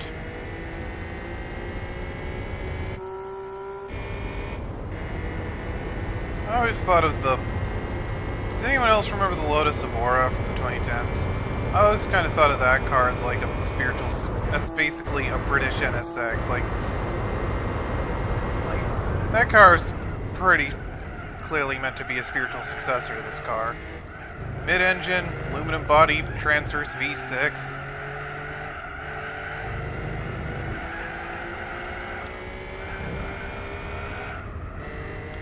The early versions of the Evora had about the same amount of power as the NSX did, and then they supercharged it. The Evora even had a Japanese-built V6, although it wasn't Honda, it was Toyota. Same engine you'd find in like the Camry of the day, and other Toyota vehicles.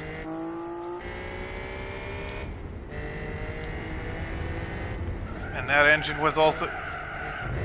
So yes, you could say your 2009 Sienna has the same engine as a Lotus.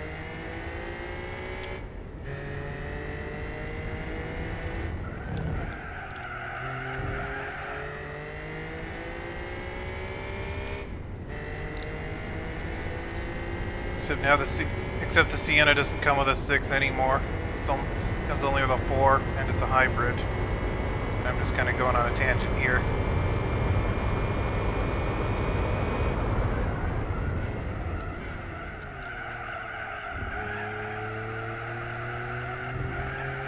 And the Previa also came only with a 4, but the Previa was weird.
Okay, half of this is just an NSX, one meg.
Roller coaster of a section.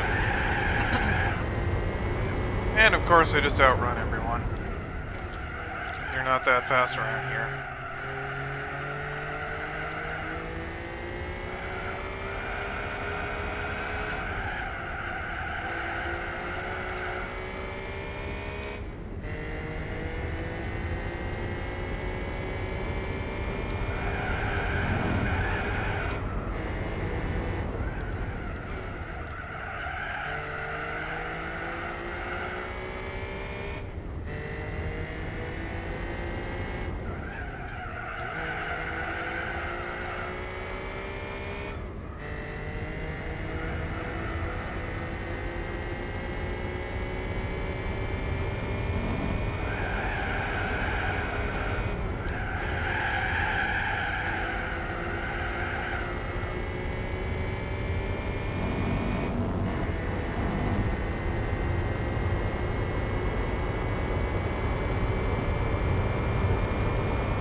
Would have liked to avoid that, but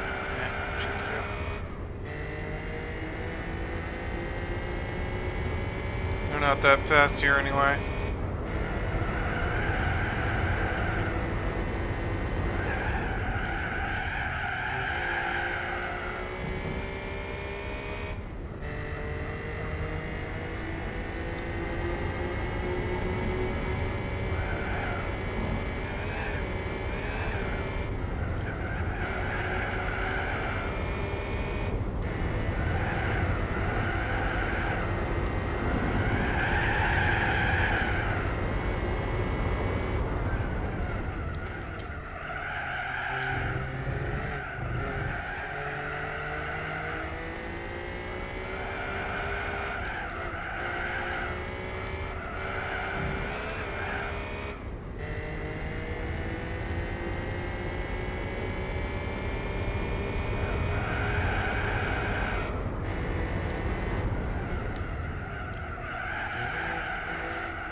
Hold on, I just got a text. I'm gonna see what this is.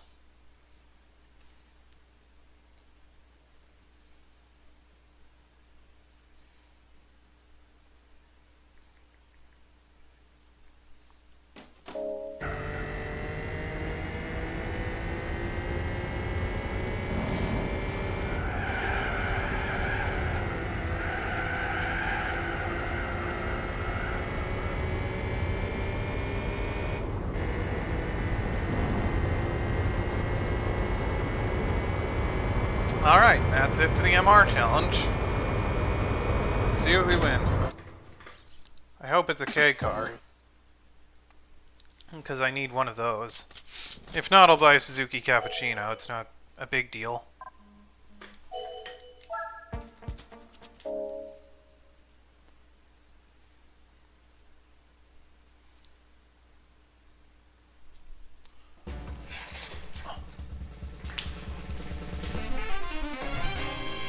Oh, hello! That is... well, there's... Here's the prototype taken care of.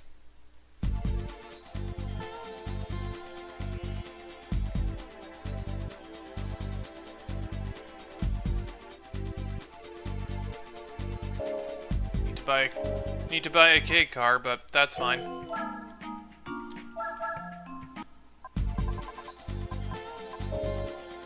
I'll need to buy something for Spider and Roadster, but I got plenty of money even if I try to limit myself. So yeah, this is something that's definitely useful. Or I could, I mean, it's kind of fitting because that's the MR challenge, but I could also sell it for like $1 million, but I don't need to do that. And it's the...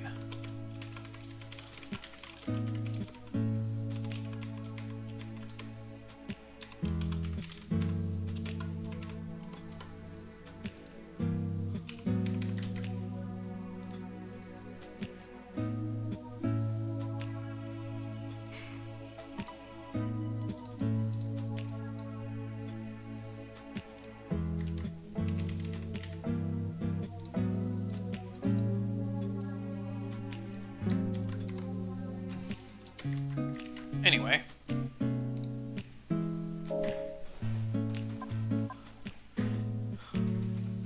None of these are clearly convertibles, so...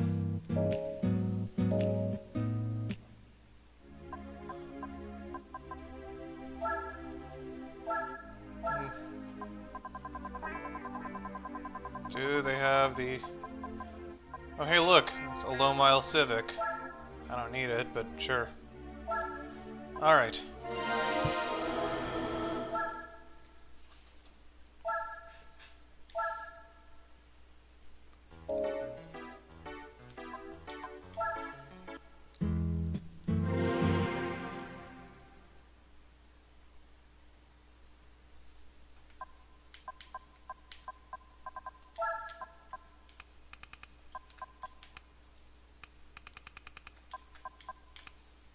And for Spider and Roadster, if I don't win something appropriate from here, I'll buy like a Jeep Miata or something like that.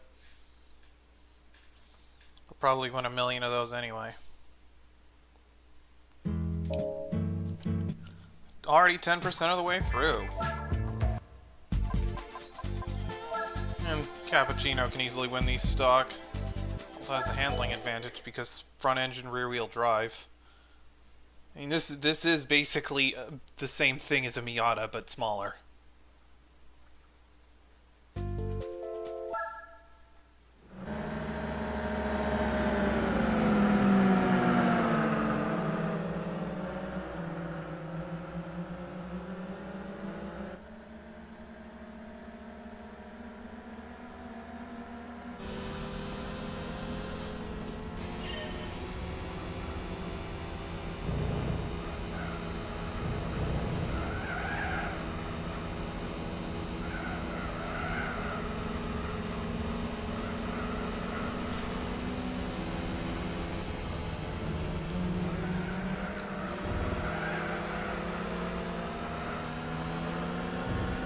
So hello Mazda AZ1 and Honda Beat. Hey, we got the whole ABC trio here. And the Mitsubishi Minica, which is the first production car to have have 5 valves per cylinder, because that was like a craze for a while in the 90s and 2000s. Like, Yamaha also got in on that. Toyota. Ferrari and the Volkswagen Group were like the two biggest users of 5 valve heads, probably.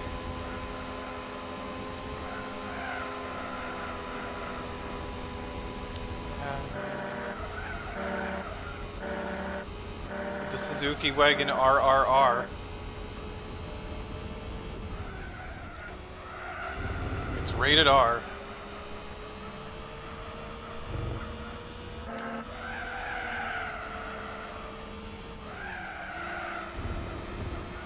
Meanwhile, I've got a coffee car.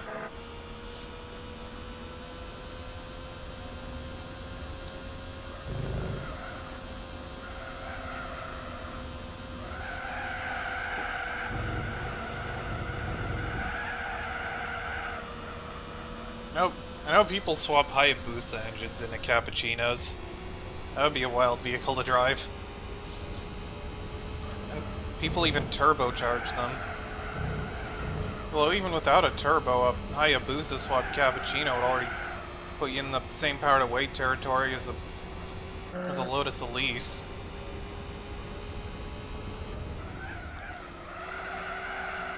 I don't know what the difference in engine weight is, but I can't imagine the Hayabusa engine is that heavy, even compared to like a K car engine.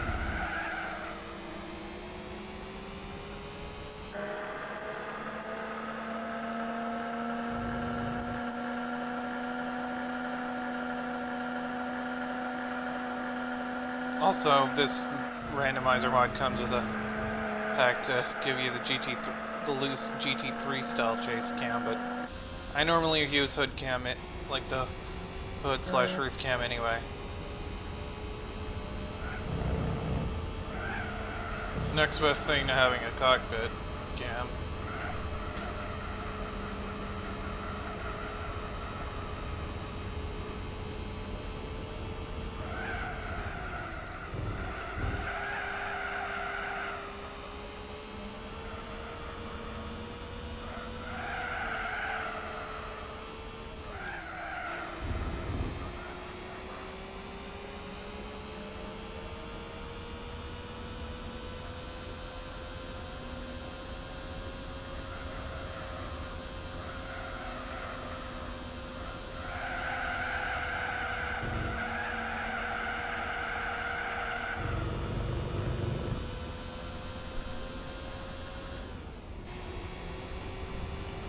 Go.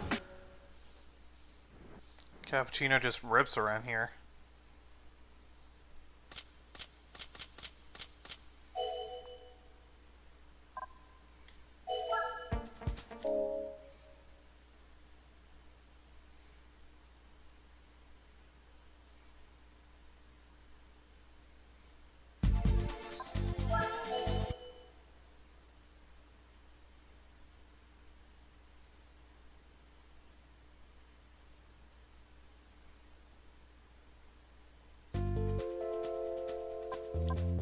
Oh, we got 2 Honda Beats, and also the Daihatsu Copen.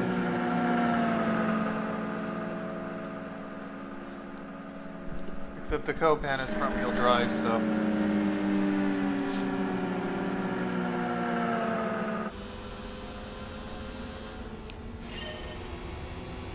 Could have also picked the Copen, since there's a one make for that, but I usually go for the Cappuccino here. Unless I get a free car, obviously, because of the randomizer, but... The Cappuccino is one of the better choices for if you need a K car, because front engine, rear wheel drive.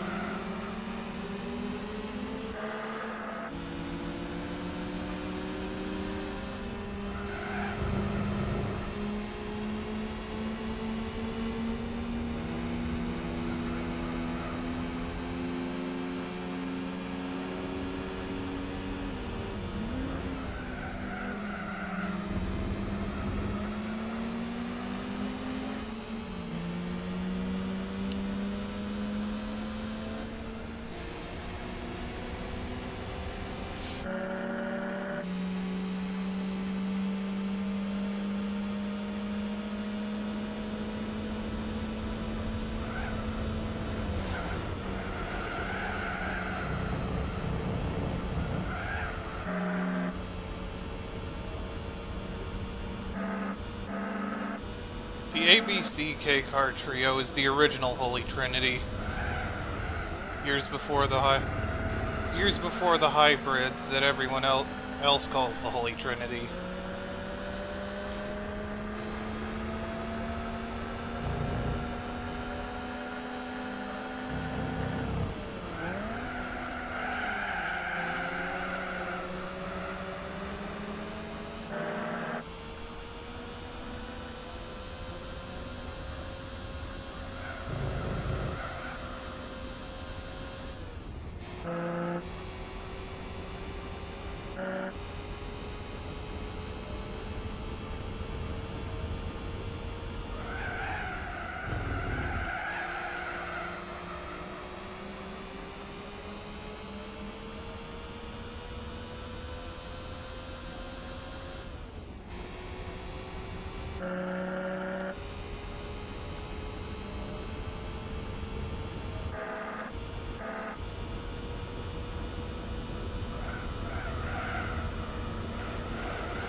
like Dominica's beating the beats.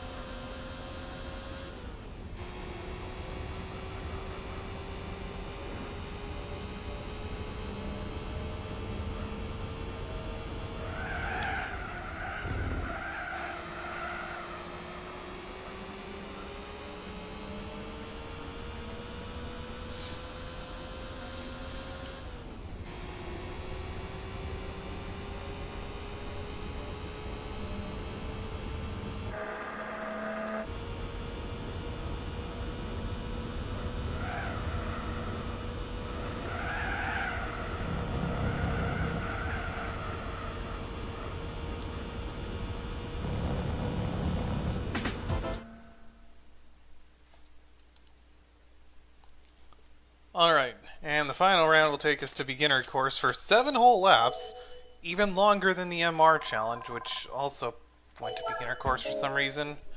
I question some of these track choices.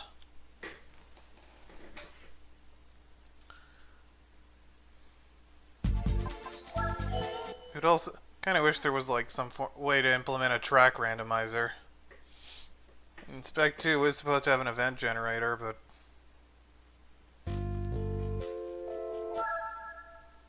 is the frame rate gonna take it up here?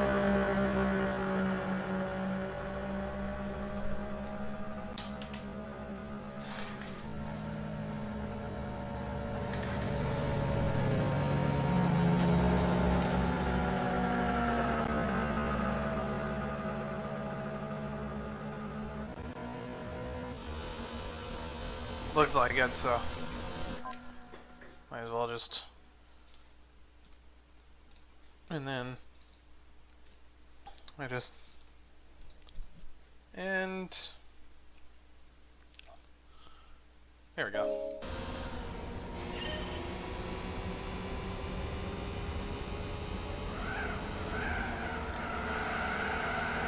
I don't know what causes that.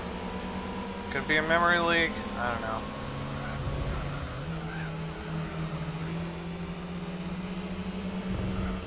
At least it's fixable, easily fixable. Just close it and reload and make a save state, obviously. Oh, and here's the Alto Lap in Turbo, which has like a way screwed up transmission.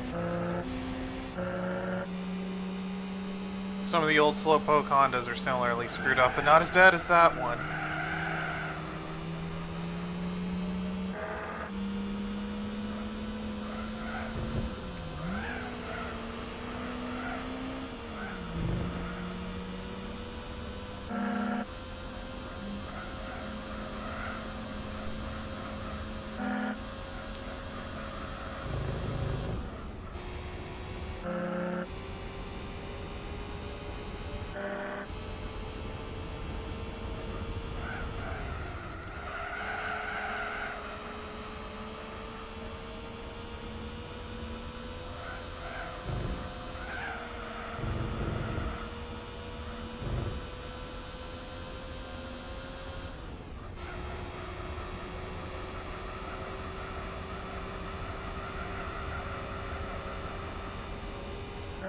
Oh yeah, I didn't change the oil. I usually don't bother changing the oil on used cars, or washing it, even though changing the oil does give you a decent power boost.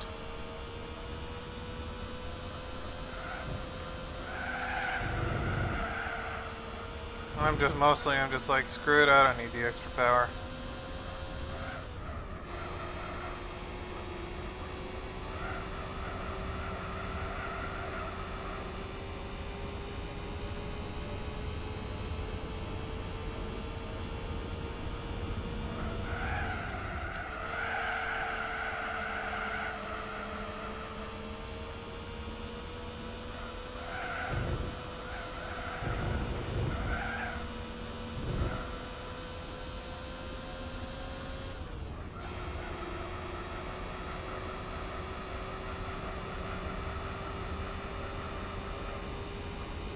Huge lead I got.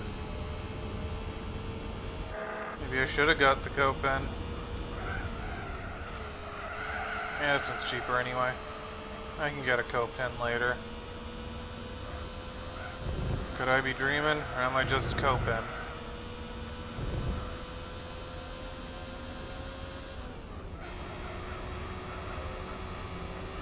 Now, there exists a spreadsheet that someone gave me, I forget who made it originally, that to like record what cars you win from each race in the randomizer, and in it the Copen race is referred to as the Copenhagen race.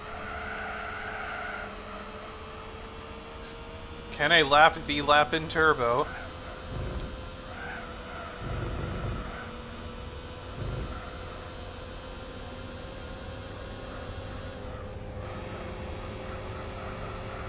Yes, I can. I don't know if I've ever actually done that in this race before, but I actually put someone a lap down here. That's kind of funny.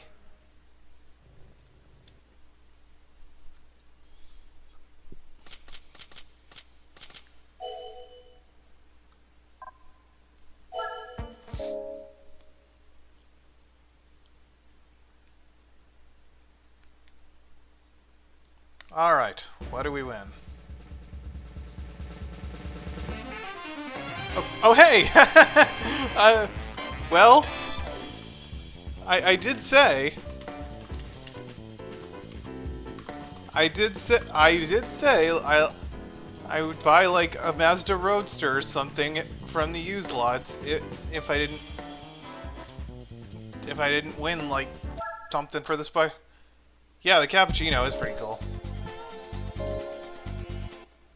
No, yeah, I mean, Suzuki Cappuccino, Mazda Miata, basically the same car. Even regular car reviews joked about it, like they're, like right at the beginning of the Cappuccino episode, he's like, "Nice Miata." Anyway, I need time for the Spider and Roadster series.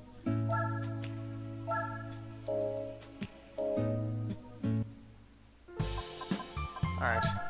I'm gonna buy a turbo, or maybe a supercharger for this. Okay, I don't need that much power. That's probably enough. This is a bit more powerful than I expected.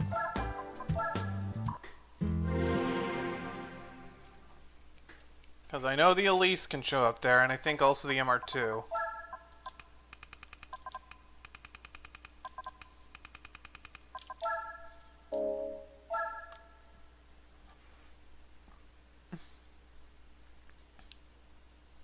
So far, I've done the licenses, the driving missions, and I'm almost done the beginner events, and I bought one car so far, and that's the Cappuccino. I know some people make like a challenge of doing like a World Cup, 0 by World Cup % run of this, but I don't really care about that. Oh. I mean, I've said as much. The Cappuccino is basically just a Miata, but smaller. Oh, yep, there's an MR2. I didn't see whether it was the G Limited or the GTS, but also we got the MGTF there, and another Roadster. Oh, we got the Elise / Speedster tag team.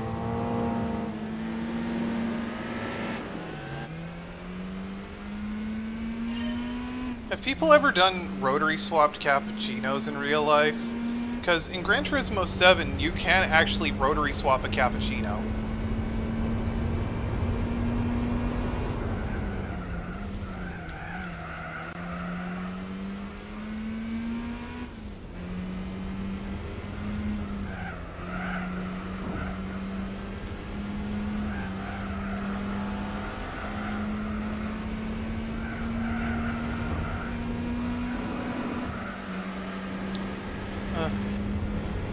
Cappuccino's engine with Lucky Star branded engine oil.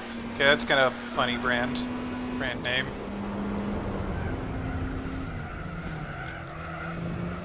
Don't mind me just outbreaking everyone. But I'll have to catch up to the Elise up there. Yes, I mean, there do exist turbo Hayabusa swapped Cappuccinos with over 300 horsepower, which just sounds absolutely crazy. Like, even without the turbo, that's already Lotus Elise powered away territory. In a car that's even smaller than an Elise. Whoops, didn't mean to redline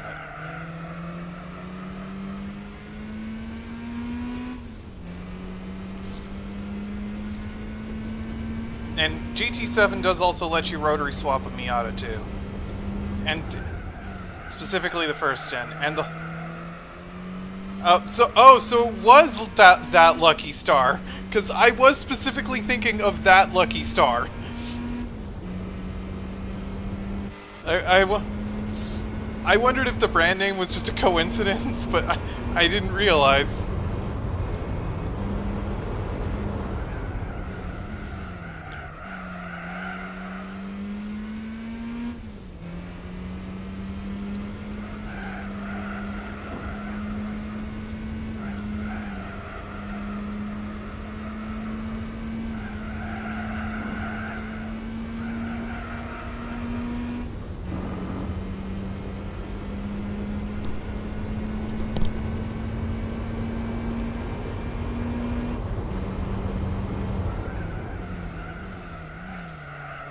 Okay, I'm just gonna take the L on this one. Like, I am not catching up to that Elise. Screw it, I'm gonna put the supercharger in it.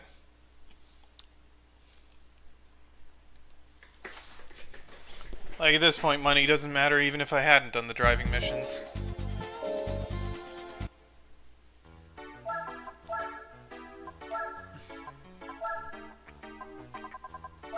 Alright, 226. Hopefully this is enough. Or I could put this in here. And I could also just gotten the turbo, but... You'll never catch me, Krabs! Not when I shift into maximum overdrive! I knew I should have gotten the turbo. Oh, Hayabusa clone. This game has the Suzuki GSX-R4 concept, which has the Hayabusa engine in it.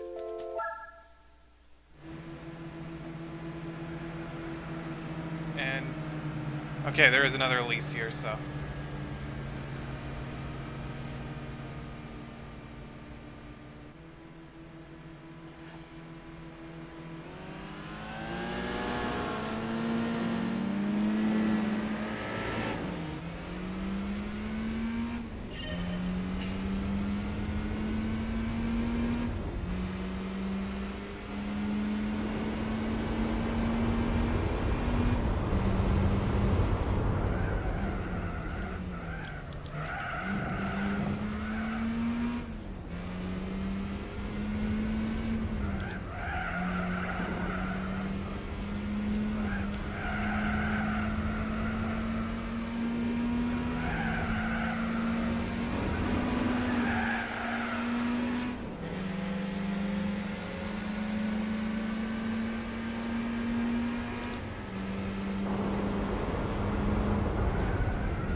Get out of my way!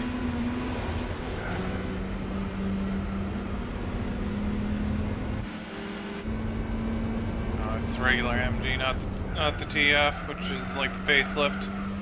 And we got the MR2 up here.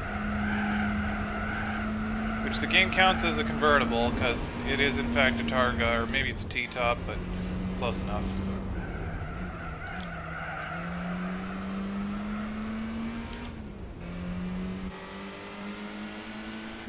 Looks like the MR2 is beating everyone instead of the Lotus this time.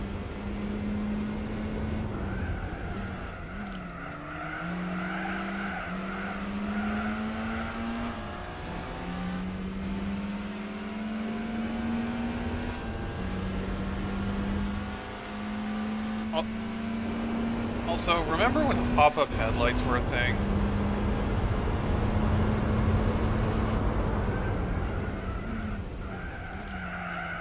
When are pop-up headlights making a comeback? Probably never.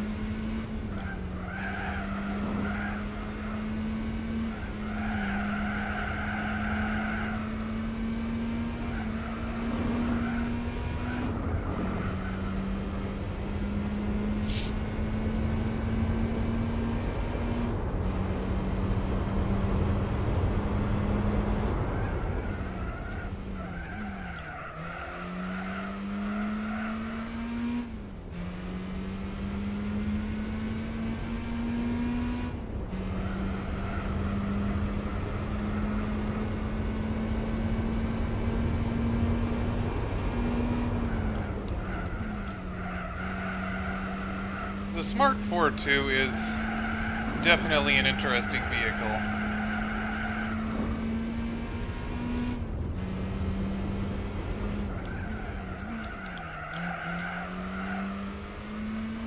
It was an interesting concept that I'm not sure made much sense in the real world. Especially over here.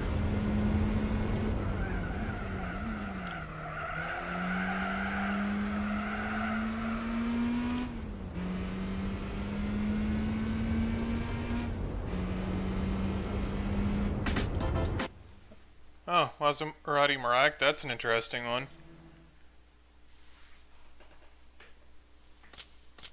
Yeah. Where I used to live, I'd sometimes see them around. They're an interesting vehicle, but I'm not sure how much sense they made in a real world, because for about the same money, you could get a larger vehicle, and, well, most people aren't gonna... At that point, most people would probably just pick the larger vehicle, and where I've lived, small city cars like that just aren't really much of a thing anyway.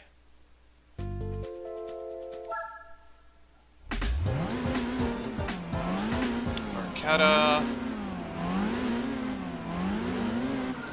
Oh. We got the newer Gen MR2 that isn't as fast. And I guess the MRS, but close enough.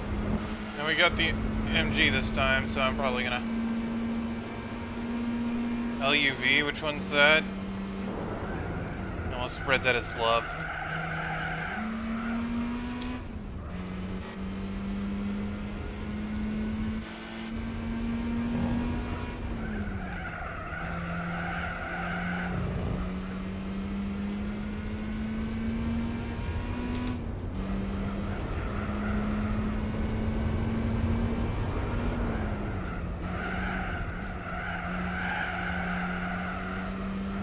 Oh, that's interesting.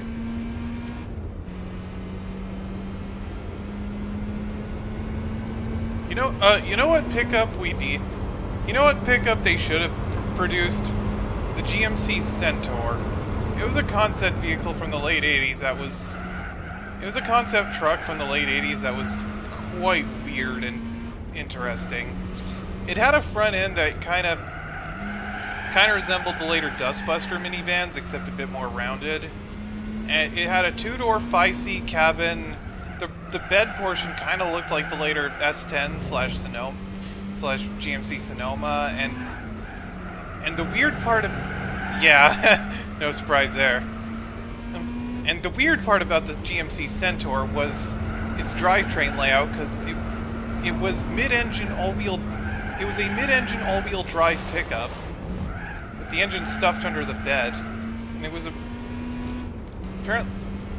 Apparently it was powered by a 3-liter inline 6.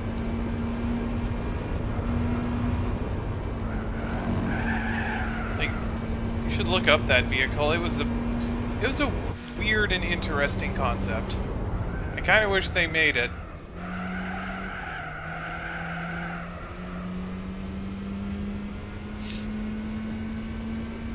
I mean, the coolest part about that concept was mid-engine pickup.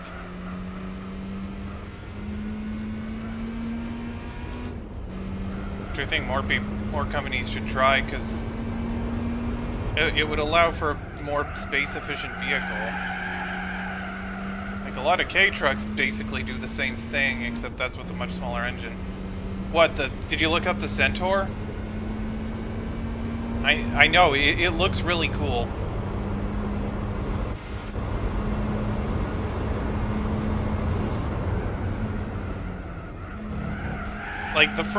Like the back half of it looks almost exactly like the later Chevy S10 slash GMC Sonoma, but the front half kind of looks like a stylistic precursor to the Dustbuster minivans, except the Dustbusters were a bit more wedge shaped than the Centaur, but.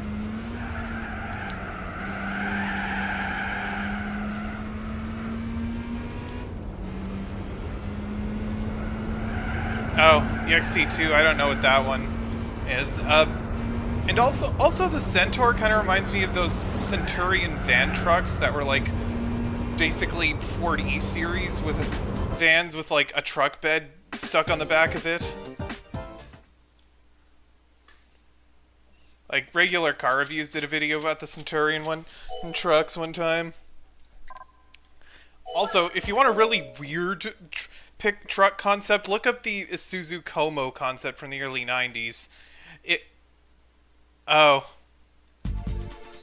The Isuzu Como concept from the early 90s was it was a mid-engine it was a two-door, four-seat mid-engine pickup with a V12 that was intended to be used by the Lotus F1 team, but it didn't turn out. It was it was a weird vehicle, but it was something.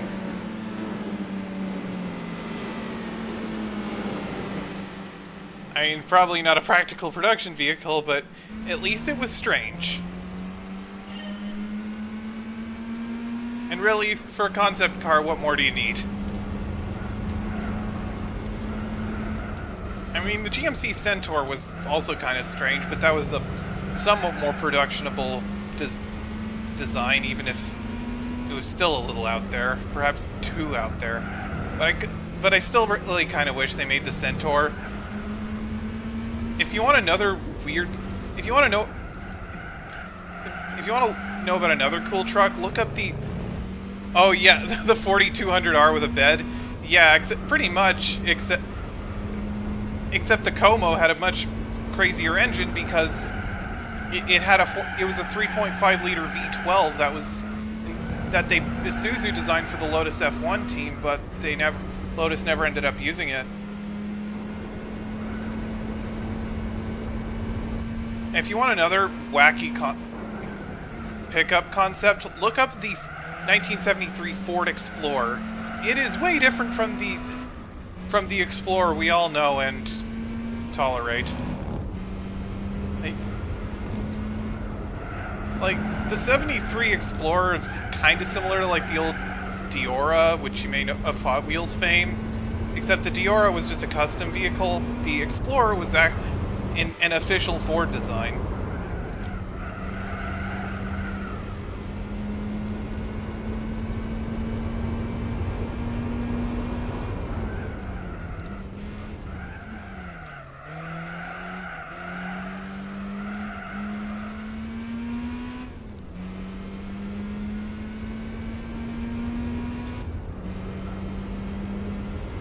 Yeah. Yeah, from like the articles I've seen about the 73 Explorer concept compared to the Diora, except the Diora was just like a custom vehicle for them that was based on a Dodge A100, but Dodge had nothing to do with it. The Explorer was clearly inspired by it, but that was all Ford's own design. Yeah, I know about the 4200R being in GT5. Like, the fact that the 4200R is in GT5 at all is actually a really interesting story because the concept had long been dismantled. Like, I think what happened was like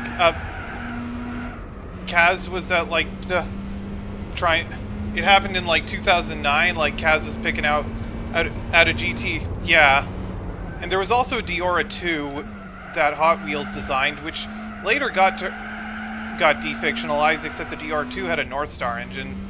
But the fact that the 4200R was included in GT5 at all is kind of cool, because the concept no longer exists at that point. Like Kaz was at, like, I think Pebble Beach in 2009 for picking out a GT award winner, and he met up with one of the people who had worked with the 4200 on the 4200R, something like that. I forget the exact details. And maybe it was some guy working at Nissan at that point, and because Kaz was actually at the Tokyo Motor Show in like 1989 when they first revealed the 4200R, and they worked to like bring the 4200R back to life in the game. Like, I think Raffle Waffle did a video on it recently, or a while back and talked about this. So yeah, look up Raffle Waffle, who's done like Gran Turismo related videos. Mentioned this. I'll see if I can find the video right now. I'll see if I can find which. Yes, it's a video he did like a month ago. It's called "The Cars You Only Know Because of Gran Turismo," and the one of them is the 4200R. Like he tells about this specific story I'm referring to. So, if you want to know like the story of how the 4200R, a car that no longer exists, made it into Gran Turismo, well, there you go. It's a pretty interesting story. Anyway, prize vehicle. Oh, come on! Like, I could have used this earlier. Oh well. At least I still have a use for this. Because there is a one make. Oh well. Besides, I still have a use. I still have a one make I can use the cappuccino in. Anyway, truck time. And I already used this earlier, but, well, I have another use for it. The F-150 Lightning. And the sport truck race, that's going to be my last race of today, because that'll mean I have all the beginner events done. And, of course, all the driving missions. But yeah, did you find Raffle Waffle's video that I mentioned about, like... If you want, I could just link it to you, too. Only 13 points, huh?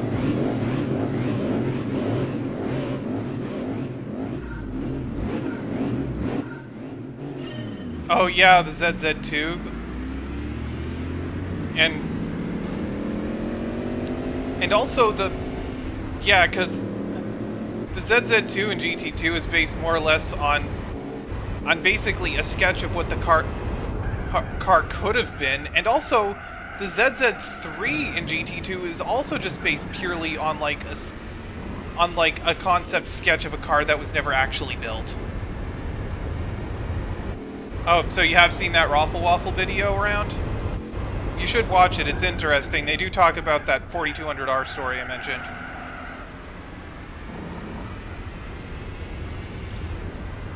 And I think they do mention the Isuzu Como concept there too, because I think that's where I heard about that crazy vehicle. And meanwhile, the ZZ2, as represented in the later Gran Turismos, Gran Turismo 3, I think it was just... Oh, that's interesting.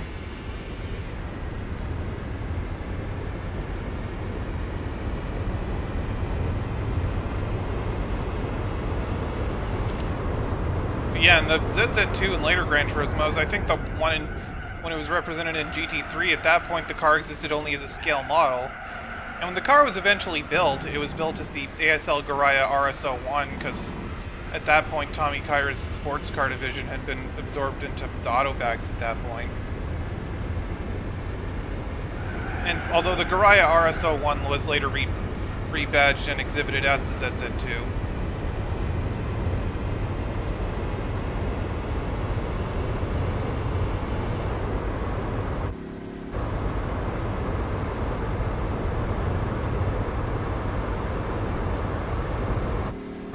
I mean, the fact that Raffle Waffle has a video called "The Cars You Only Know Because of Gran Turismo," it's like...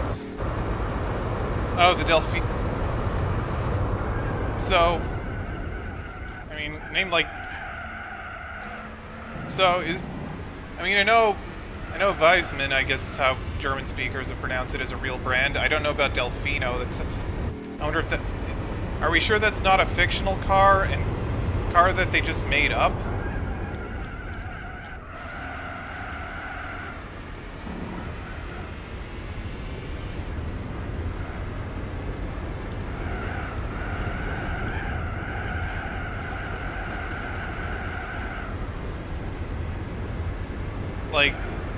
Like Delfino Feroce, that sounds almost like it would be the name of one of those legally distinct Grand Theft Auto cars.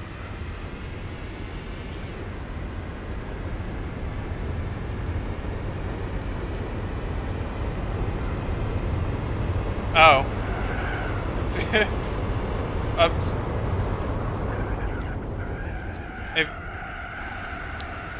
I mean, test mules in general are like mad scientist projects.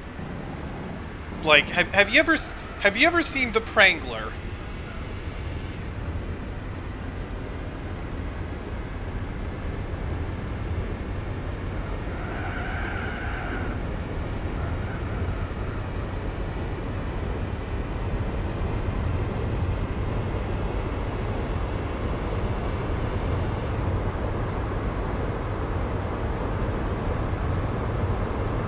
Because the Prangler was a test mule. Yes, the Prangler. the Prang also, and also the Ford Transit with the Jaguar XJ220 engine. That one is cool too, and the XJ220 powered Transit still exists and is still sometimes used as a real van too, which makes it even better.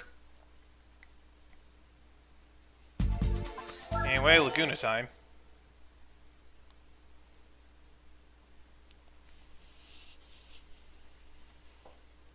And the XJ220 Transit test mule is basically the closest thing to a road version of the Ford Supervan. Also, have you tried the Project A-Spec mod for GT2? Because I've heard they plan to add the XJ220 powered Transit to that. And also the Supervan 3.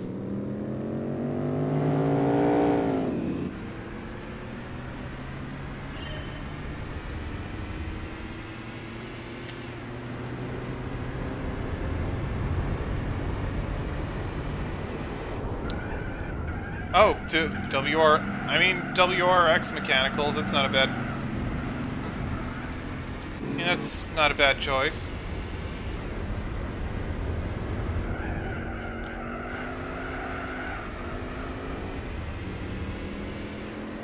Do you remember the ProDrive P2 concept, I think it was called? That car also had Subaru WRX Mechanicals, but that was only ever like a concept. They never produced it.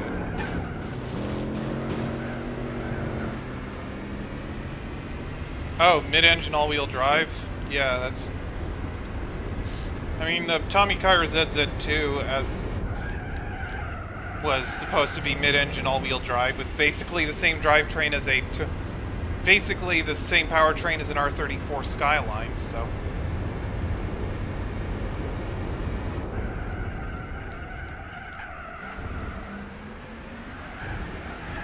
Like, I think the real ZZ2/RS01 concept had weight around 1,200 kilos. It had a 2.7 liter version of the RB26. In the Gran Turismo games, it's only 1,000 kilos. And it is quite a beast. Like, in Gran Turismo 3, it's actually counted as a racing vehicle, and you can take it up against cars like the Toyota GT1.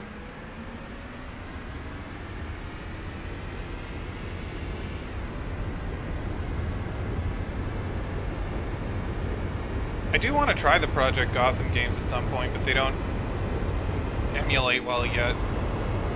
Yeah, I mean, the ProDrive P2 is does have WRX STI mechanicals in it, so no wonder it looks the part.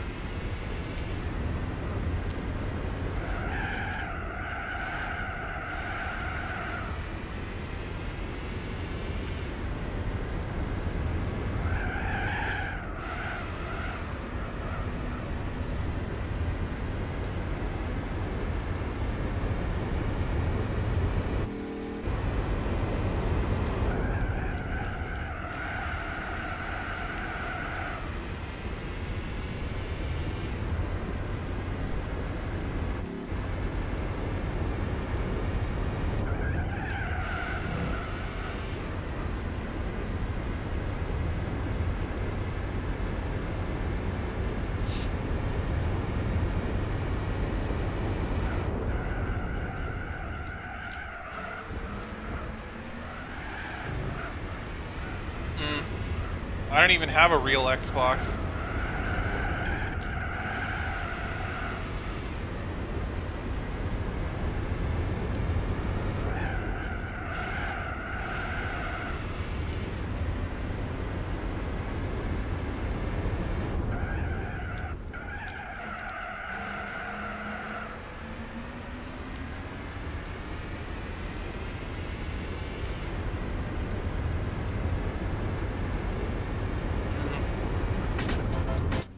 Oh no, Sonic 06. I actually want to stream Sonic 06 at some point, but when I do...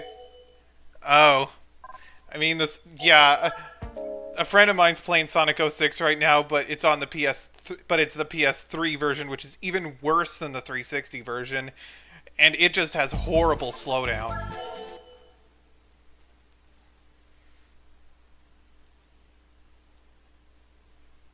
And the PS3 hardware was...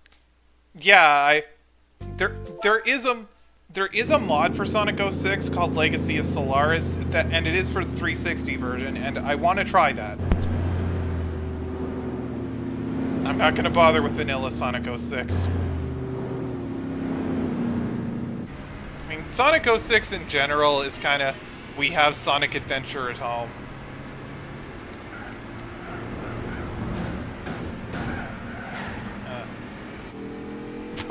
Did I just clothesline the Tacoma?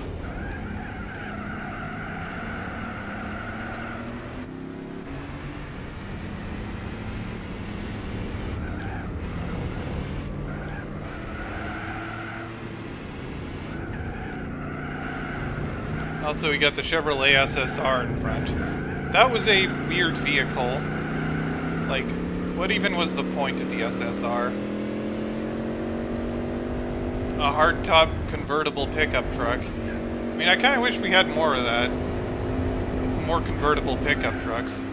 Remember the Dodge Dakota convertible? That was a thing. Yeah. I'd rather not mess with vanilla 06. And also the Legacy Solaris mod adds a lot of extra content, so...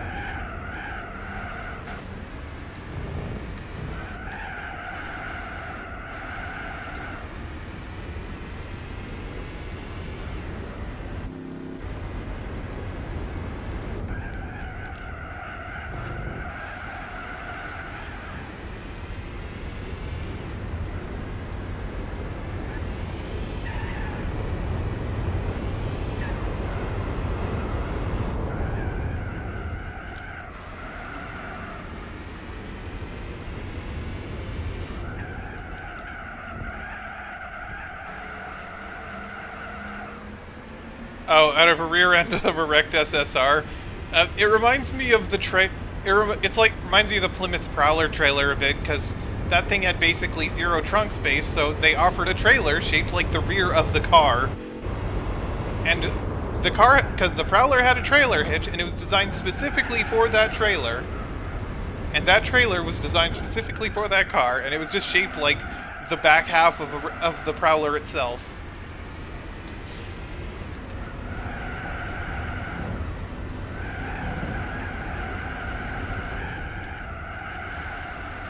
At least the later SSRs were kind of decent because they got the LS2 engine and the option of a manual rather than the 5.3 and the 4-speed it was stuck with originally.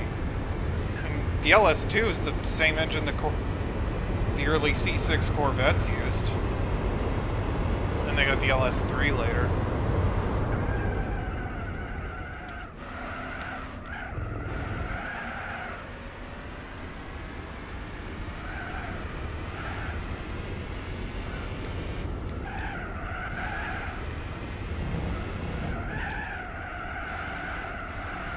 Yeah, I mean, the Prowler was definitely an interesting and wacky vehicle. Like, that was clearly the kind of vehicle they built simply because they could. I mean, even if it didn't have a V8, the later ones had 250 horsepower, which was pretty respectable. Especially for, like, an early 2000s V6 engine. Like, that's pretty good.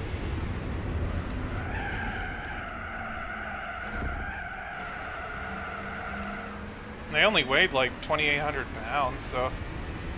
Like, at that point, the only thing the Prowler was missing was a better transmission, like, because it was stuck with a 4-speed automatic. If the Prowler offered a 5-speed manual, it would have been even better.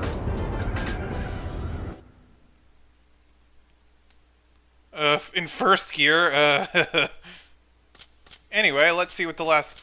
That's my last race of the day, so let's see what we win. Is it going to be good or is it going to be cursed?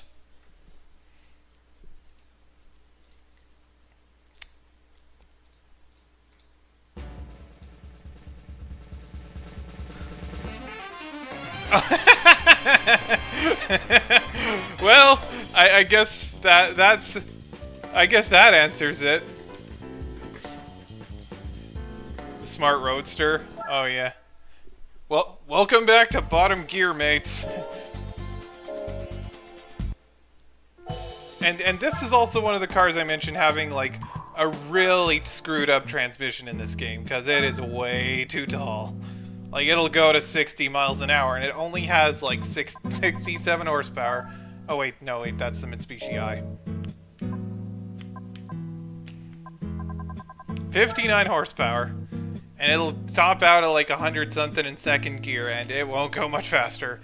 And it's a 4-speed. It just I mean, a 4-speed would be fine if it wasn't like that. Like, it doesn't have much power. But at least I got some otherwise usable vehicles today. Like, would have been nice to have this for the K-Car series, but I can use it for the 1 meg. And oh, and this today on Bottom Gear, I drive a cardboard box with a luxury transmission. Hey, at least I also won the Toyota GT1. This I have a use for. At this point, the only vehicle I'll need for the professional events is something not from 1970 or older. Kind of wish the classic cars had a slightly later year cut off, but still. I had to buy the cappuccino, but that's okay. I don't know. Still don't know if I'll end up winning one, but anyway. With that, that's gonna be it for this stream. So, for those of you watching on Twitch, I'm a raid now. So, close that down and see who we can raid on Twitch. Okay.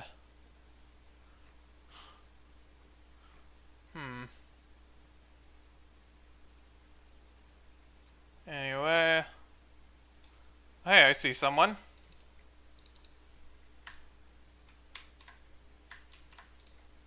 Anyway, GT1 Road Car, yeah. The GT1 Road Car is in Gran Turismo 3, though, if you want to play that one. I mean, GT2 and 3 are kind of the two I revisit the most. GT3, although I've come back to GT4 more often with the randomizer now, but anyway, that's gonna be it for this stream. I've been going for like 5.5 hours now, and I've done quite a bit, so... and I found someone to raid on Twitch if you want to go there, if you are on there. I don't know. Anyway, that's going to do it for this stream. Thanks for tuning in, and I'll talk to you folks later. Bye! My god, I can only imagine, yeah. Anyway, talk to you later.